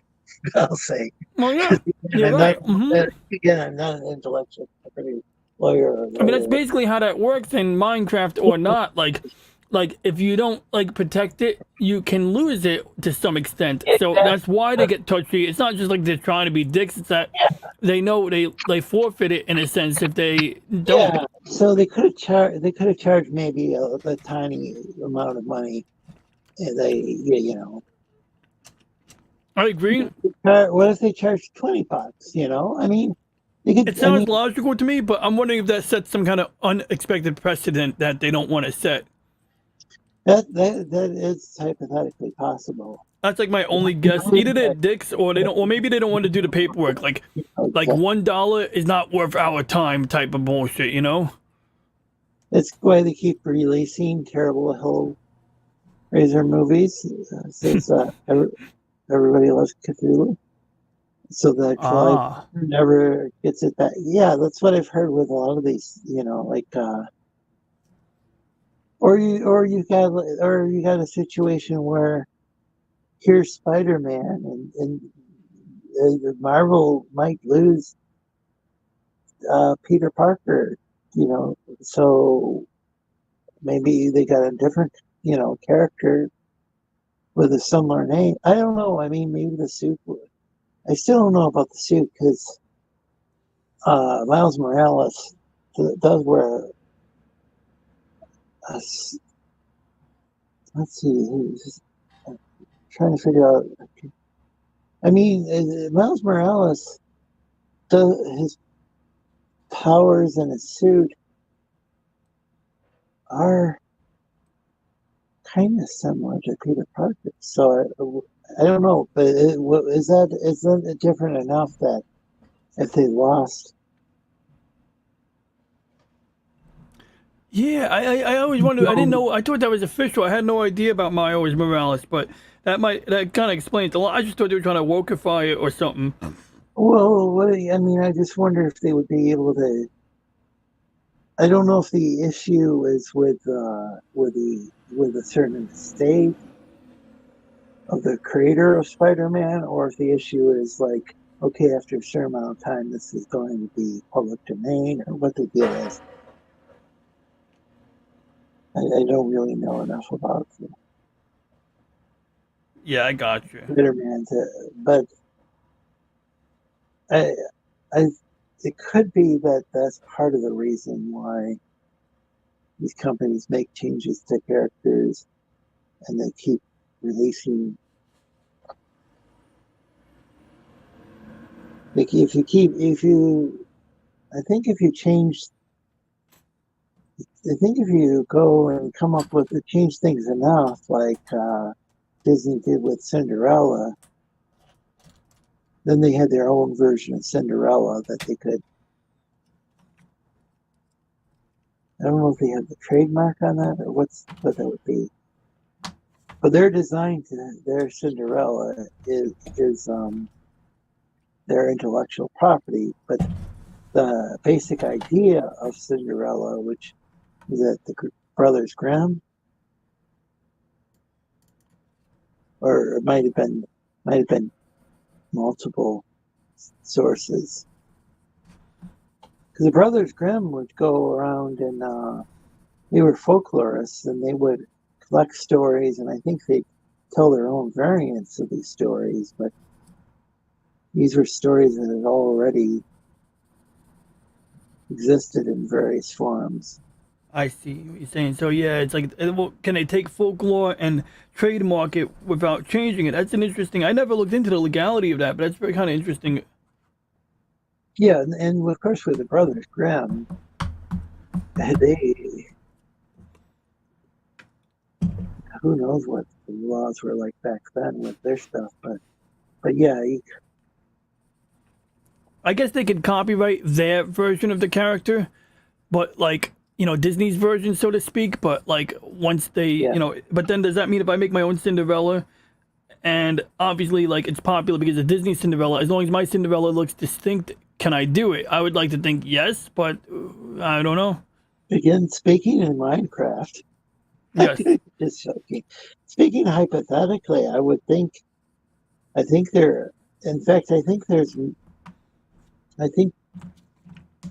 Cinderella is one that other companies have done.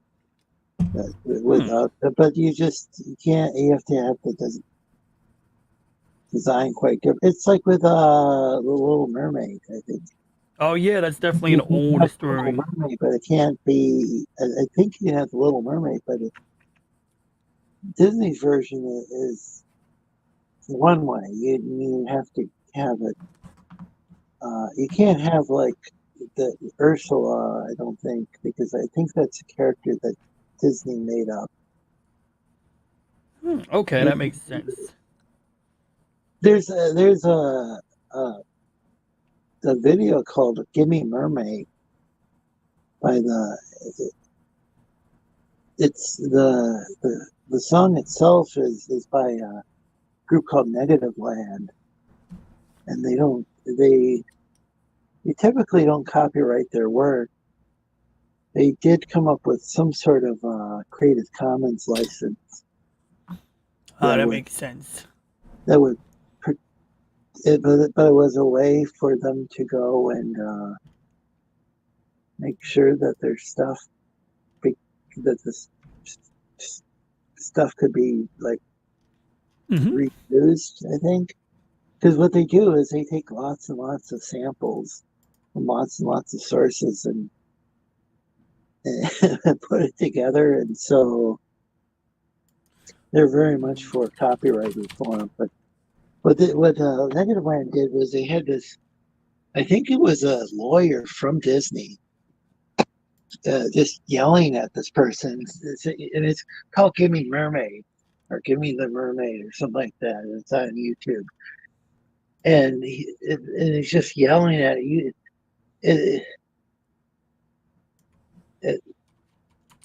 And basically, it was like that Disney owns this character forever, and if you try to do anything, then it will sue your ass and everything. It's just really intense and vicious sounding. And somebody took that and edited. It must have been a Disney employee, and edited a video on using Disney's own equipment, and then like threw in the Little Mermaid and all sorts of stuff. And surprisingly enough, Disney didn't sue. But then again, I don't know if Negative Land actually ever charged for that song, or if they just freely distributed it online. Interesting. I see. Because as long as the key is they can distribute maybe under their Creative Commons, but the minute they're making money, that's when things get a little murky, right? Yeah, I don't think they necessarily had a Creative Commons license for that. I think they just released it without a copyright. But yeah, that's a real trippy video. If I could screen share it. I don't know. I can pull it up, or we could put a link in. Oh shit, Slim Nim. Pardon my French. What up, Slim Nim? Slim Nim is welcome. Yeah, like he had like I still gotta play that. You know what? I should put it up on my Steam right now. That bucket game. Yes, I have the lizard people. I have shared the lizard people out. You know what? Yeah, where are my manners? I should share it. But yeah, word. Thank you, Mr. Slim. We never had that word gamer when I was a little kid. It was just so many people did. But then again, I don't like it that. Okay, so the media promoted this term gamer, and then they after promoting it for decades, then they don't want anybody to call themselves that anymore. Gamer, you said? Like that's yeah, because during Gamergate there were articles in Polygon where they were saying it's just supposed to be a video game, or a video game review magazine, I think, and they had article titles like "Gamers Are Dead" or like the whole concept of being a gamer. That's exactly why you get crap. Tons of awful movies. They are just releasing anything at a loss to keep the rights. Yeah, that's what I've That's what I've heard. Yep. And I don't think they really. I don't think these corporate conglomerates. I don't think they. I think they probably. Wouldn't be surprised if they get a bunch of taxpayer subsidies and like this idea here, go get woke, go broke, or whatever. I think these companies. Well, Disney, it turned out, was getting all sorts of subsidies from Florida. And now DeSantis got rid of those subsidies, is my understanding. But Yeah, they might so be I heard. subsidized by other states. Like are they subsidized? I don't know. Are they subsidized by California? Disneyland subsidized? I don't know. I'm not saying they are. I'm just wondering. Well, I know the in Minecraft, the movie that what's that guy Alec Baldwin did, that was pretty thoroughly subsidized. Is that That's the one where they didn't accidentally. He shot somebody in Minecraft.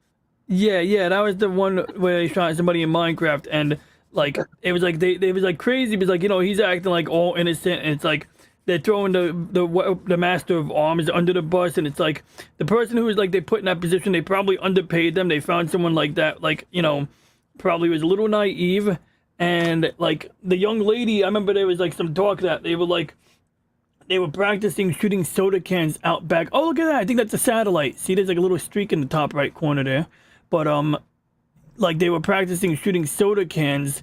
I'll zoom in on it.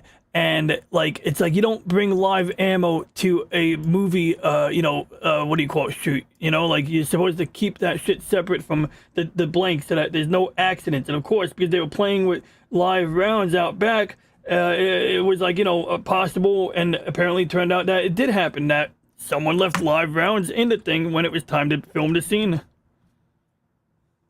Interesting. In Minecraft, they're just more wealthy nerds these days. So instead of just a hobby, well, lifestyle, being a gamer rather than the games. But I'm talking about that's an interesting.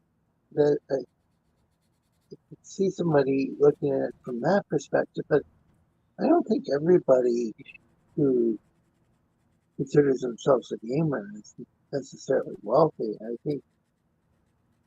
I'm talking about like how Polygon magazine was trying to go and like how this like whole politically correct thing is like, okay, there are these people called these gamers, and they're all a bunch of like sexist men who you don't want women and all this stuff. And so gamer is now dead. You can't call yourself a gamer anymore. Well, it's like, oh shit! I didn't come up with the term. I didn't coin the term to begin with. It was like something I remember journalists talking about before, and now journalists are trying to take away the term. It's like,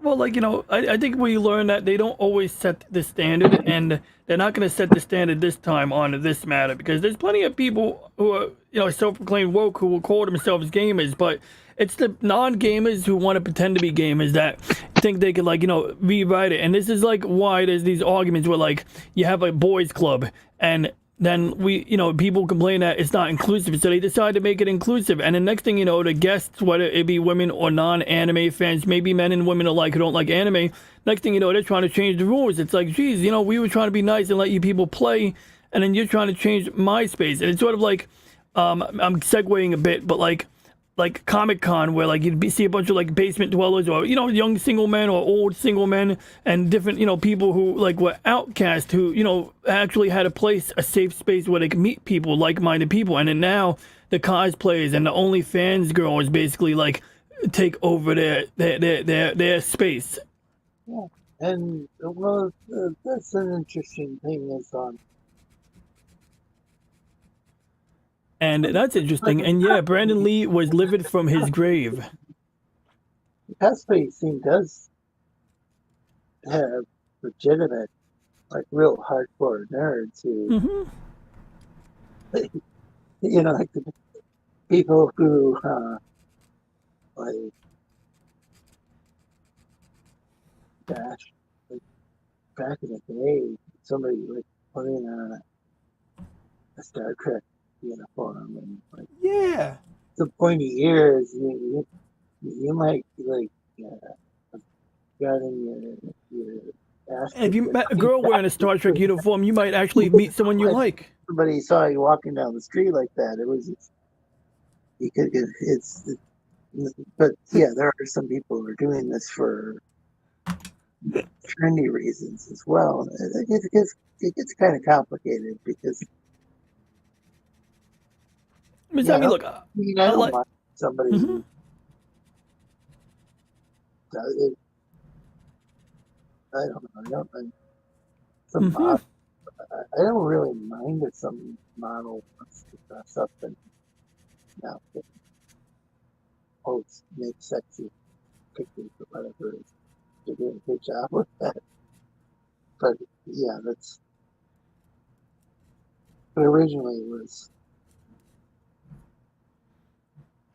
I remember this Canadian kid wrote an interesting Reddit post, and he was basically talking about how, like, he's a big, anime fan, and how the anime convention scene was ruined by the whole, that 2020 thing, and how, like, now it's like everyone had to wear, masks, and I'm not talking about Dracula masks here, like Halloween masks, and it's like, there was just, like, these outsiders, and his thing was, like, people might bitch about gatekeeping, but I'm not endorsing this. I'm not endorsing excluding people from things, but this person felt that, in his opinion, not mine, but I do share it. This person's opinion, they were strong in saying, gatekeep the shit out of your hobby, because now this hobby that he, it was his safe space, his place where he could have fun and meet people. Now he goes there and it's like people telling him he's got to wear this face wear that he didn't have to wear before, and it's like, if we never invited you in or, had these outsiders involved, we would still be free to, like, be comfortable in our own safe space type bullshit. And I'm paraphrasing a lot, and I'm definitely just summarizing it, but it resonated with me to read what that person wrote. Too, because of YouTube restrictions and stuff and things people say, so you gotta kind of. Oh yeah, well, there were two things. One, I'm playing it safe.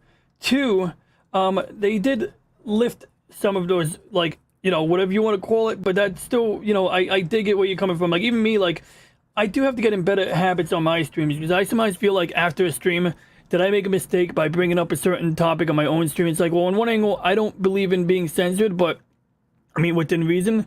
But on the other hand, it's like, I don't want to, cripple what little growth that I'm achieving, because, I mean, like, I get, like, regulars on Mondays, and I don't want to, like, have those people not getting notifications. I do think some people complain about suppression when it's not actually the case.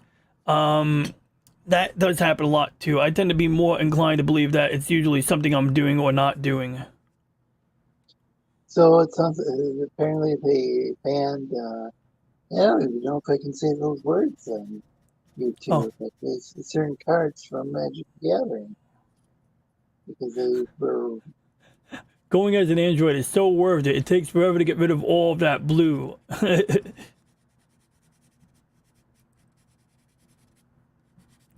Blue or green. But, like, I remember my friend, he did Data. He showed me a picture. He was Data in the 90s.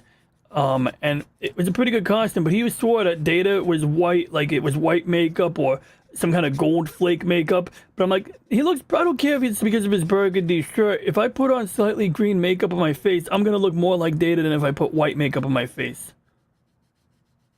In my opinion. Interesting, yeah. It's kind of...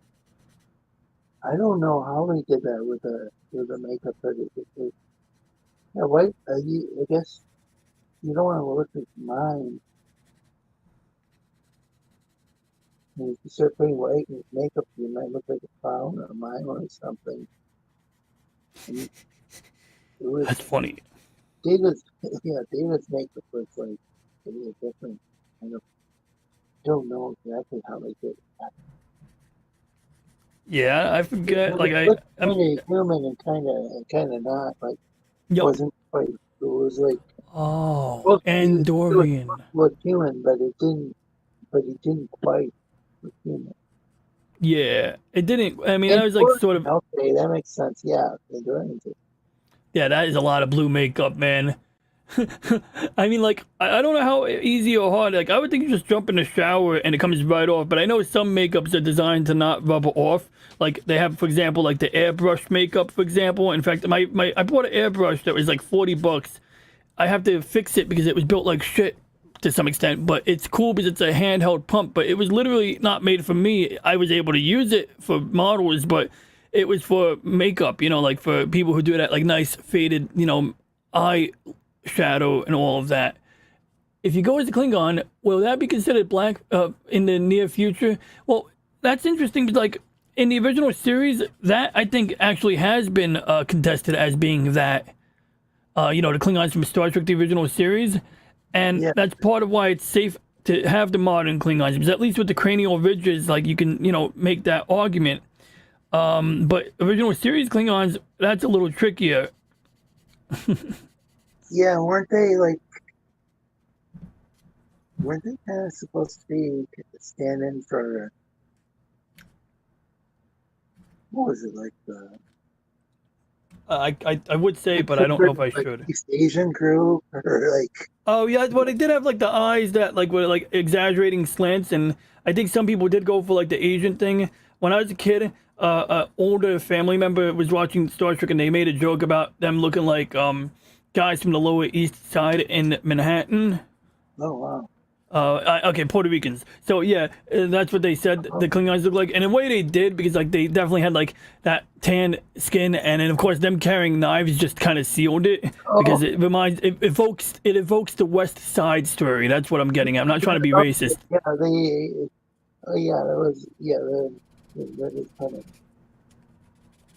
Oh, I see. Yeah, that is how. But it didn't stay right. Like college kids asking my city council to go for a ceasefire. Oh. It definitely. I don't understand. Yeah, that doesn't seem like that would be very. Yeah. On the other side of the earth.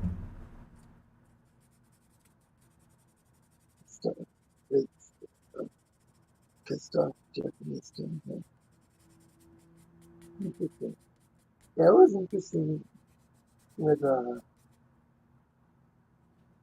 somebody pointed out that the first season of Star Trek, not quite sure if this was the case, the original series, but somebody's claiming that they got into relatively few battles, but then the second season when they had introduced the United Federation of Planets.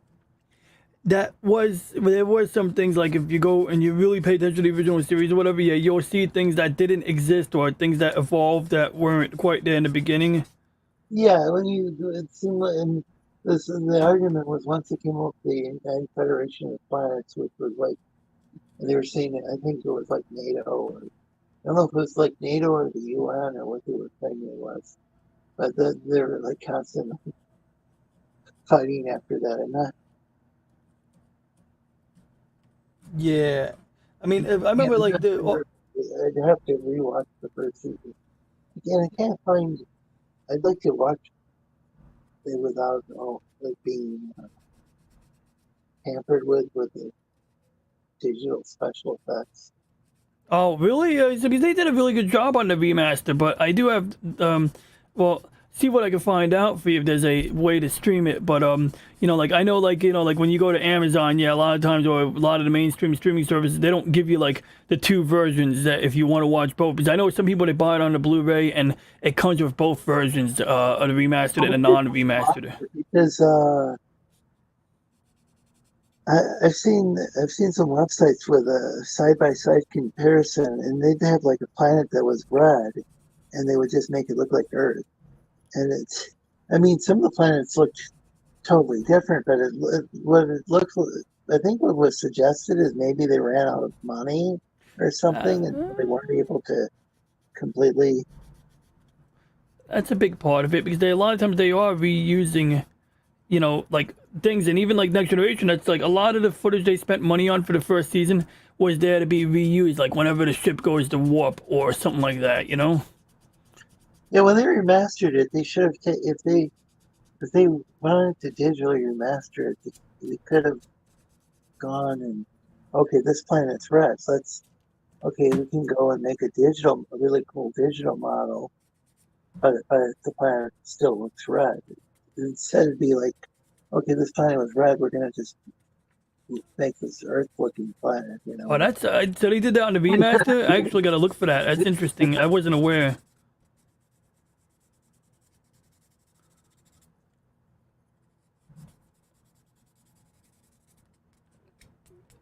You know, I mean, like, we have deserts on Earth. Earth looks Earth-like, and then sometimes you have these, like, areas where, like, you know, like, that's one problem with a lot of sci-fi is that planets will have, like, one biome. It'll be, like, all desert, all ice, all garden, and it's like, well, even on the garden world that's got the temperate environment, like, they gotta at least make, they don't do it enough, but once in a while they'll say that, oh yeah, the polar region is extremely cold, or some planets will be a hot planet, but the garden will be in the polar region, or some shit like that. So that's kind of interesting, but a lot of times they just make it like Dune, you know, it's like all one biome. And we got some messages in the chat here. So we had the Gaza thing on the other side of the Earth. I'll say it's oh yeah, that's interesting. It's a pissed off Japanese stand-in. Wait, what did I miss? More to the point, they are standing for all the communist countries. Oh, I see. Oh, I didn't the Klingons comment out loud because I don't want to get. There's nothing to fear. I mean, the Japanese are not like how do I phrase it? That nobody's looking out for the Japanese. No, I'm kidding. But I mean, I love Japan though. But yeah. Do you have any Chinese or Korean friends and they hate Japan so much? You talk about how you love anime and like, oh, the Japanese, Rape of Nanking. They get so angry. It's funny. It's not funny, but it's kind of funny. Are you saying that? Stand in for the communists, for all the communist nations. That's what I was getting at. Well, certainly by the time Star Trek 6 came out, they were doing that. It's supposed to represent, say, Vietnam or China or something like that. I mean, like, you know, communist country in Asia, but you were right in that there were stereotypes associated with Puerto Rico too, which even though the actors well, often it was like, yeah, they were even like John Tesh, was it, from Entertainment Tonight? Even he played a Klingon, and it's like, I find it interesting, like when you realize how many white folks play Klingons, and it's like on one angle we're making a joke about, well, not we, but you know, in the chat we're making a joke about that, but then it's like, actually it's kind of interesting, and I guess they were just decided that all Klingons would have this complexion, and I'm kind of fine with it because I don't think I think a lot of people are fine with it because it's like, one, they don't know that the person wearing the makeup isn't an African American. I think a lot of times people just don't know that, you know? And maybe you get more outrage if people saw like behind the scenes of Star Trek and realize that this guy in the makeup chair is, you know, not an African American, you know? Well, the thing was that there were certain races that had prosthetics, and there were people of different human races playing them, and then you had and that's kind of different. And then there were situations like with the Vulcans where you had people of European ancestry and people of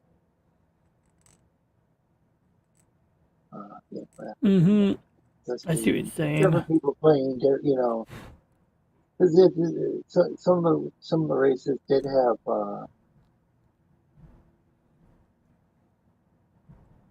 like the Cardassians. I don't think they had a big variety as far as the skin tone, but the Vulcans did.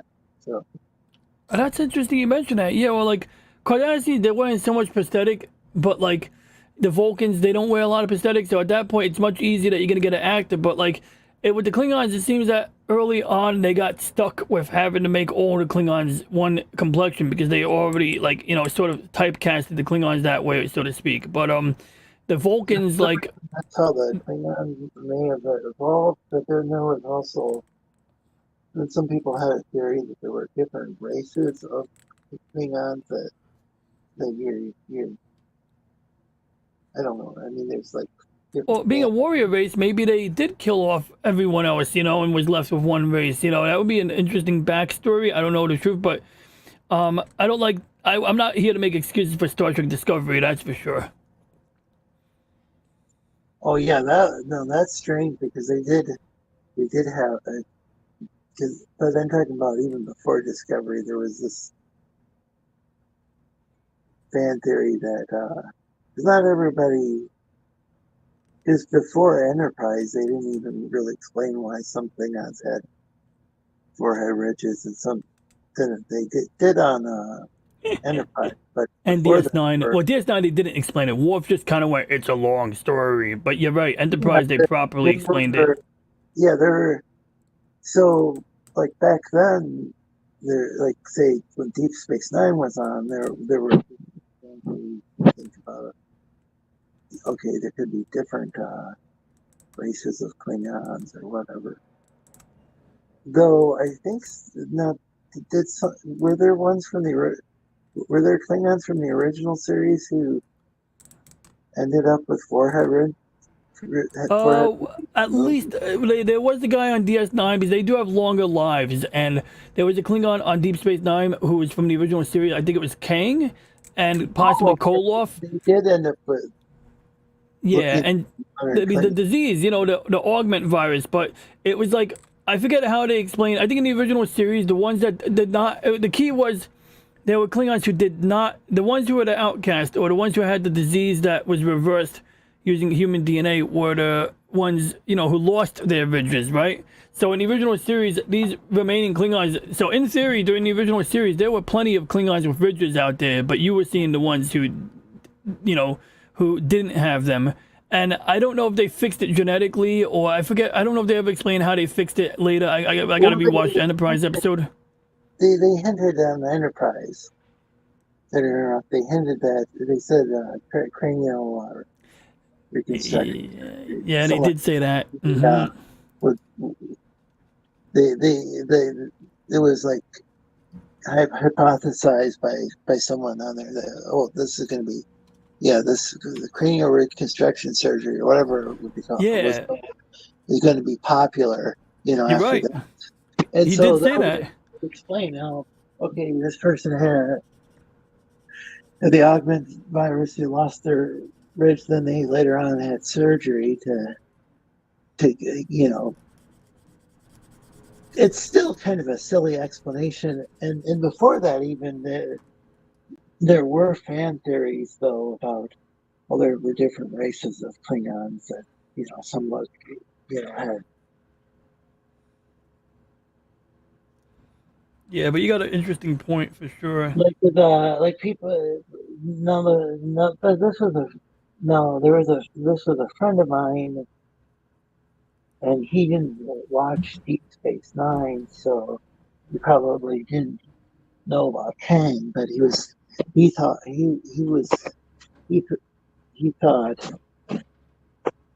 there were different types of races of Klingons, and that was the explanation. And so I thought maybe that was just kind of maybe some other people had that fan theory, before Enterprise explained. Oh, I see. It's not the worst fan theory, I gotta say, right? I mean, it's not, considering the circumstance, not a bad explanation. Then all of a sudden, when you don't have a lot to work with, it's like you got to come up with your own theory and shit, right? Yeah, it was just fans trying to figure out, fill in the missing. And so the problem is that you have to have the races turn for them spoonheads. Oh yeah, I forgot about that. I forgot that was. spoonheads. Keeping up with that. That was a funny slur. Yeah, was that Cardassians. Was that the Cardassians that were called like? Yes, definitely. Miles O'Brien. Would he call them spoonheads? He was real racist against Yeah, O'Brien, and maybe not so much O'Brien, but his old war buddies definitely were like the captain he served under, who became like a black sheep because he violated a bunch of rules and just kind of went rogue. And he definitely was like inclined, right? And anybody connected to that guy, or who sympathized with him, maybe. The cranial. He also talked about the cranial ridgeline being from an SUV plot. Yeah, the whole thing is. I think oh my God! Where every single little thing on Star Trek had to be explained. After a while, like the writers tried to come up with the explanations for everything. I think especially once it got to like say Enterprise, but like over. The problem is if you go and I watched a video from a compilation of different scenes from The Next Generation, and I know they've got a book that they made multiple books where they'd show the layout of the Enterprise and stuff like that. But if you actually hear this, watch just Captain Picard on Enterprise, and he's talking about the number of, I don't know, the number of cabins on the ship or something like that. It's just completely seems to widely vary depending on who the writers happen to be, or maybe the writers forgot, or they retcon things. So I don't think that stuff was consistent. Nah, I mean, there was there's issues with the Next Generation Enterprise. As cool as it is, it's if you were to try to assemble the entire crew onto the top of the ship, they would only fill up a parking lot equivalent area. It would be a small. I could even get an Enterprise out and show you. So. Yeah, I'm trying to remember. It was it might have even been the number of decks on there. Yeah, so if you were to put the amount of people would fit in a little square, the size of this square Aztec in here, so that would be the entire crew basically, in one place. So the number of decks. Oh yeah, well you brought up another point, but briefly I'll touch on the number of people. And so one explanation for the number of people is that there is a lot of hollow space, but they literally had a section of the ship called Cetacean Ops, and I'll go pull up a picture of that. But getting to the deck number, that's funny you mentioned that, because I remember in Star Trek V they had the scene where Spock is wearing the rocket boots, and they go past deck 72 5 times or something like that. It was an editing error or something, or they didn't have time to fix it. What about how the motion picture they go past warp 10, but then it's claimed you can't go past warp 10? But did they do that in? Did they end up doing that in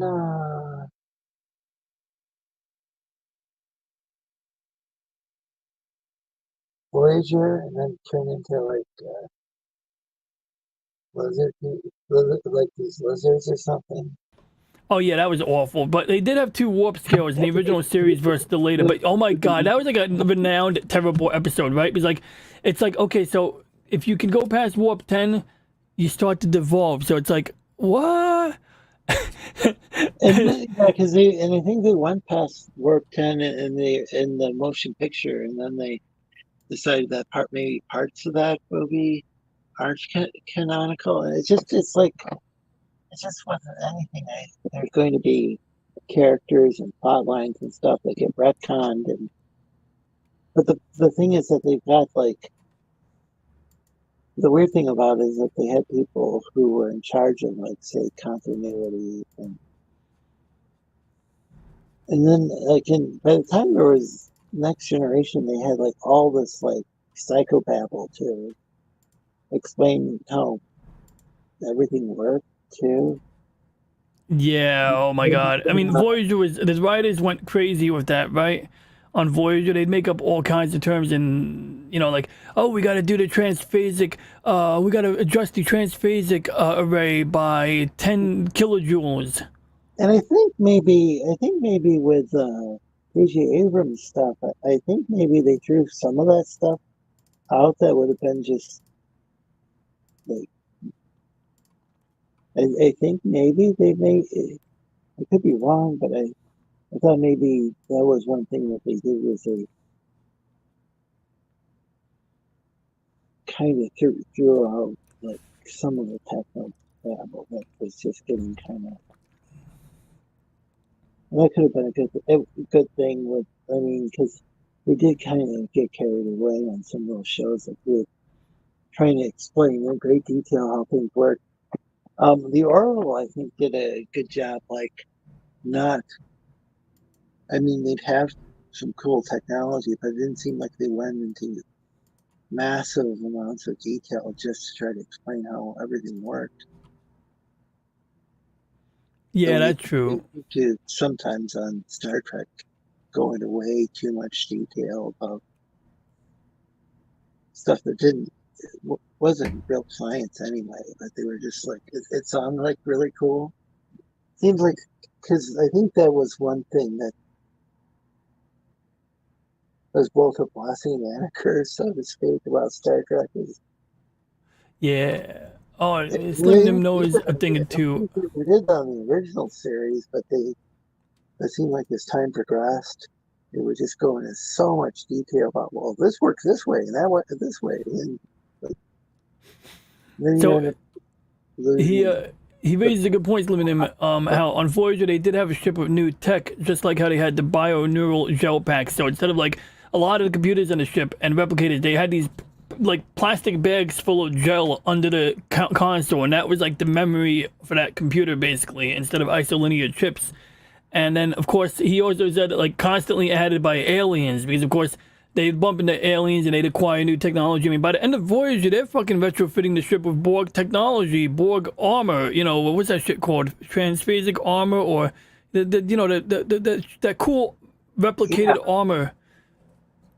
And that was quite interesting. And then the neural gel packs and stuff. That was interesting. But I do think that the more they go into how the technology works, the more that does kind of distract from, like, say, the ethical dilemmas and stuff. Yeah, there's that too. I mean, because like maybe a lot of the stuff was supposed to be with Star Trek was like wrestling with like moral quandaries and stuff in the original series. Sometimes in a silly manner, and a lot of times it would take something and the network would kind of water things down because the original story might offend advertisers. In a way, that could be kind of good, because if they just went and made a straight up like anti-war episode, which I think they planned on making with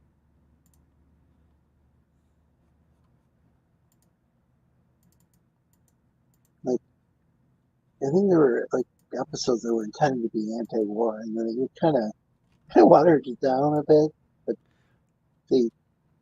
But if they have that, I think it gives the viewers, if they go and they make it more ambiguous, do you think it gives viewers something to kind of have discussions about, than if they just beat people over the head with an anti-war message? I mean, I'd have to go and look at the actual script or the script summary and see how things changed. But you know what I'm talking about? Because the original series and the Next Generation, they'd have a script, and it might have like a very good writer, and then it would get rewritten. They had a few of those, yeah. DC Fontana was still writing by that point in time, and there was a couple episodes they nixed or at least wouldn't do the way that she wrote it. Yeah, and sometimes it would make things like real shitty but there were ones like the Cloud Miner thing where, okay, they could have had a revolution. I think that was the original thing, but instead, like, they just get some, like, masks to the people, which I think is kind of... Dust masks, yeah. It's funny. Yeah, like, all these masks, I mean, that doesn't really... But if they did have something that, I don't know. It does seem like maybe some of the change. I wonder if some of the changes, though, everything's so wishy-washy. I wonder if sometimes that gave more room for people to have discussions about, okay, how should, which,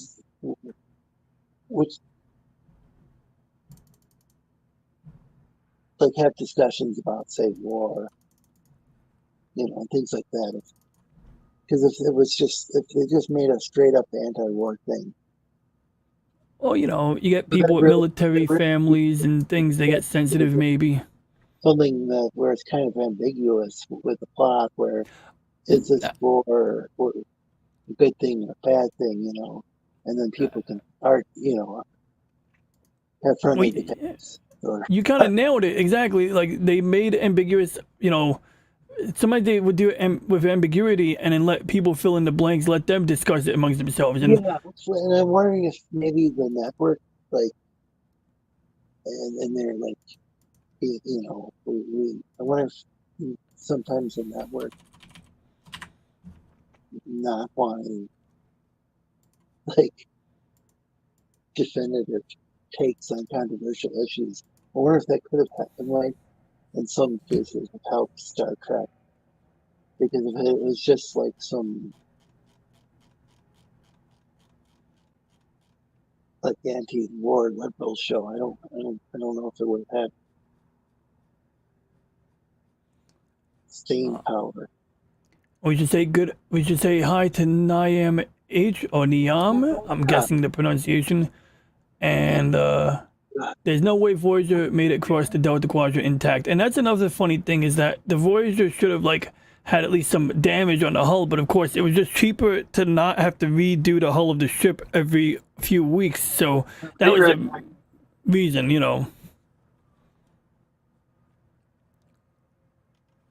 Back then it would take like overnight to re-render CGI or computer generated imagery. You'd have the computers running overnight just to get a few frames in. And, the last thing they want to do is redo that workload again and again and again when they had weekly deadlines. Okay, so you do have a wrench. I was trying to make sure that. Yeah. There is no way that Voyager made it across the Delta. That was so weird that's the way that season ended. It seemed like they had several episodes where Janeway could have been, like,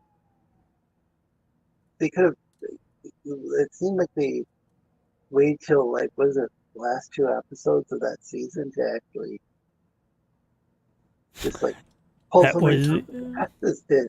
Like, oh, here's how Janeway got them home.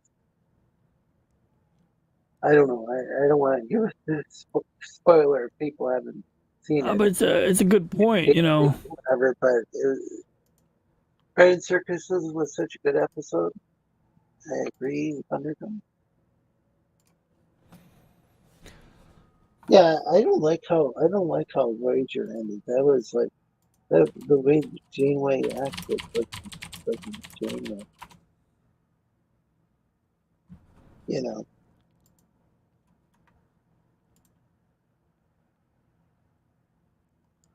Oh, wow. No way. I gotta rewatch.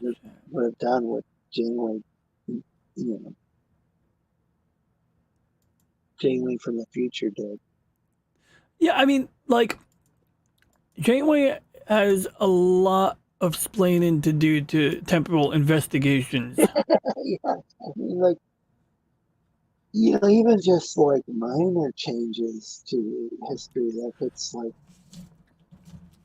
like I think like I love the episode where Captain what's his name, Cisco has to talk to Temporal Investigations, and he's sitting there, and they're getting a deposition from this guy, and it's like they're not effing around. Now they were cool, but they wanted to account for like a bunch of little details, like how and why this happened the way it did. And then I remember like they bring up Captain Kirk, and they're like, the man was a menace.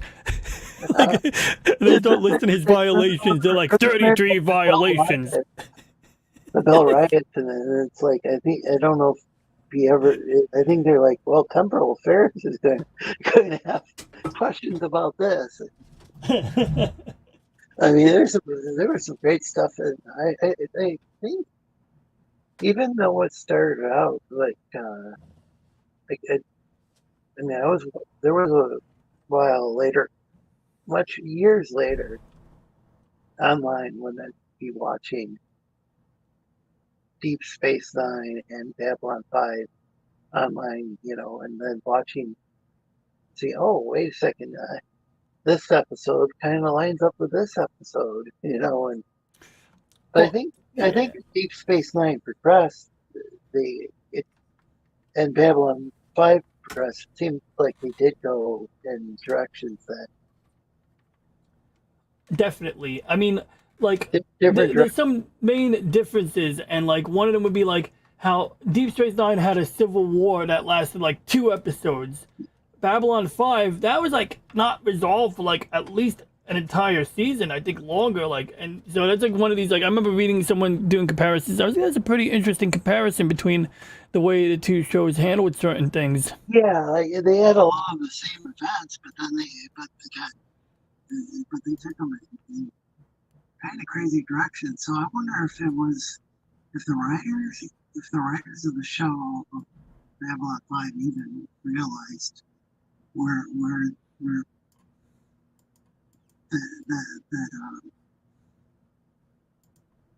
what's his name? Straczynski? Yeah, JMS, Joe Michael Straczynski. Yeah, did they realize that they weren't directly working off of his Bible, or so to speak, for the show, or was the network, or some network executive coming in and saying, hey, this would be kind of cool if you guys did this. And then the writers went and took it in some crazy direction. That was it's possible. And I'm not sure if the head writers had any. I think it was kind of weird. I like how Led Zeppelin the Yardbirds would do a song on tour, and because of the live concert, they could go and cover somebody's song, and then all of a sudden, Jimmy Page would have a song, and Robert Plant would write lyrics for it, and the lyrics would end up being quite different from the original lyrics. And Page would change the music around, and then it was like just enough that hopefully they wouldn't get sued. But did Robert Plant know what was going on? Was that like, hey, here's a song that I wrote. I don't know. I do not know either. Because you know about have we talked about this before? I put Led Zeppelin in, huh? Oh yeah, we did briefly. I don't know if I was here for the whole discussion, but it kind of rings a bell because I mean, I remember someone I knew when I was younger who would complain that Led Zeppelin stole. I don't know if that's true, but that's what they argued. Well, there was a Jake Holmes had a song called Dazed and Confused, and then all of a sudden Led Zeppelin had a song called Dazed and Confused. There are lots of songs like that I thought, oh, I squeeze my lemon, like that. It's from an old blues song.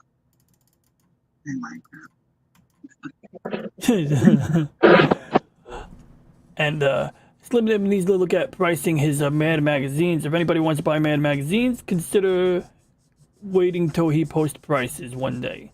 And The Burdenston, oh yeah, he said that. The Bunder Dome. I gotta check out that episode. I vaguely remember it. There's some TOS episodes I never watched a lot of, and that one I probably watched like a handful of times, but I definitely gotta give Breaded Circuses a chance again.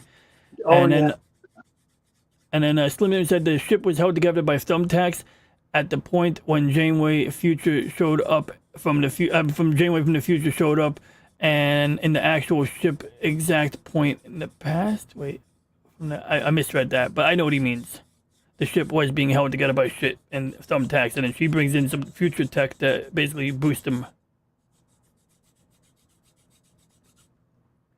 while using 7 of 9 to further their goal.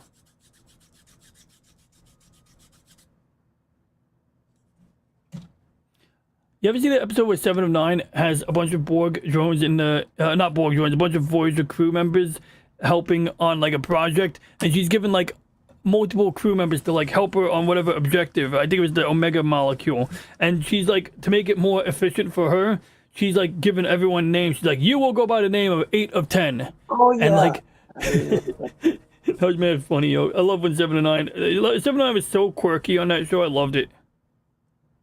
Yeah, it was like at first it was like, okay, they're just okay, they got this woman like work wearing corset or whatever. They just Yeah, like, cat suit, just corset. eye candy or whatever. Kind of like how they had Counselor Troy and she wasn't wearing. Oh my God! Yeah, well, see, at least 7 has an excuse. Uniforms he was wearing, these really, I mean, not exactly risque, but they're stuff that definitely. What's the word?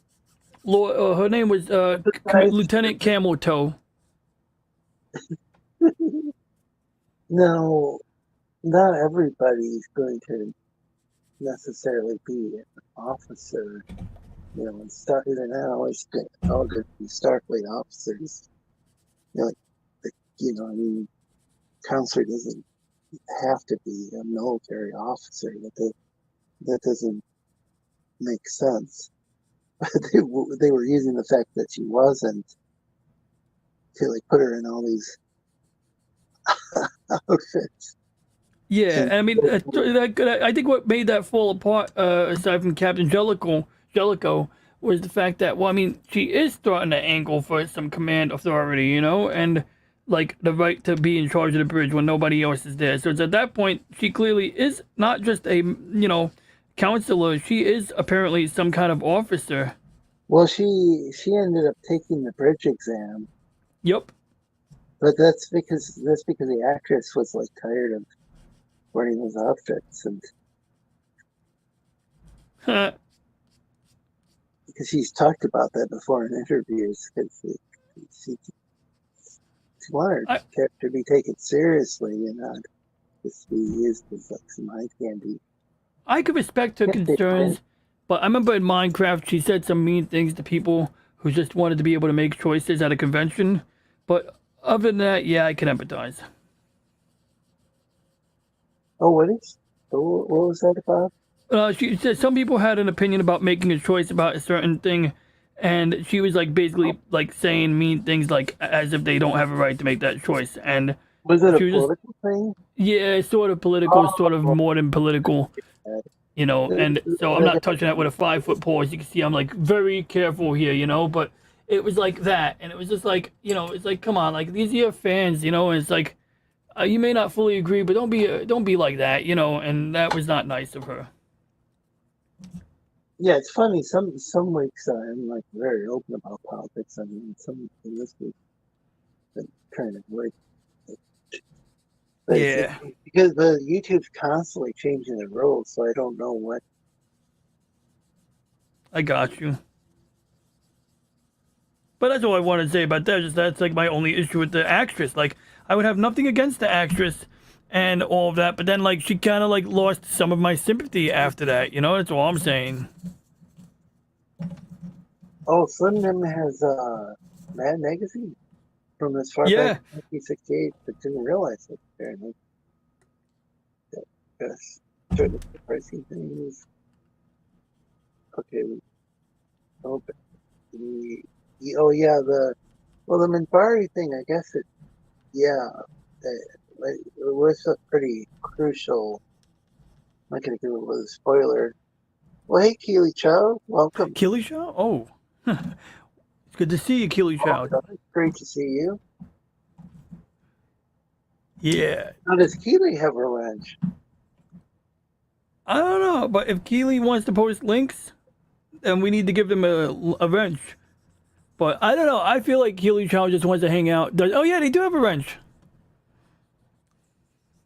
That means that we can tell them all the secrets of the wrench brigade. Keely does have a wrench. Okay. Roll Tide. That's a thing. Yeah, when Keely Chow shows up, saying Roll Tide is a thing on some channels. What is it saying? On roll Tide. So when Keely Chow shows up, sometimes there's a content creator, a mutual friend content creator who says Roll Tide. Like I guess when you're at a stadium during a baseball game and you have a Roll Tide, That's fighting against reference. So my late father was played I think it was semi-pro, or I don't know if that'd be the term used. Semi-pro for what? Baseball. Oh, it's cool. I guess that would be, yeah. Like I know you're talking about if you had like the local team, for example. Yeah, he was an electrical contractor, building contractor, and the company team played against other company teams. I don't know if it was like an all electricians game or what, or how that would have worked.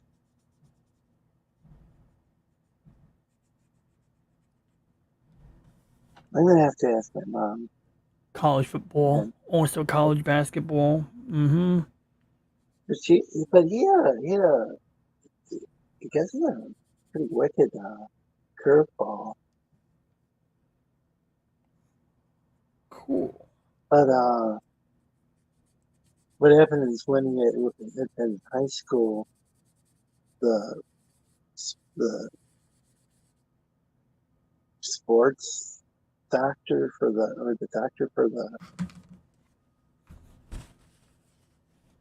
sports doctor that was there injected him with cortisone in his arm and then had him play injured, so that messed up his arm.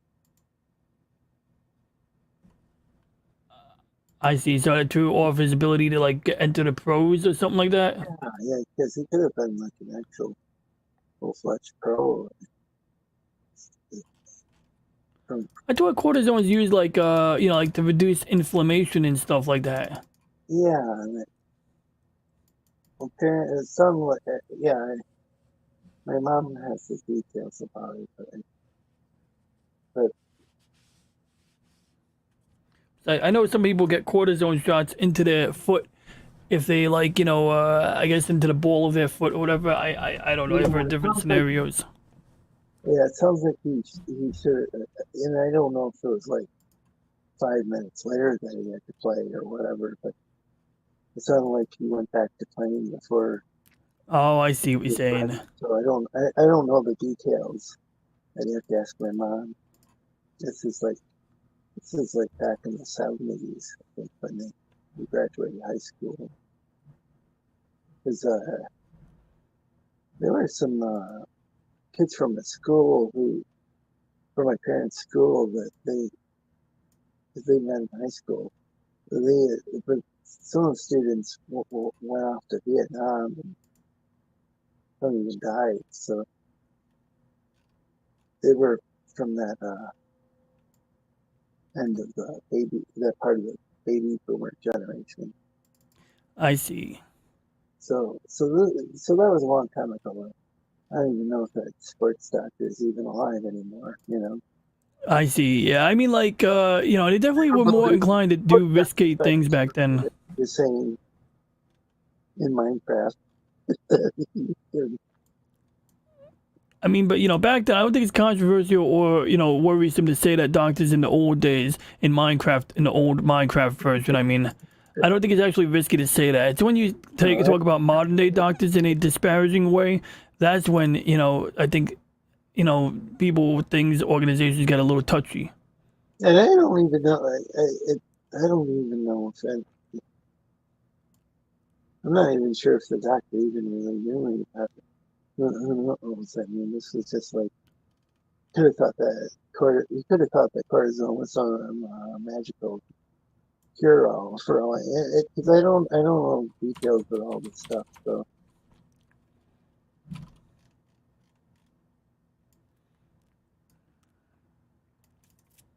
I don't think there's like I have a hard time thinking that a doctor would. I mean, there could be a doctor like this, but like, oh, I want to stroke this guy's life permanently, so he can win this. The stroke is on permanently, so you can win this game or whatever. I don't. It could have been like. Yeah, I know what you're saying though. I don't quite know exactly how soon he started playing after he got the shot. If it was that exact game or not, and if the doctor even knew the potential ramifications or what. So it's so long. So my dad's. I mean, it's all. It's just too bad though that if that's what happened with Yeah, I mean, like you said, run it by your mom. I mean, like you'll get the real scoop of their. She did say that he was given cortisone. I just can't remember exactly how soon he started playing. I mean, was it the second after he got cortisone shot? That doesn't seem like I don't know how that would even work. See, sometimes like pain management. A couple of games later, he started playing, or later the season. I don't know. It sounds like he wasn't really healed up. Yeah, I got you. Sometimes pain management was sketchy back in the day, where like it was more like in general, painkillers mask symptoms, but it's like, well, are we dealing with the thing that causes the pain by masking symptoms? Am I going to cover up pain that is giving me a signal that I shouldn't be running on this knee? I think that could have been what the deal was. College football and also college basketball. So I think that I think I heard a similar story from somebody who maybe they were in this was like I think when I was like I think it was about 20 years ago or more. And I heard this story about and the guy was probably like Generation X, so not a boomer, but baby boomer. But I think this one guy was a football player, and he had cortisone injected into his leg, knee, something like that. Playing, trying to get into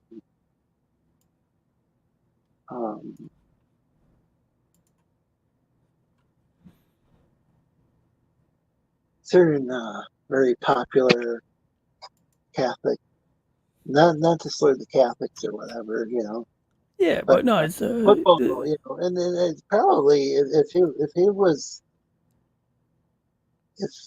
high school where he got injured and then he's trying to get into a certain college and then he's got the sports injury. I don't think they could have the guy on the team. So, if like the guy's like, if it's just going to injure the guy even more to play sports, I could see them turning it down. But, I think the deal was he could have ended up playing for very Catholic college with a really good football team that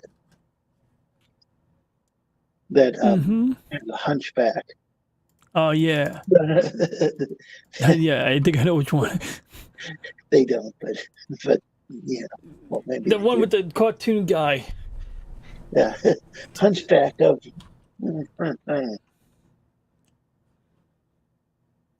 Yeah, I'm not even gonna say that motto. I know exactly. Yeah. And I don't think they're the ones who necessarily. I think from the story is that he went to get into the college and couldn't because of a sports injury, but like he wanted to get a scholarship or something. But I don't know if they're. As far as what I recall, I don't know. I don't think they were the ones with the sports doctor who injured him, or gave him like cortisone or whatever. But this I'm trying to remember something I heard like 20 years ago, and might be conflating with the story about my dad. So.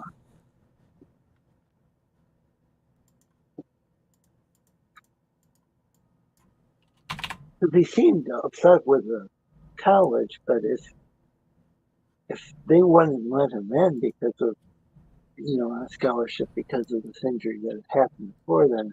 Yep. It sounds like it could be, and again, I don't even know if this was. Yes, yeah, we're speculating, but yeah, that's a more reasonable reason to decline someone if there's like a concern like that. Yeah, I could see. I mean, that doesn't. No, if he was trying to get some sort of educational scholarship, then that wouldn't have affected anything. Yeah, well, you know how these things go. A lot of it is, contingent on the sports as much as more than the academics, I would argue. Like, unless you're some kind of real nerd. No, there's been talk about Eric July. Did he? Wait, Eric July was like a scholarship person or something? Well, I don't know. Some people say that I don't know, in Minecraft, that maybe he was like, I got a sports scholarship or something. I didn't know that. But also took business classes, so I don't know if that's true or not. I've never even looked into it. Yeah, I come from a family of athletes. I'm not athletic myself, but I come from a family of athletes. Is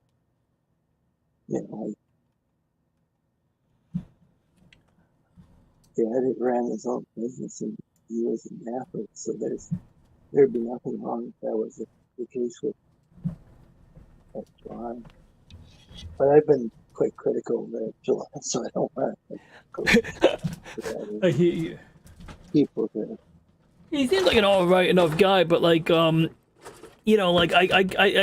watching his whole live stream isn't really my cup of tea. It seems like I don't know, like I don't really have an issue, but I've like never really delved into the guy. I haven't really, I'm not into comics that much, so it's like to getting into ISOM, I might look at that cartoon when it comes out, but the comic, I'm not that into buying a $40 comic with 10 different book covers. Yeah, it was. Well, my thing was with I don't know how much it costs. I mean, for a while there, he was selling them. There was this very short sale. He was selling ISOM 1 for like $5, which I kind of wish I got it in on the deal, but he had been going around and mass reporting people for like doing like reviews or pointing things out on the internet. Okay, here's some panels that look off to me. They were people were a lot ruder about the comments. Okay, what's up with the lighting with this stuff, in these scenes, No, heading back on and reported some of his detractors. Yeah, that if he'd mastered for copyright infringement. That gets a little murky there, because it's like I would consider it fair use. But he goes and so that's why he didn't. Otherwise, like $5 that would have been a good price to get his book, his first book for. I mean, when people are spending a lot more. with that first campaign, so it definitely.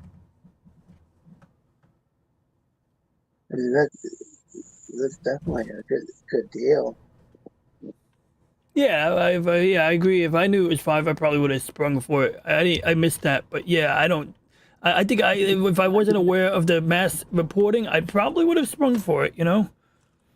Yeah. So that was the thing is that All right.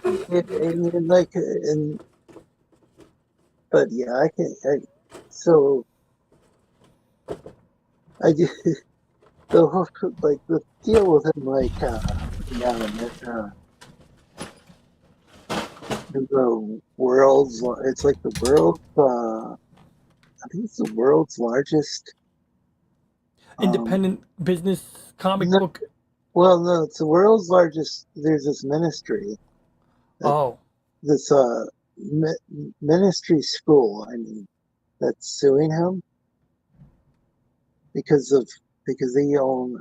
They say they own a trademark on ISOM with at least ISOM in a certain form. They got in all caps ISOM, and it's stylized a certain way, and that's what they own the trademark on. Whether or not that's identical to his how he got ISOM, or there's some sort of legal difference. I don't know for absolute certainty, but he's getting sued. And it sounded like something that they had first approached him, and they sent him an email, wanting to handle things quietly. But what he did was he made either a video or a live stream where he's just complaining about the whole situation and calling it a gay op. Which I don't know if you're familiar with that term, but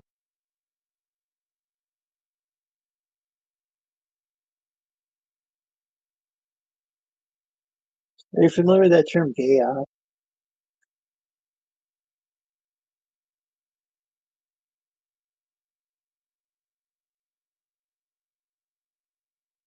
Imagine if I heard someone saying it, I could imagine what I think it means, but no, I'm not terribly. Okay.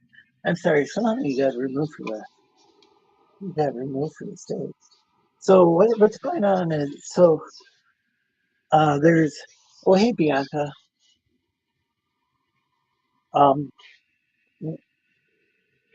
It's like when people go and they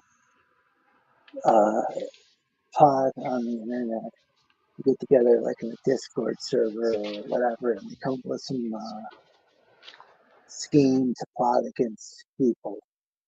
I don't know how often that really happens or how much of that is exaggerated, but there's some sort of.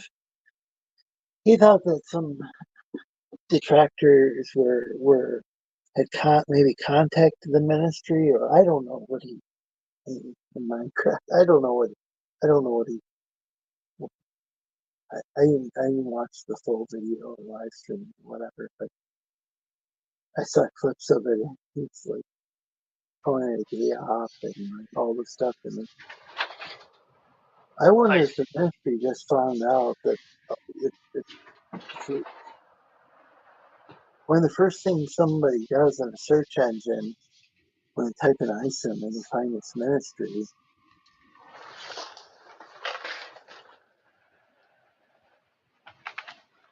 Yeah, and it's like the world, or not. Maybe it's not ministry, but ministry school. Yep. So, and it's the world's largest, not necessarily world's largest ministry school, but video-based ministry school. It operates in, I think, well over 100 countries. And so they say and so they have trademarked ISOM, all caps, and Oh yeah. Now it's coming. I heard that sounds like some bullshit, to be honest. Because it's like, come on, like who goes out of their way to like name their thing after? Well, number one, before I even claim what I was about to say, what does I Saw in the Eric July version? What does that mean? Well, that's a good question because I don't know. He just says it was named after his grandpa or great Okay, grandpa. But if it's that's all true. but yeah. Well, yeah. If somebody found the grave, his grandpa's grave.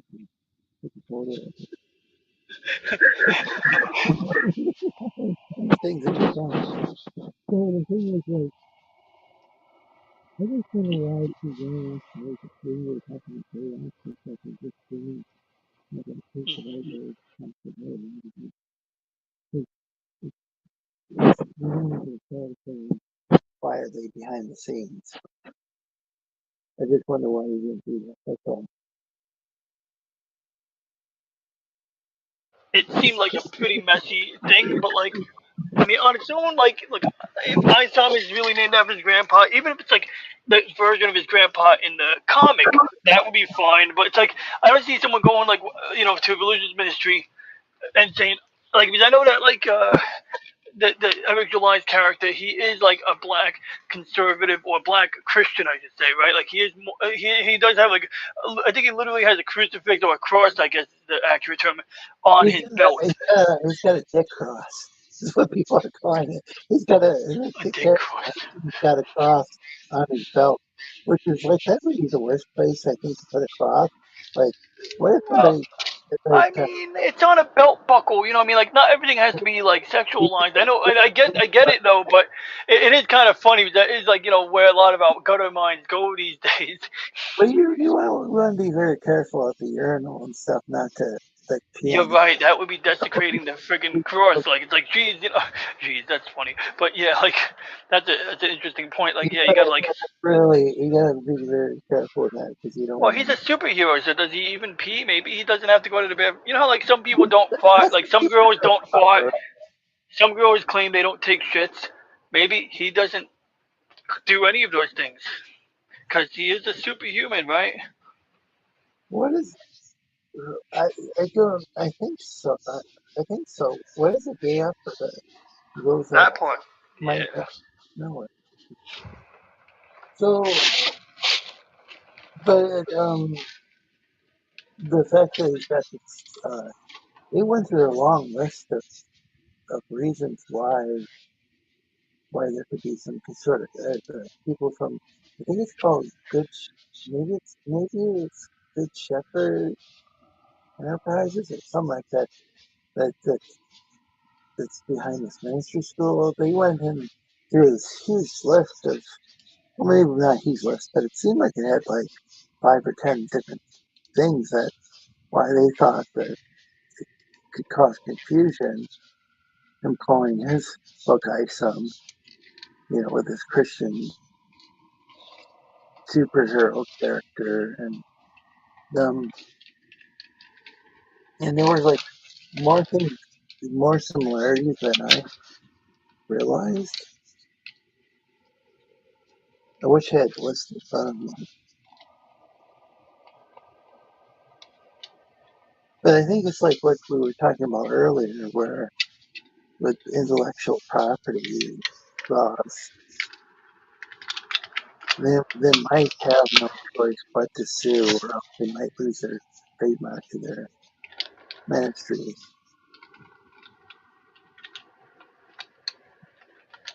So I don't know. I thought the way he dealt with it was really bizarre, with making a video or live stream or whatever, instead of just like talking to the people from that ministry school. I mean, if they were suing him, like if they were suing him, what is he supposed to do? You know what I mean? Like they're kind of the assholes at that point, I would think. Well, they had sent him an email saying that they didn't want to sue him, that they wanted to just resolve things behind the scenes quietly, without making a big fuss about things. I think the reason he put them on blast, I'm just gonna guess, is be like, if someone's emailing me, it's like, well, one, mind your own business. Like, what are you protecting? Like, clearly, I'm not related to your thing, you know. And so, what are you after? A payday? What, you want me to settle out of court? So I think maybe he decided to put them on blast instead. And whether like they had virtuous reasons or not, it does seem like you know, they didn't give a shit that he had their name when he wasn't like the biggest, you know, money making business of its type. But now it's like, oh wait, you're successful, and now we care. At least that's how I see it now. That said, I haven't really looked into it. I don't know if they make their own comic books or what the deal is, but it seemed like they Oh, that's an interesting angle. That would or, be funny. or he was getting into making videos. I don't know. It seemed like there were some areas where they were overlapping. I mean, there were. I think there was. I mean, they're saying like there's a list of like 5 or 10 different. I can't remember the exact number. That's like past 1:30 in the morning, but there was a whole list of things, and it's like, oh wow, there are some parallels that, to me, I could see it might cause some brand confusion. I guess that's worth looking into. I didn't know there were any parallels. Like, I was definitely And the thing assuming I a don't lot. get is why is the ISIM even in all caps unless it stood for something? Couldn't it just be the I capitalized and SOM? Like, I don't understand why, unless he plans it. Maybe he plans on it actually standing for something. Because I think there's a lot about his story that he hasn't revealed yet.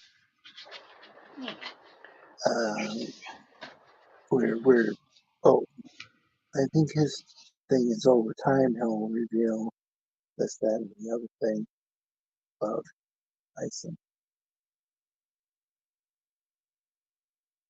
But like, I think at the end of the first book, people are kind of confused about the character's powers.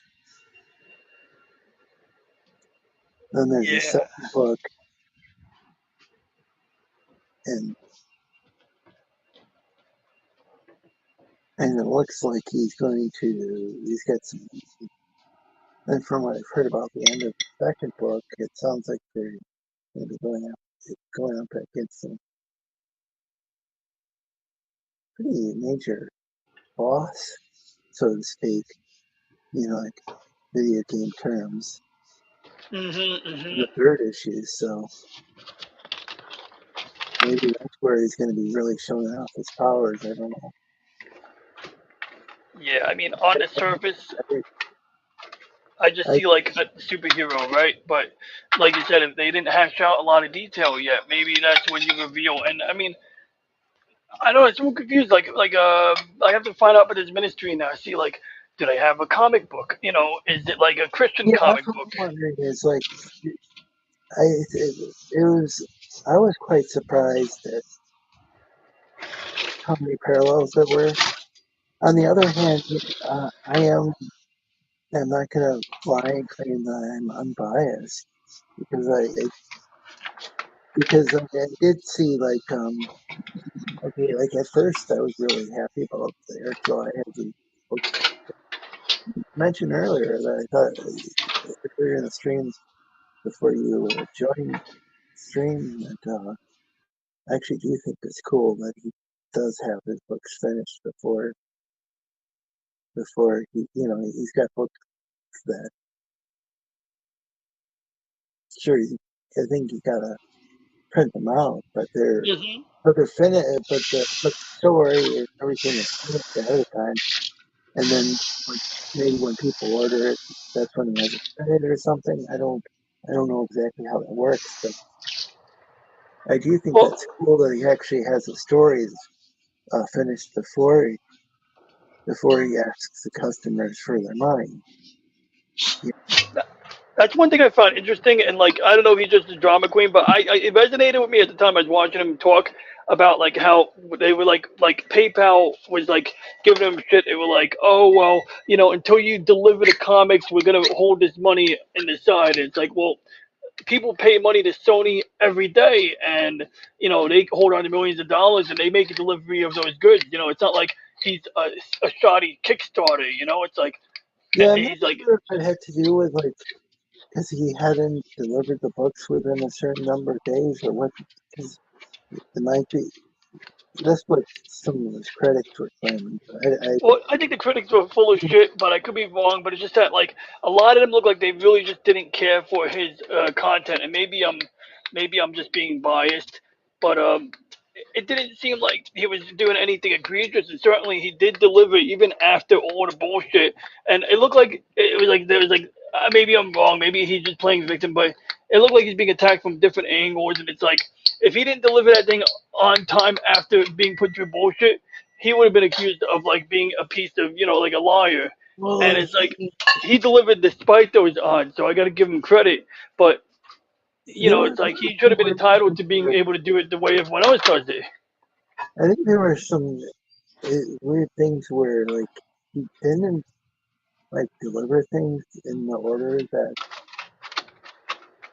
Oh. things came in, like the orders came in. I think that maybe he had them all delivered all at once at first. I don't know. I mean, over time, I mean, the book's been around for like well, first book if there has was, been around for over a year, so mm-hmm. so it's hard for me to say. But it was really weird because he'd be going around for days. Like it seemed like just we'd see like him like pictures or videos of the warehouse, and it just looked like people were. It's like my friend Stu was joking around. Is like, it's like, are you guys? What are these guys doing? Are they just moving the books from one part of the warehouse to another? It's like, because it's like, why aren't these books being shipped out? And no, I don't know if they came with like posters or something, and maybe books Yeah. were delivered before the rest were, because that could be. That's what I was thinking. That you have different rewards, right? You have the different tiers. You have like, the cover A, cover B, but then it's like, okay, we got the cover printed, but now we need to get the posters or something that goes with that one. So they might, shuffle it around, but they need to have those things lined up, ready to fulfill the order when the missing link arrives, so to speak. I'm just guessing, though. I'm speculating out of my ass. The whole thing was kind of weird, like because he's got this giant warehouse, and he's got these Mercedes van to deliver the books. Does somebody need to deliver the books themselves, or will the post office pick it up from the address? There's lots of things that I don't know because I don't make my own comic books like on bulk, I mean, or at all. Like can the post office pick up that many books, or does somebody need to deliver it in a van? That's an interesting question. Like, because I mean, like, well, that's because I mean, like, oof, that's an interesting. I mean, corporate don't. I mean, I order things on. I mean, it's not unprecedented. There's other companies online that sell things by mail order. They sell a lot of different things that get shipped by mail, and it appears that as long as they're paying the postage, why not? But I could be overlooking something. I know back in the day, like the 50s or 40s, there was a guy who like figured out it would be cheaper to get a bunch of bricks delivered by the post office than it would be to get them delivered by truck. So he literally had the fucking post office sending delivering multiple bricks to a construction site, and I think that was the point where they realized, oh, we gotta close this ridiculous loophole. Yeah, so it's like, so it's too bad I'm discussing this now when the comic creators. I mean, if maybe you could answer this thing. Question, but it's just there's a lot of things where I just kind of wonder about.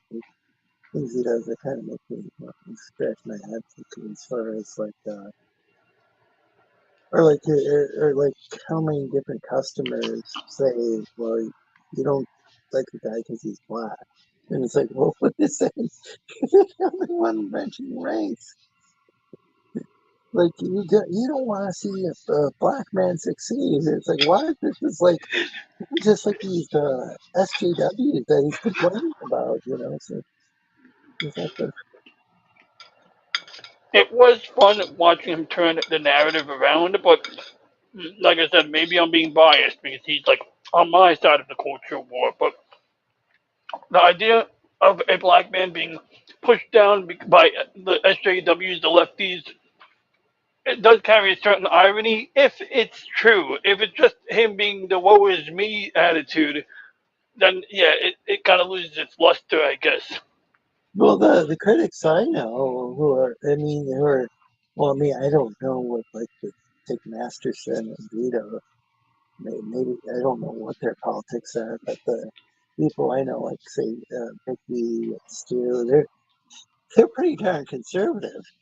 You mentioned Masterson. I would take his word with with some weight. I would take what he says seriously. So I know you can't give me exact quotes, and I say, but in Minecraft, what was like Andy Masterson for people like-minded with him? Like, what was the perspective they brought to the table on this topic? Yeah. Like, I know you can't attribute it directly to any one of them, but like, was it pretty much what you were already describing? Because that definitely would add more weight to those perspectives if like that was the case. That maybe Eric was being a bit of a whiny crybaby. Well, it seems like I mean, the thing is that it just seems that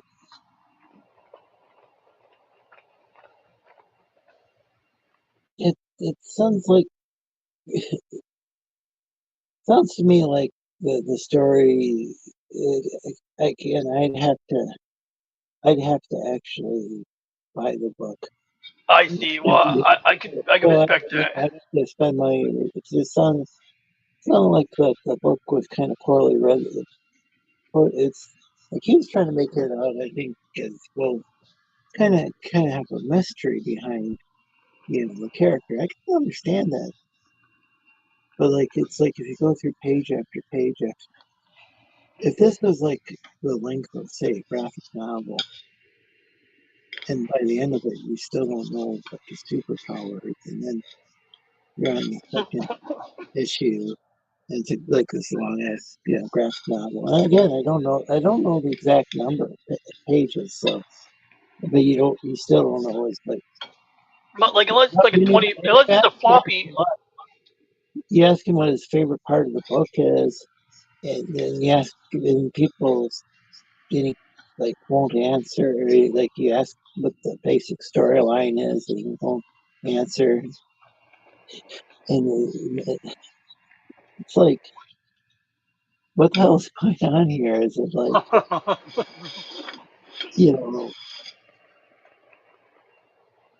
because his like whole marketing thing was like this long rambling video. Like when he marketed Isom One, and it was just like, this is, I think what happens is that some friend of the family. So I think this guy starts out as a superhero, and then he ends up becoming a farmer instead. And that something happened that led up to that. And then he's got to come from the countryside. He's asked to do some sort of favor, I think, for help somebody out, and so he has to kind of start doing some superhero type things again,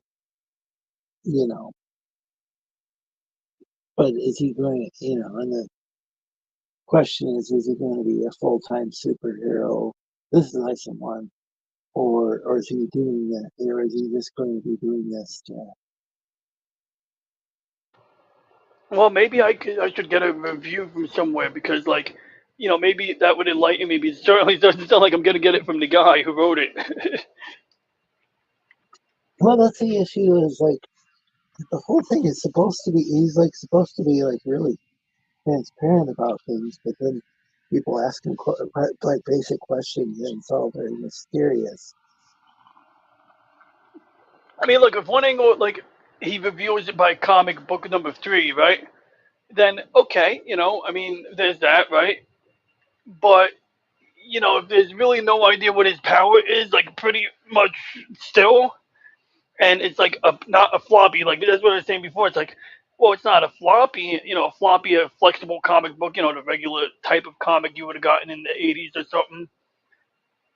Even then, it's like they usually, what Superman could do in the first fucking issue. Well, I think that's the problem. So I think this is the problem that people that his critics have, and is that.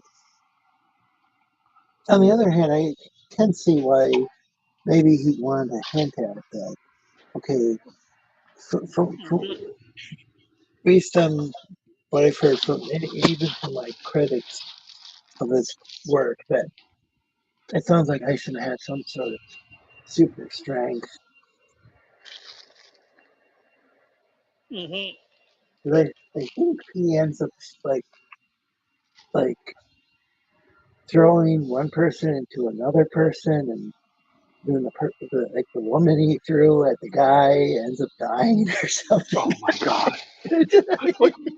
I mean, like, if that happened, that's why he became a farmer. It's because he had lost.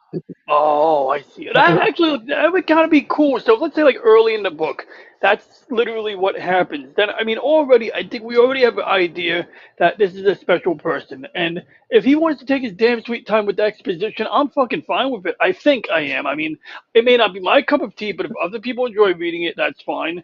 But if he criticizes his critics by saying they don't want him to succeed, and it's like, no, they're just upset that the exposition is taking forever. Well, that is, any criticism should be valid criticism unless the person has a blatant axe to grind. Did you just say he was a special person?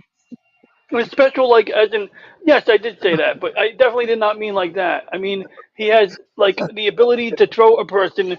He has superhuman strength, obviously, so that's special as far as I'm concerned. And, like, I know we use that term in many ways, but in this case, I don't mean it in the politically correct way to say that somebody's got some disabilities, I thought you were talking about Eric. It's like, you can't call somebody.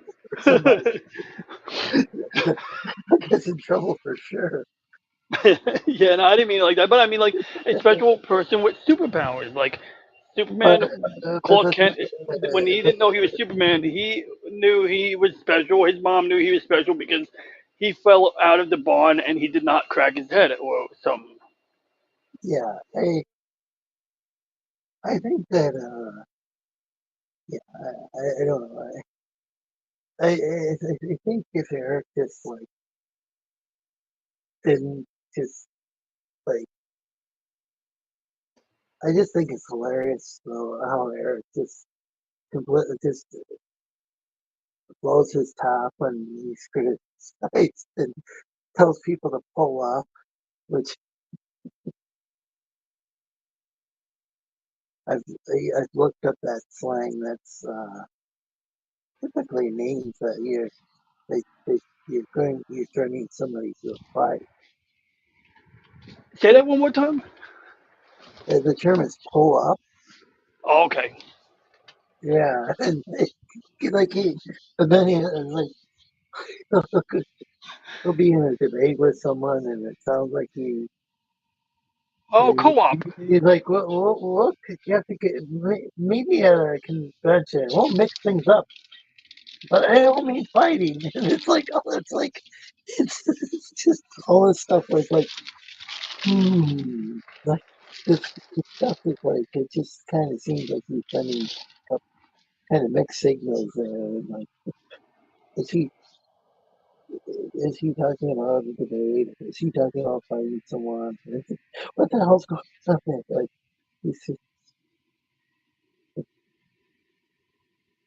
but then again, it's just kind of like adding like in Minecraft, It's like I don't know. Yes, in Minecraft. I just find the whole situation irritating.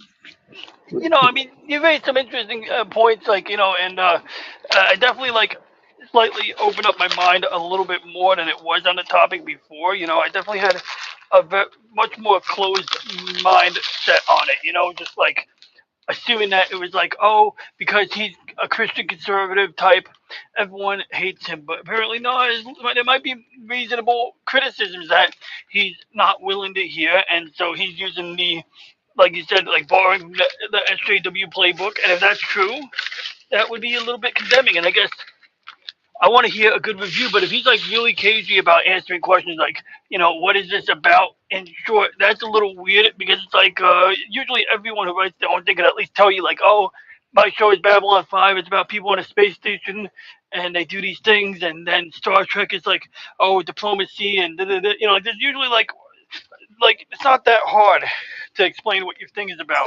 So yeah, that's where you went in Highland and everything.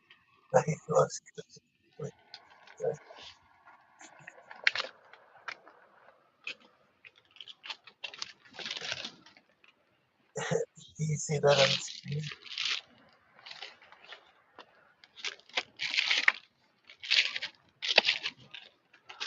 Is it right? Can you hear me now? Yeah, can you hear me? Yeah, for a second there you went underwater. Oh. Like what, you sounded like you were underwater, but I'm sure it's because you're part alien and you just had to go to the underground area to rehydrate. What could do is that road.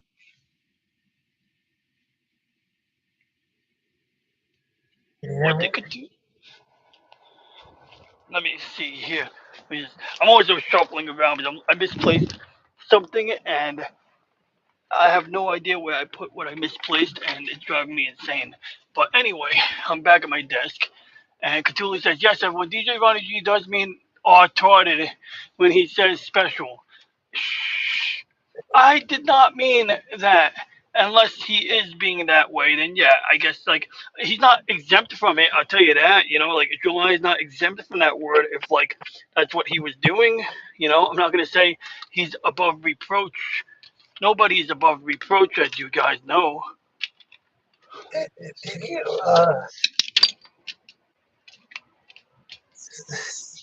so yeah, the whole thing is the whole Eric July thing is kind of like just gets weirder and weirder. Like he was in a documentary about. So there was this woman, and she had a Volkswagen Bug, and I think somebody like keyed her car, and because she was a lesbian, they went and wrote a racial slur on this, not racial, but slur against her for being a lesbian. Yeah. And it was something that rhymes with the word flag. Oh. And then she drove around in a flag bug. No, I'm not saying the actual word, but you can figure it out. And it was like painted a rainbow color. And so he's in this. There's two documentaries about it, but he's in the second flag bug documentary.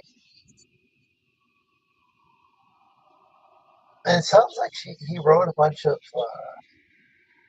nasty tweets about the flag bug. And even said, there's a scene where he's like, well, I thought about vandalizing the vehicle, because it's got the rainbow colors. It's flag bug. It's not the word flag, but something kind of like that. So like he talks about how he was going to vandalize the vehicle because he didn't know if it was pro or anti-gay and all this stuff. And then he ended up doing the music for the whole documentary. Mm-hmm. And so that's kind of an interesting thing too.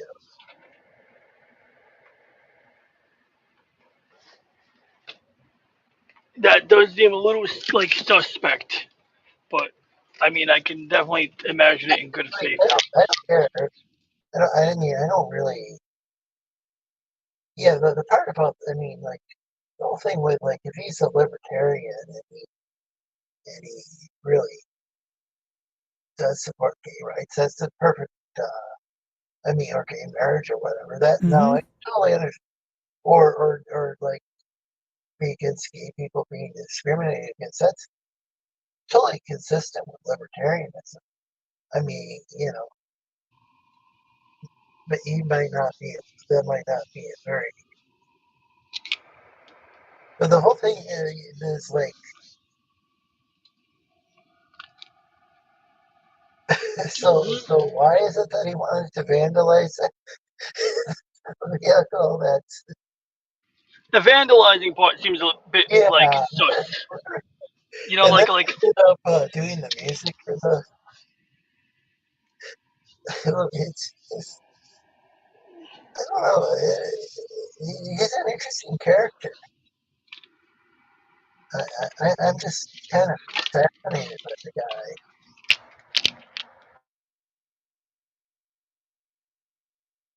guy. So I think it's worth looking into the situation.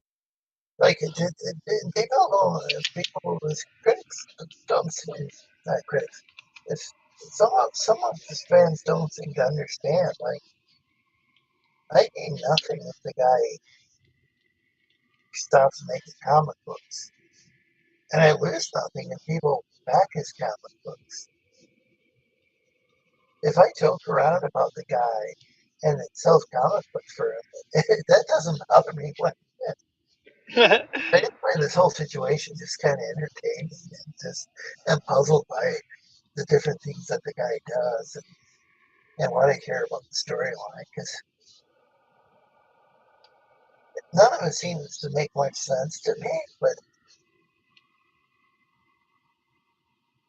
yeah, you know, but like you said, it doesn't make sense, but maybe other people like it. That's their choice, you know, yeah, and maybe there's nothing wrong with there's nothing wrong with, like, even if I'm a big fan of Plan 9 from Outer Space.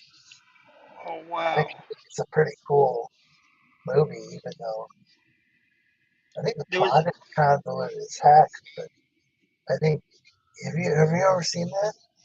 No, I do want to see it one of these days because just the fact that like there was the guys who made Unix. Apparently, one of those guys was involved in making an operating system called Plan 9, and it had some unique features to it, but it never really. Yeah. Yeah, so like that's all I know. That's like the extent, but like I never saw the movie. You know, I just know of the movie because of that operating system. Imagine, like, so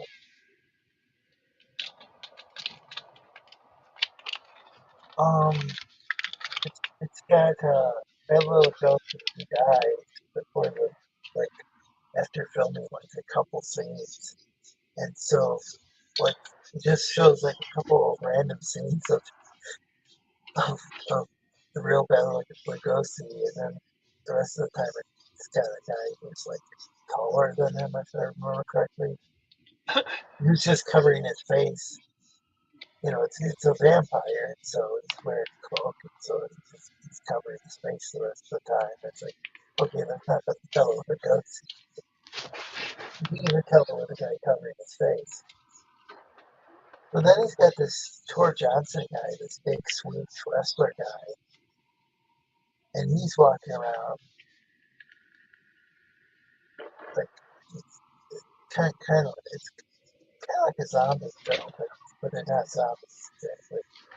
And then it's got Vampirella, who there was a lawsuit. She sued Elvira, but it turned out that they were both, I think, drew inspiration from, what's that character's name from Adam's Family? The woman on there. Oh yeah, I forgot her name. The lady? Yeah, the mom on Adam's Family. I think that's where they both drew their inspiration from. Oh But wow!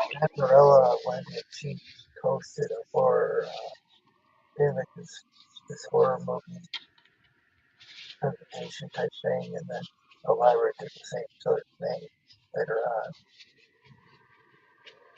So in a way, she was the original Elvira, but legally speaking,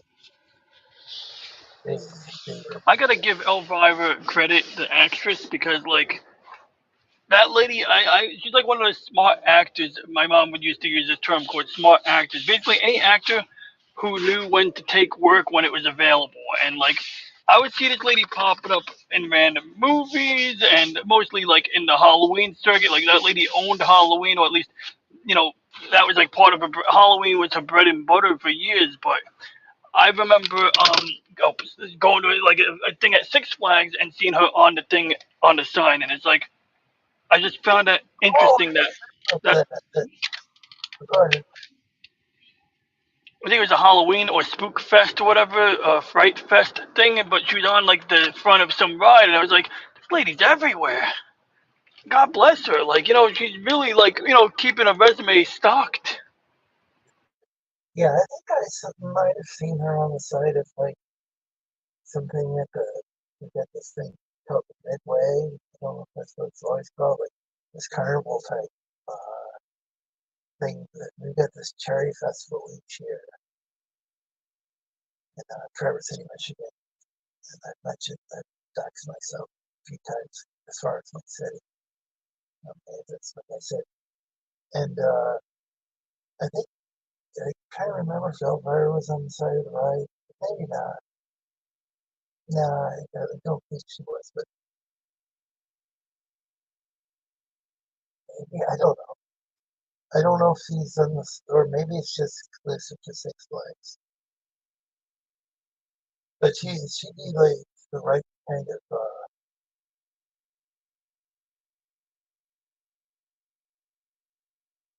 they do have kind of some buxom kind of ladies on the side of some of the human ladies on the side of these rides. Or ladies in the Land of the Lost are quite some buxom. What did you say? Elvira did something in Land of the Lost? No, I'm just saying like our ladies in the Land of the Lost aren't so buxom. I see. Buxom lizard lady in the one's tired. Oh, I got you. Yeah. They're not mammals. No. Yeah, definitely. The mammary plants. I had this problem. I was dating this lizard lady. She kept sitting on an egg. I thought we had a child together. It turned out that lizards don't sit on eggs, so I don't know what the deal is with that.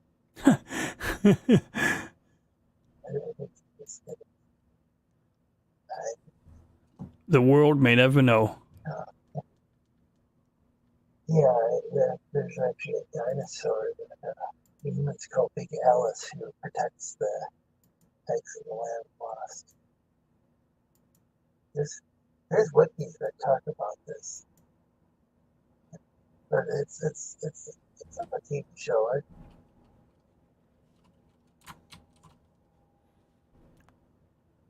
like to find a good spot so I can rewatch the episodes.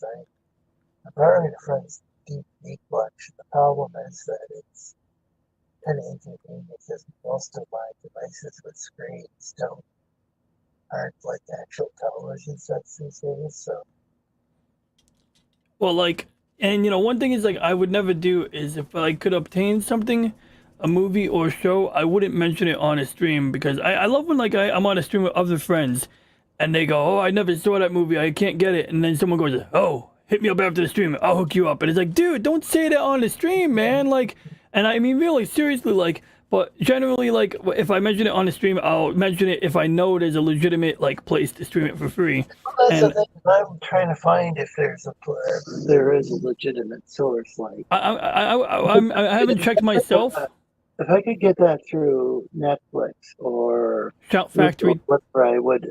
That's what I would do. But I don't think there really is I haven't found a legitimate place to get that. So it's like, what? Yeah, that's. Have you ever done Shout Factory TV? It's like they have classic TV shows on shoutfactory.tv. How much is that per month? Oh, per month? No, it's free, I think. Really? I've used it on my phone before. I think they have like an app, and that's how I watched. Oh, so you know what happened actually? So I remember I found out that it was free to watch Space 1999 through the web browser, and it looks like they have two websites. I hope one of these isn't a fake website. They have shouttv.com, that looks fake, and Shout Factory, it looks. I think the webpage is loading kind of funny right now, but oh, here it is. Okay, they changed the website. But like, I used to go to this and like I would watch Space 1999 on here, and then when I went to get it on the phone, it was like it was gonna cost me. So then I went on my phone's web browser instead of the app, and I like basically just put it in desktop mode or something, and maybe not even desktop mode, but I was able to watch it. And you can see I got Space 1999 episodes right here, and I'm like, I'm not gonna play the audio, but I'm pretty sure like they play like. See that plays. I'm gonna pause it right there, but like let's see if we got Land of the Lost here. And I really like their library. Like they had a good library, and I didn't mind watching the commercials. Yeah, no Land of the Lost there, but I would have thought they'd have it because they got like a lot of like, you know, a lot of like random stuff here. Because as I said, I do have it on DVD. It's very inconvenient to watch it that way, because. And I don't know if there's any way for me to stream it from my Xbox to my phone, or well, my phone's not a big enough screen, but really. Yeah, Xbox isn't hooked up to a TV right now or something. I mean, well, it is hooked up to a TV, but it's kind of inconvenient because I don't. I got you. I prefer like portable devices. Like what I would do is if I had the DVD, I would use a DVD backup-upper, so to speak, and make a backup of that DVD, and then I would just watch it on my device. Because I do that. I buy physical media, and like I even have a show that I downloaded, and I liked it so much I bought it for $200 per season, and then I turned around and ripped it, but for my own use. Like I don't share it, and frankly, nobody would want to download it for me anyway, because the copy that I ripped, I kept the bit rate so high that the file size is like kind of like larger than most people would want to download anyway. But that's because I wanted to have the Blu-ray experience, but on a file that I could store on my hard drive, basically. You remember when Lars Ulrich, when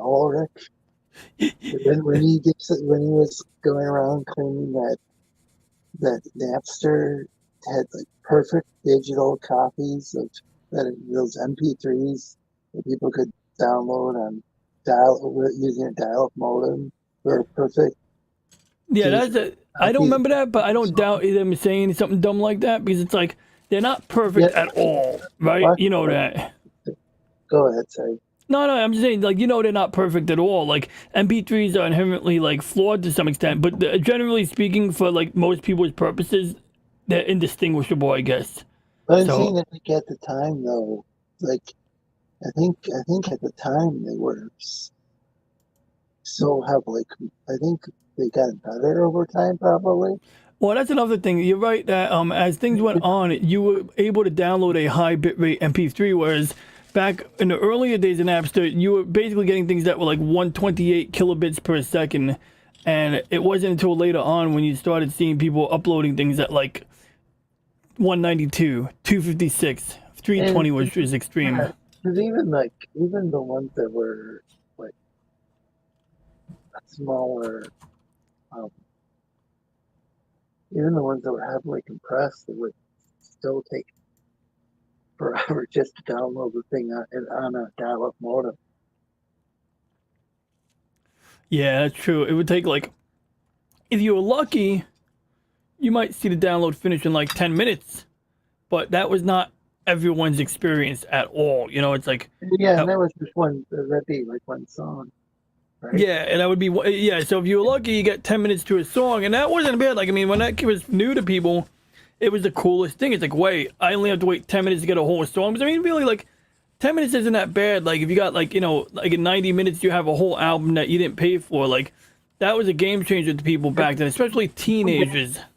And some bands actually encouraged people to download. Yeah, not everything was illegal either. I mean, there were some bands that were like, we're releasing this in public domain, and like, Well, I mean, mainstream bands. I remember there was a rapper who wanted people to download his thing, but he didn't read the fucking paperwork at all, apparently, because his record company had some words with him about that. Who is this? Oh, I don't know. It was just some rapper I remember years ago. I know. Like Chuck D from Public Enemy, where it was like, I think it was, I'm pretty sure it was Chuck D who was saying that, yeah, even though it was against like what his record label, and I don't, folks, I don't advocate illegally downloading public. Me neither. Even though Chuck D back in the day, you know, it was kind of one of those things where like people like Ice-T had talked about people like copying tapes. He actually said that, like, he didn't even straight up this could get me in trouble, but he even said like black people were more likely to copy the tapes, whereas white people would be more likely to buy the albums. No, I know that changed when it depends, because if white folks had computers, they might be downloading it more, and if black folks didn't have computers. I'm talking about just in the days when people would like copy. They had like they'd have like a record and a cassette, built in. They'd have a tape deck. Yeah. Like a DVD player and a couple cassette tapes. I mean, two cassette decks and. Yep. Oh, I remember those days. Yeah, they'd have a turntable,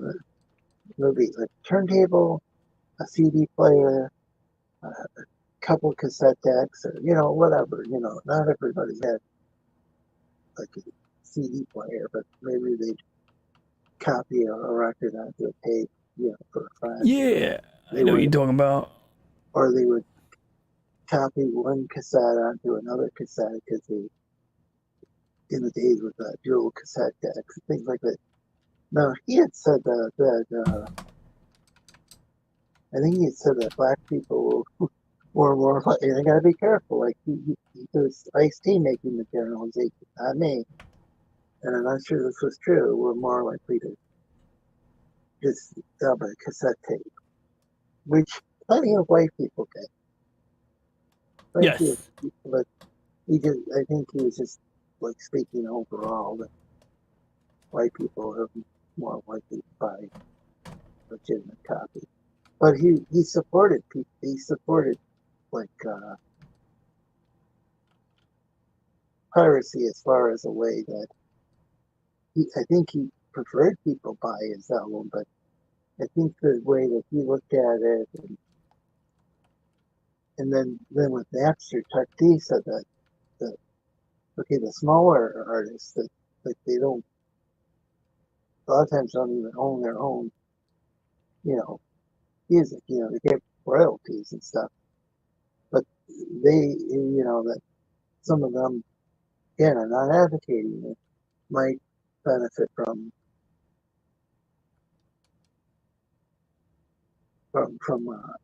downloading,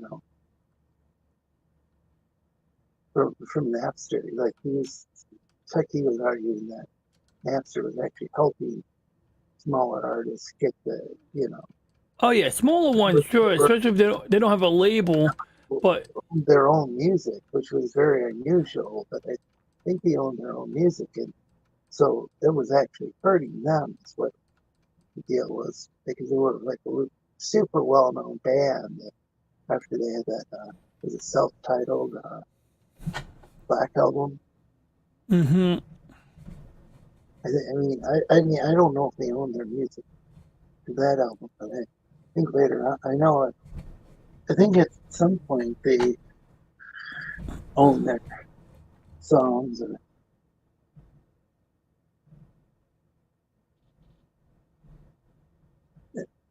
or own some of their songs, and so when you're in that sort of position where you're a world famous band and you own your own songs and somebody's like downloading them, and it's maybe that wasn't really giving them as much publicity as it would like some obscure independent artist or whatever. So I got you. I mean, that's like, yeah, I don't know. Like, I think with a small enough band, I can see where that would be better for them. But like, once the record labels are being impacted, they don't give a shit. And I mean, I don't really feel bad for the poor record companies, but I can kind of empathize.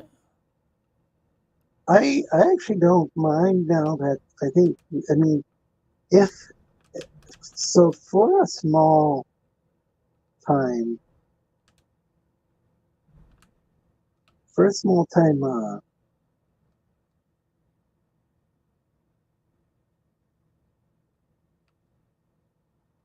indie band, and they upload some music to, say, Bandcamp or whatever, they charge like maybe I don't know how much people charge. Say they charge $10 for an album, and it goes straight to them. That's kind of cool. No, I don't know with Apple, like if how much like royalties people are getting. Are they only getting a few pennies or what? But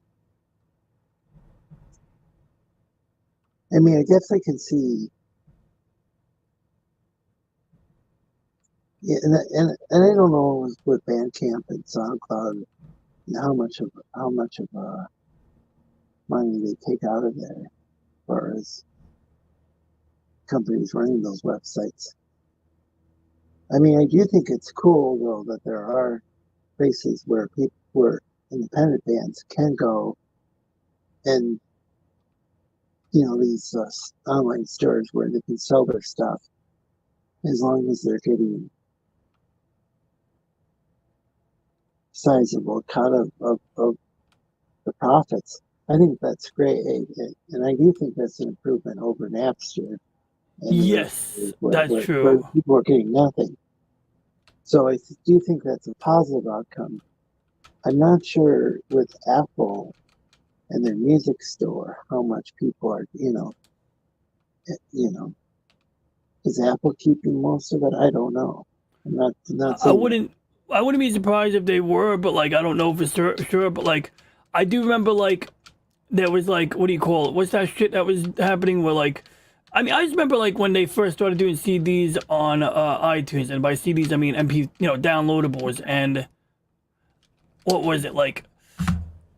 It was like not that much. You weren't saving money. It's like you weren't getting cover art, or you would get it in a digital format. It's like my attitude back then was like, for what I'm paying for this album, these guys should be sending me like, a envelope in the postal mail with like the cover art and the posters and whatever, physical goodies may come with an actual album. I didn't really see any like real savings being passed on to the consumer, and yet these guys, all they got to do now is furnish a digital file. But it's like so I think it's been like this whole thing it's interesting how Napster led to this, where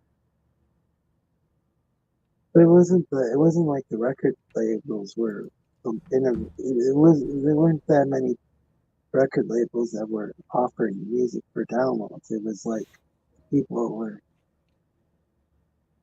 getting it like by stealing the high CDs or whatever, and like, which again, I'm not advocating it, know, but I'm just saying that it's interesting that that's how people would do things, and then all of a sudden these labels are like want a piece of the action, but they I don't think the music industry has been. I could be wrong, but it doesn't seem like they've been all that innovative, or the entertainment industry in general. Like I think the music industry originally opposed radio,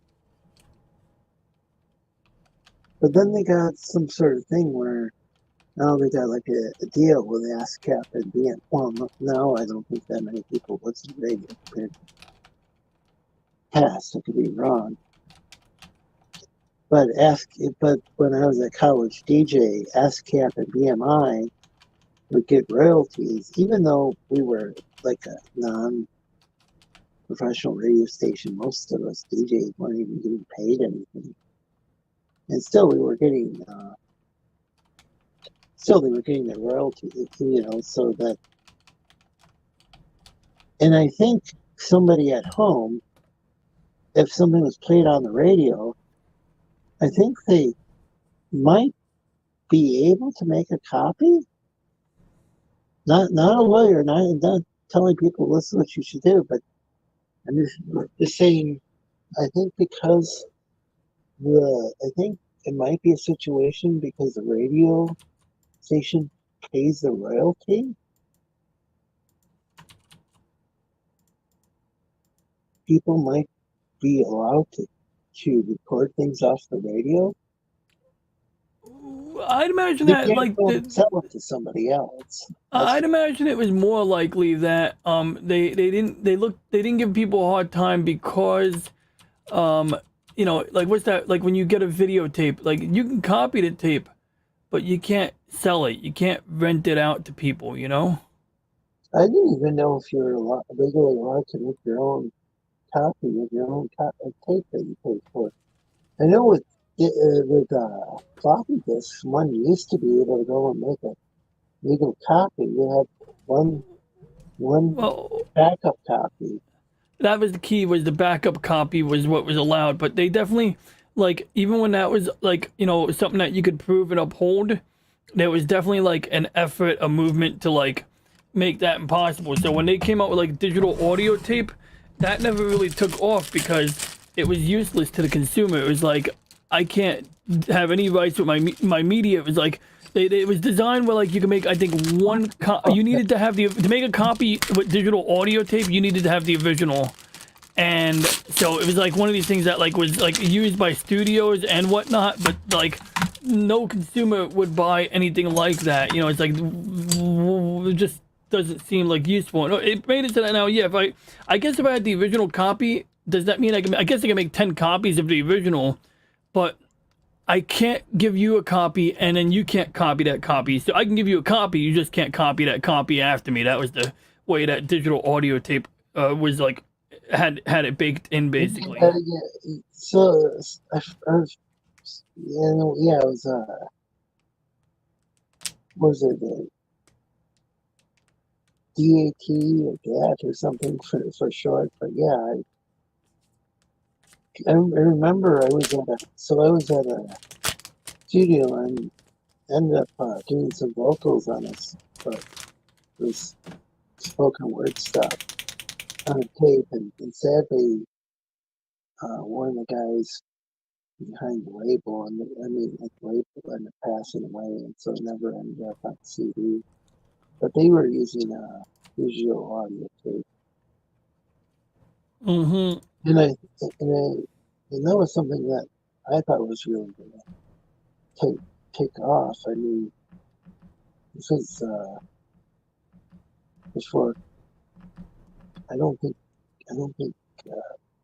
computers really.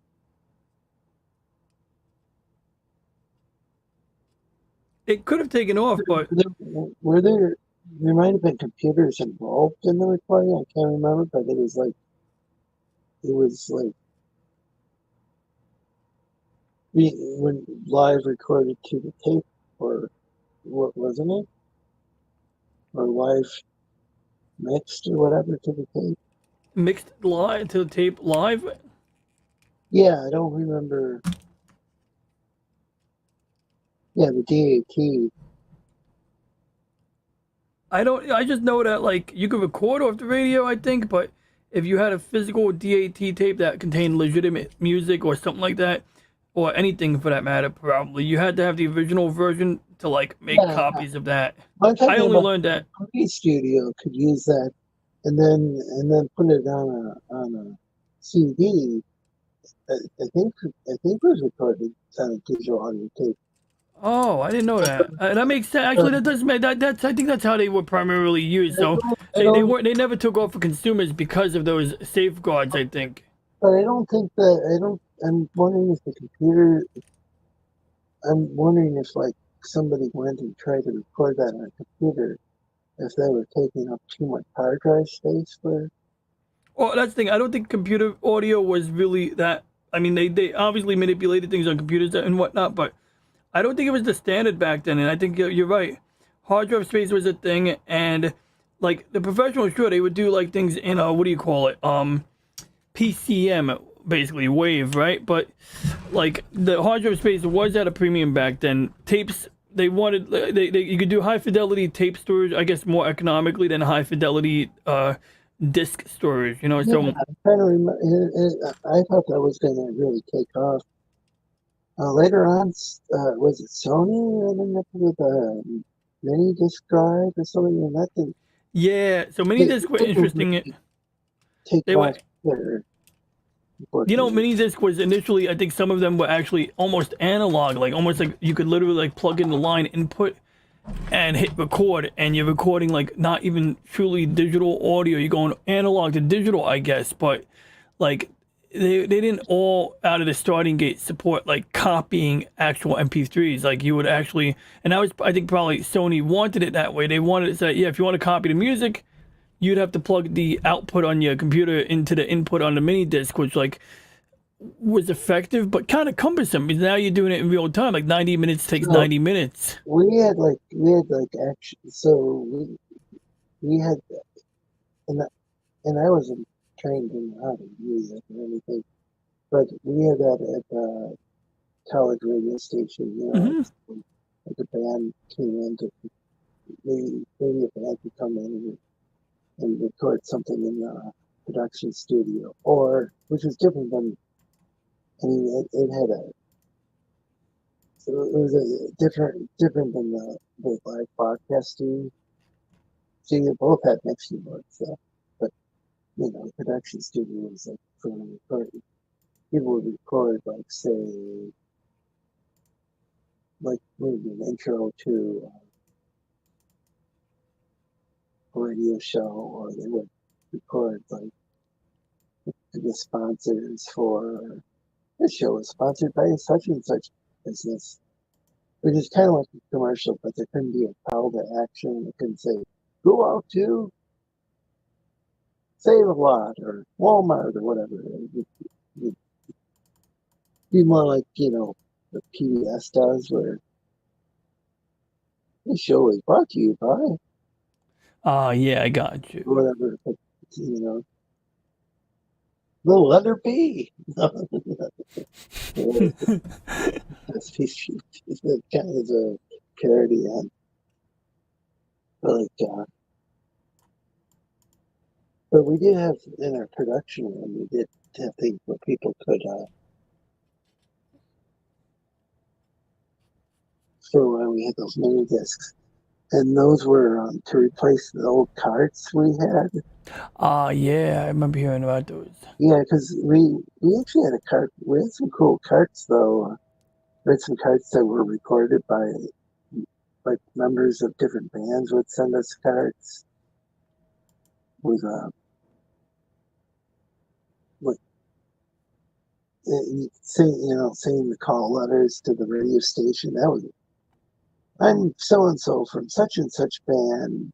I think Silverman from the legendary Pink Dots, psychedelic band out of the Netherlands, I believe they're from, did a recording. Hope I got the name and the band right. But yeah, it used to be on the carts. The carts would have like a recording of you're listening to such radio station. I got you. Yeah. Maybe this were super popular in Japan, but made hardly any sales in America. Interesting. Yeah, and I mean, like I said, like I know, like Sony definitely like didn't want to make the digital copying thing available in the beginning, but I do remember like going to like places and seeing mini discs being advertised. Just they didn't take off like that, and Americans who did use them, I think, were more inclined to make their own mixed discs than they were to like buy the fucking album outright. And I mean, the CDs were ubiquitous, so it's like you can give someone a CD for Christmas and all of that shit. Me personally, I just wanted a mini disc player as an internal disc drive. That's what I want. I wanted to have a mini disc slot for like a zip disc or something, Are you talking about the mini? I think I'm talking about what I'm talking about is like it was kind of like a disc drive, but well, like the Sony mini disc, it was almost like a Walkman, but it took like a magneto optical disc. But there were also things where it was. There were also those mini CDs. Oh yeah, well those were like CDs basically. They were an 80 millimeter CD, and then you had another one, but I mean I'll show you what I'm talking about. Yeah, because the mini discs were kind of cool because you could, at least the ones. I'm literally talking about like something like this, right? Oh, okay. It's in a cartridge. But if there's another disc format, you could actually record something live onto, and then yeah, they had a couple of versions. You could maybe burn it on a CD, because, and I think that was the problem is that our college radio station ended up buying this mini disc thing, but they didn't end up buying the thing where they could burn the thing onto a CD. So, like for when a band went and made like a recording in the studio for the,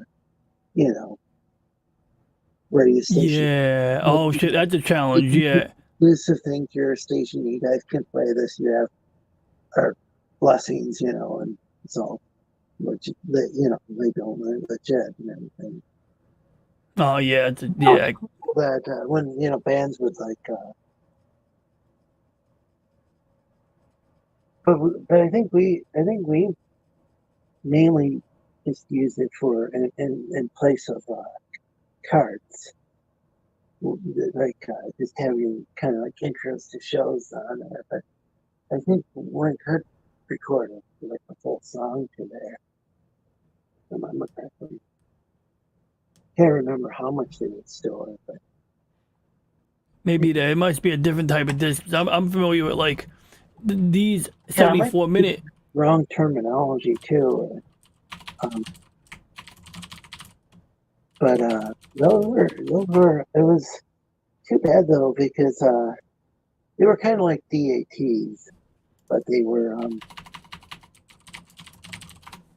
digital. I mean those were too. They weren't on. I don't think they. I think they were actually like a kind of like a floppy disk, but smaller.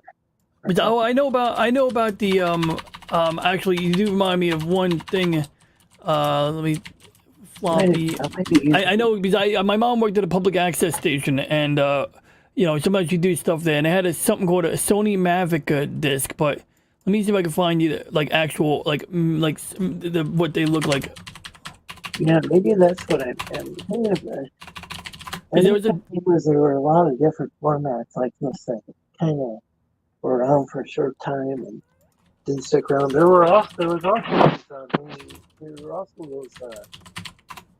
cassettes you could put in.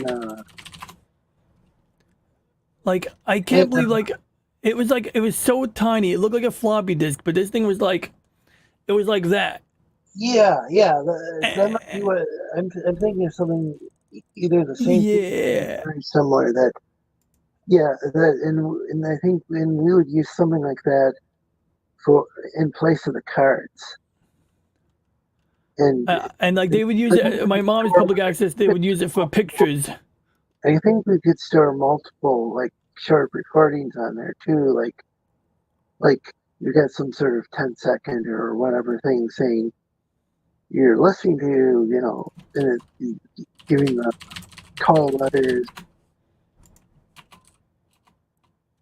And I know, because I kind of know what you're talking about, because I remember seeing this thing. It was like on the dial, and then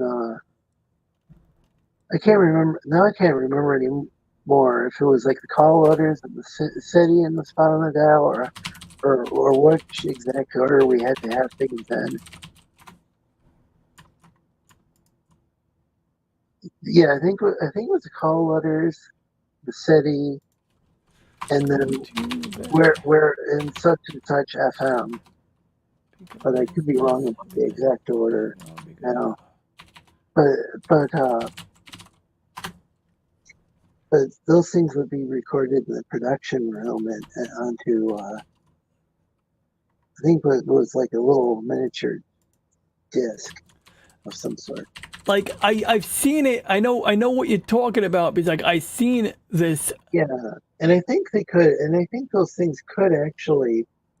I think there was certain CD burners that would attach to those things so you could have a CD to play that on. But well, like I remember they would put pictures on them, and it was a floppy. It wasn't called. I want to say Mavica, but apparently there's other product lines that use the word Mavica, and they take full-size 3.5-inch floppies.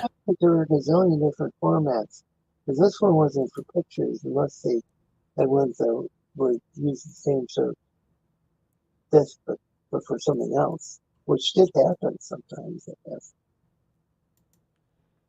Yeah. So I'm thinking of something for audio recordings. I mean, I could definitely see the lower capacity would facilitate for, like you said, for audio recordings and, like you said, like bumpers or intros. Yeah, I think somebody could record a full song.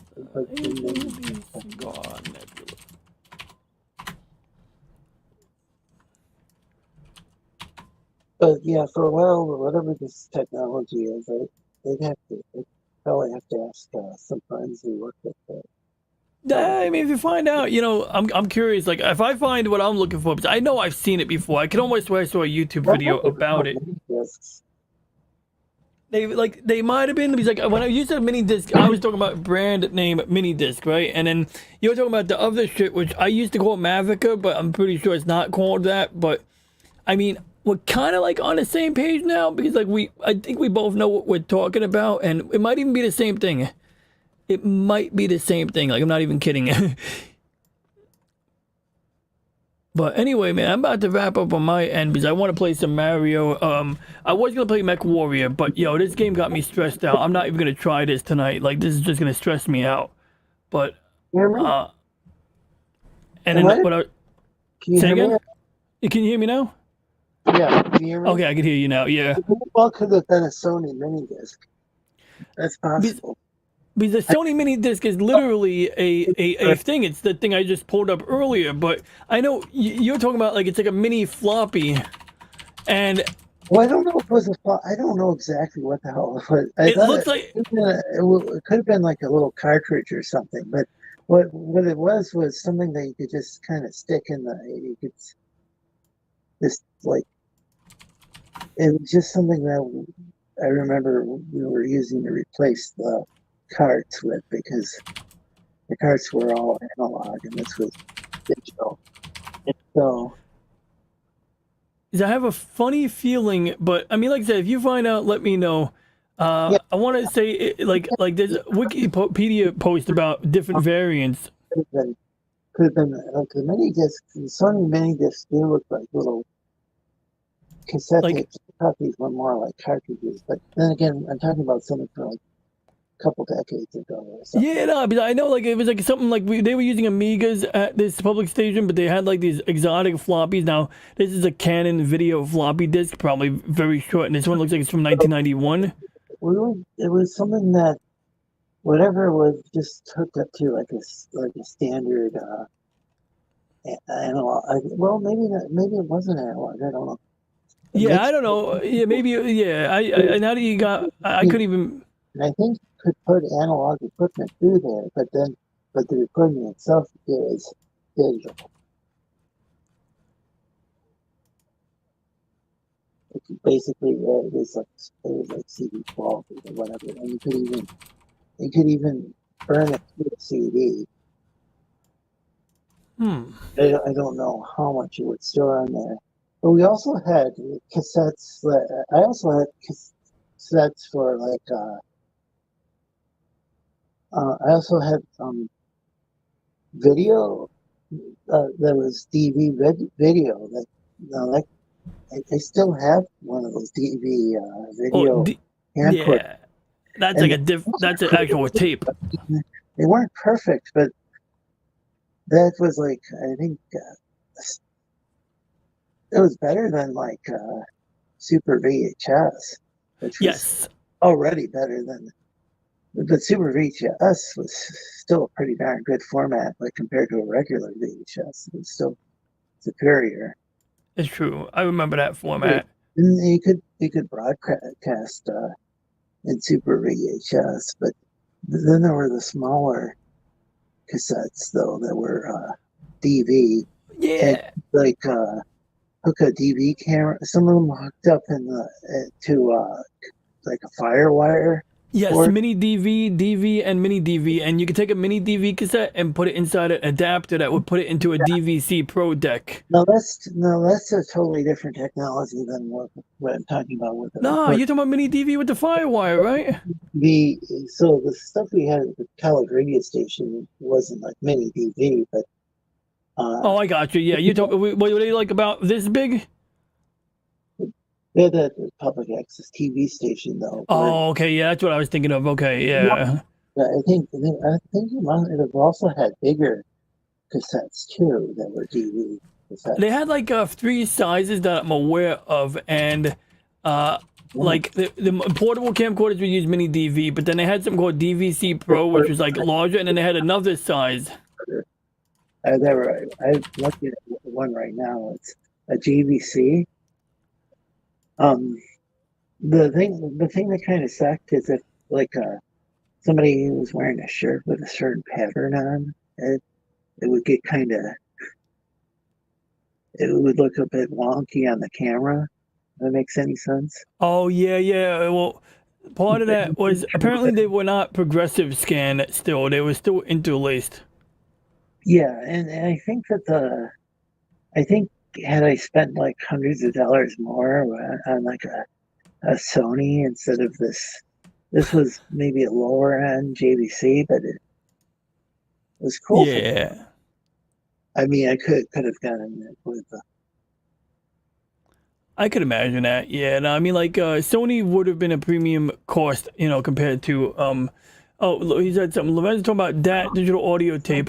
They were used in professional recording equipment. You sure? I mean, maybe he's right, but I know that's come small. After the DAT format got. And I swear everybody loves Cthulhu. There was a miniature floppy disk that was like it looked like a floppy disk. It was like that fucking big. And the one I saw is for pictures though. It might be radically different than what Lorenzo was talking about. Similar, probably. It might. Who knows? It could have even been the same freaking type of disc, but it was used. There were so many different formats like that. These, like, do you remember when there were like zip drives and there were like, I can't remember if there were other ones called like jazz drives. Yes, there were. I had those. Actually, I have one in a box here somewhere. Formats. Jazz was 1 gigabyte. With audio, the DAT was around, and then shortly after that, there were these many. I'm pretty sure they were actual floppy disks, but then again, I don't remember They could have been cartridges. Maybe that was it. Maybe they were cartridges.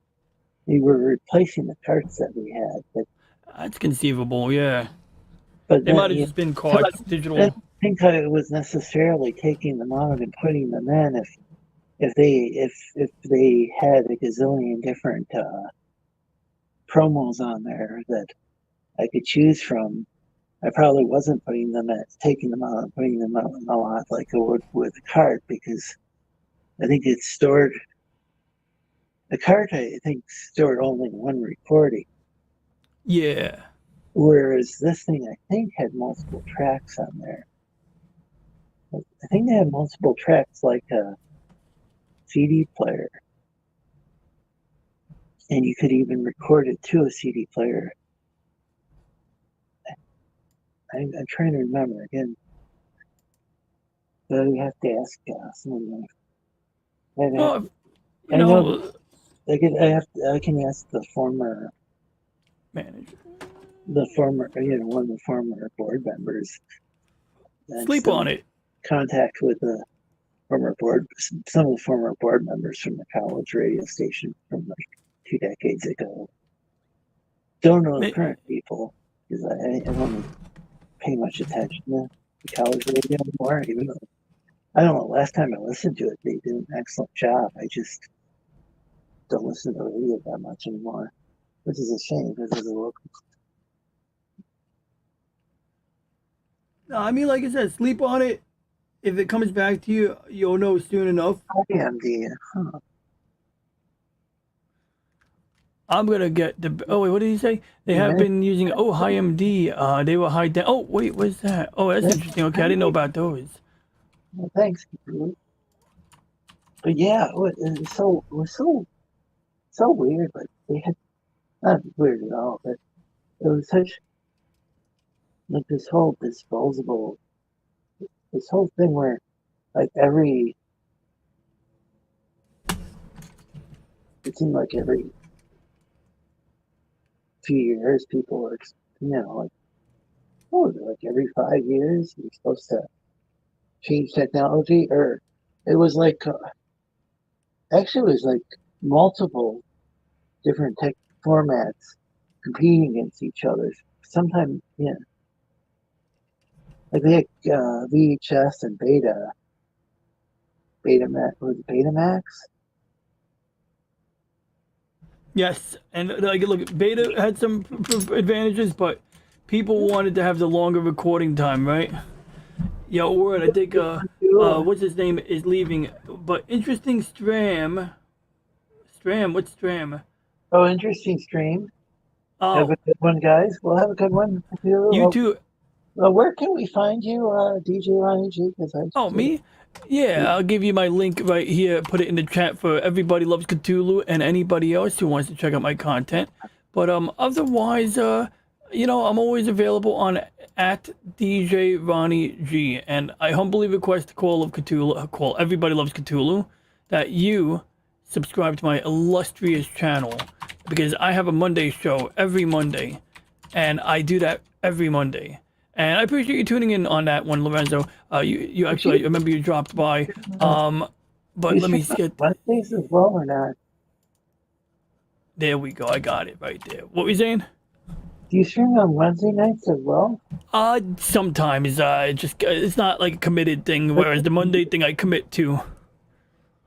I thought maybe I tune in Wednesday. I do often do it on Wednesdays because I can, I'm off and stuff. But like it's like Monday, I just decided that would be the one I would definitely do. So definitely Mondays. Yeah, just because like I know that I can keep it under an hour, and I don't like when I'm doing this astronomy thing on my own. Even I could get stuck for hours. It's like, but not really stuck. It's just that I keep it going for longer than I should, I think, and. On the Monday show, I have to be up at 5 a.m. It's Tuesday, so it's like an easy, thing for me to get my ass to bed. It's like I have to. This show's been going for almost 7 hours. Yeah, that's like a work day for some people. Yeah, I woke up this morning and it sounded like somebody was like breaking the gravel or something, and then they started hammering something with a nail. And this was It was like 10 a.m. So That happened to me last week. At like 8 a.m., I'm hearing the aluminum ladder rattling outside. I'm like, oh my god. I know a lot miserable. of people are awake by 10 a.m., but they still thinking. It's so weird because I think the whole thing ended like at 11 or ended before noon. It's like, whoa. They still need to go in the morning and do this, and then what do they do after that? That's kind of some weird construction work, but maybe it was just somebody who likes to work on some stuff in the morning, and then they got some other stuff that they do later on. How could have even been the landlord making repairs for all I know? But yeah, it's possible. I couldn't even imagine. It was at this. I don't think it was at my place. I don't think it was outside. I think it was a neighbor, like across the street or something.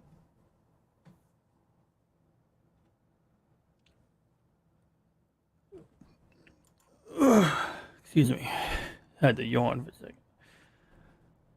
So, did I close out the show now? Yeah. So I'm gonna head out, man. But I'm gonna watch you do your ending, and I gotta go look for something I misplaced like 4 hours ago, and I'm gonna be moving cardboard boxes. So I'm gonna exit right here. But everyone, I dropped a link. Anyone watching, I dropped a link in the chat. Please consider. PlayStation? Say again? You say something about losing a PlayStation or something? Nah. I just said I misplaced something, and I need to find. I want to try to find the thing. It's something small that I misplaced, and I have to move a bunch of cardboard boxes, and it's gonna make a bunch of noise. So I don't want to be on the stream when I do that. Okay. It's gonna be, the noise of hollow cardboard. But I appreciate you having me on. It was a good time. I like having real conversations. I mean, even if we get down to like 4 people watching or something, but yeah, it's fun to have like genuine conversations that are as unfiltered as possible. These days on YouTube. I also stream to a place called Kick, not the. Oh yeah, I haven't tried them yet.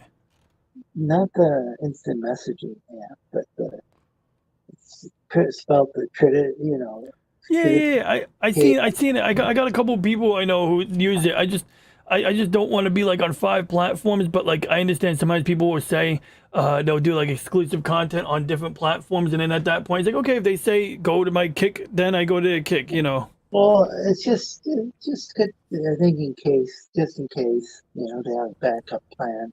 That makes sense. Facebook. We even stream to Facebook. Oh god, yeah, I avoid Facebook like the plague, but that's just me. Not like the plague, but I mainly just stream to there. I don't log in every day to there. I log into Twitter, but yeah, well, Twitter's not bad. You can't really have like long form. I find I can't have long form conversations, or I can't really discuss anything in like a Twitter thread without it going into like a zillion different directions. A bunch of. I mean, I start with one tweet and it can branch off into a bunch of different things, and might end up repeating myself a bunch of times, and it gets all confusing because anytime someone responds, it turns into a new message thread. Sometimes I'll tell people read my previous message from the other thread or some shit. Yeah, it's confusing. Like people are trying to solve the world's problems using that, and it's like, no, you're not gonna bring about peace in the Middle East through it. I even have to tell myself that you're not gonna really. I'm not gonna. I personally, maybe you can, but I'm personally not gonna. Yeah, I got you. Bring together,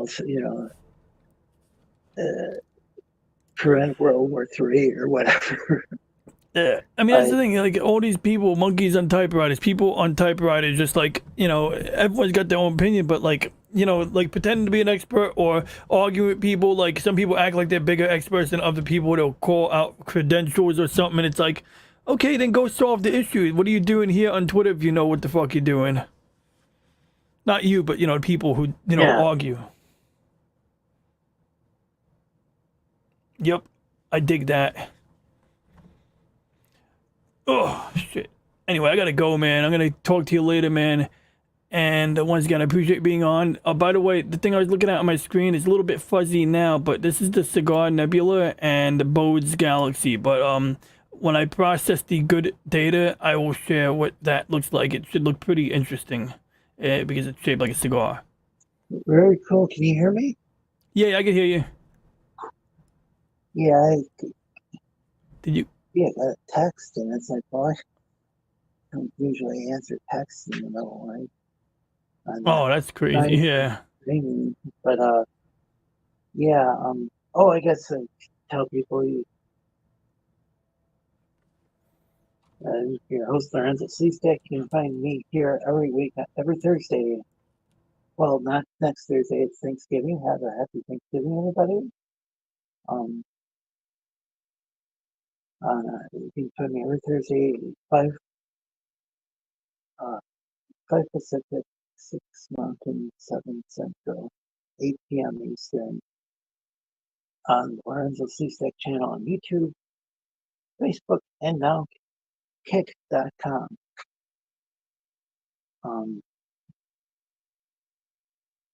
I guess I didn't focus on much what I'm thankful for, but I'm thankful for all of you viewers and everybody who's going on the panel. An awesome conversation. Thanks, guys, including Ronnie G. I'd like to thank you as well. Thank you. Everybody who's been in the chat tonight. And anybody who tunes in the future and has tuned in the past or appeared on the panel in the future or in the past or now. Have a good night, everybody.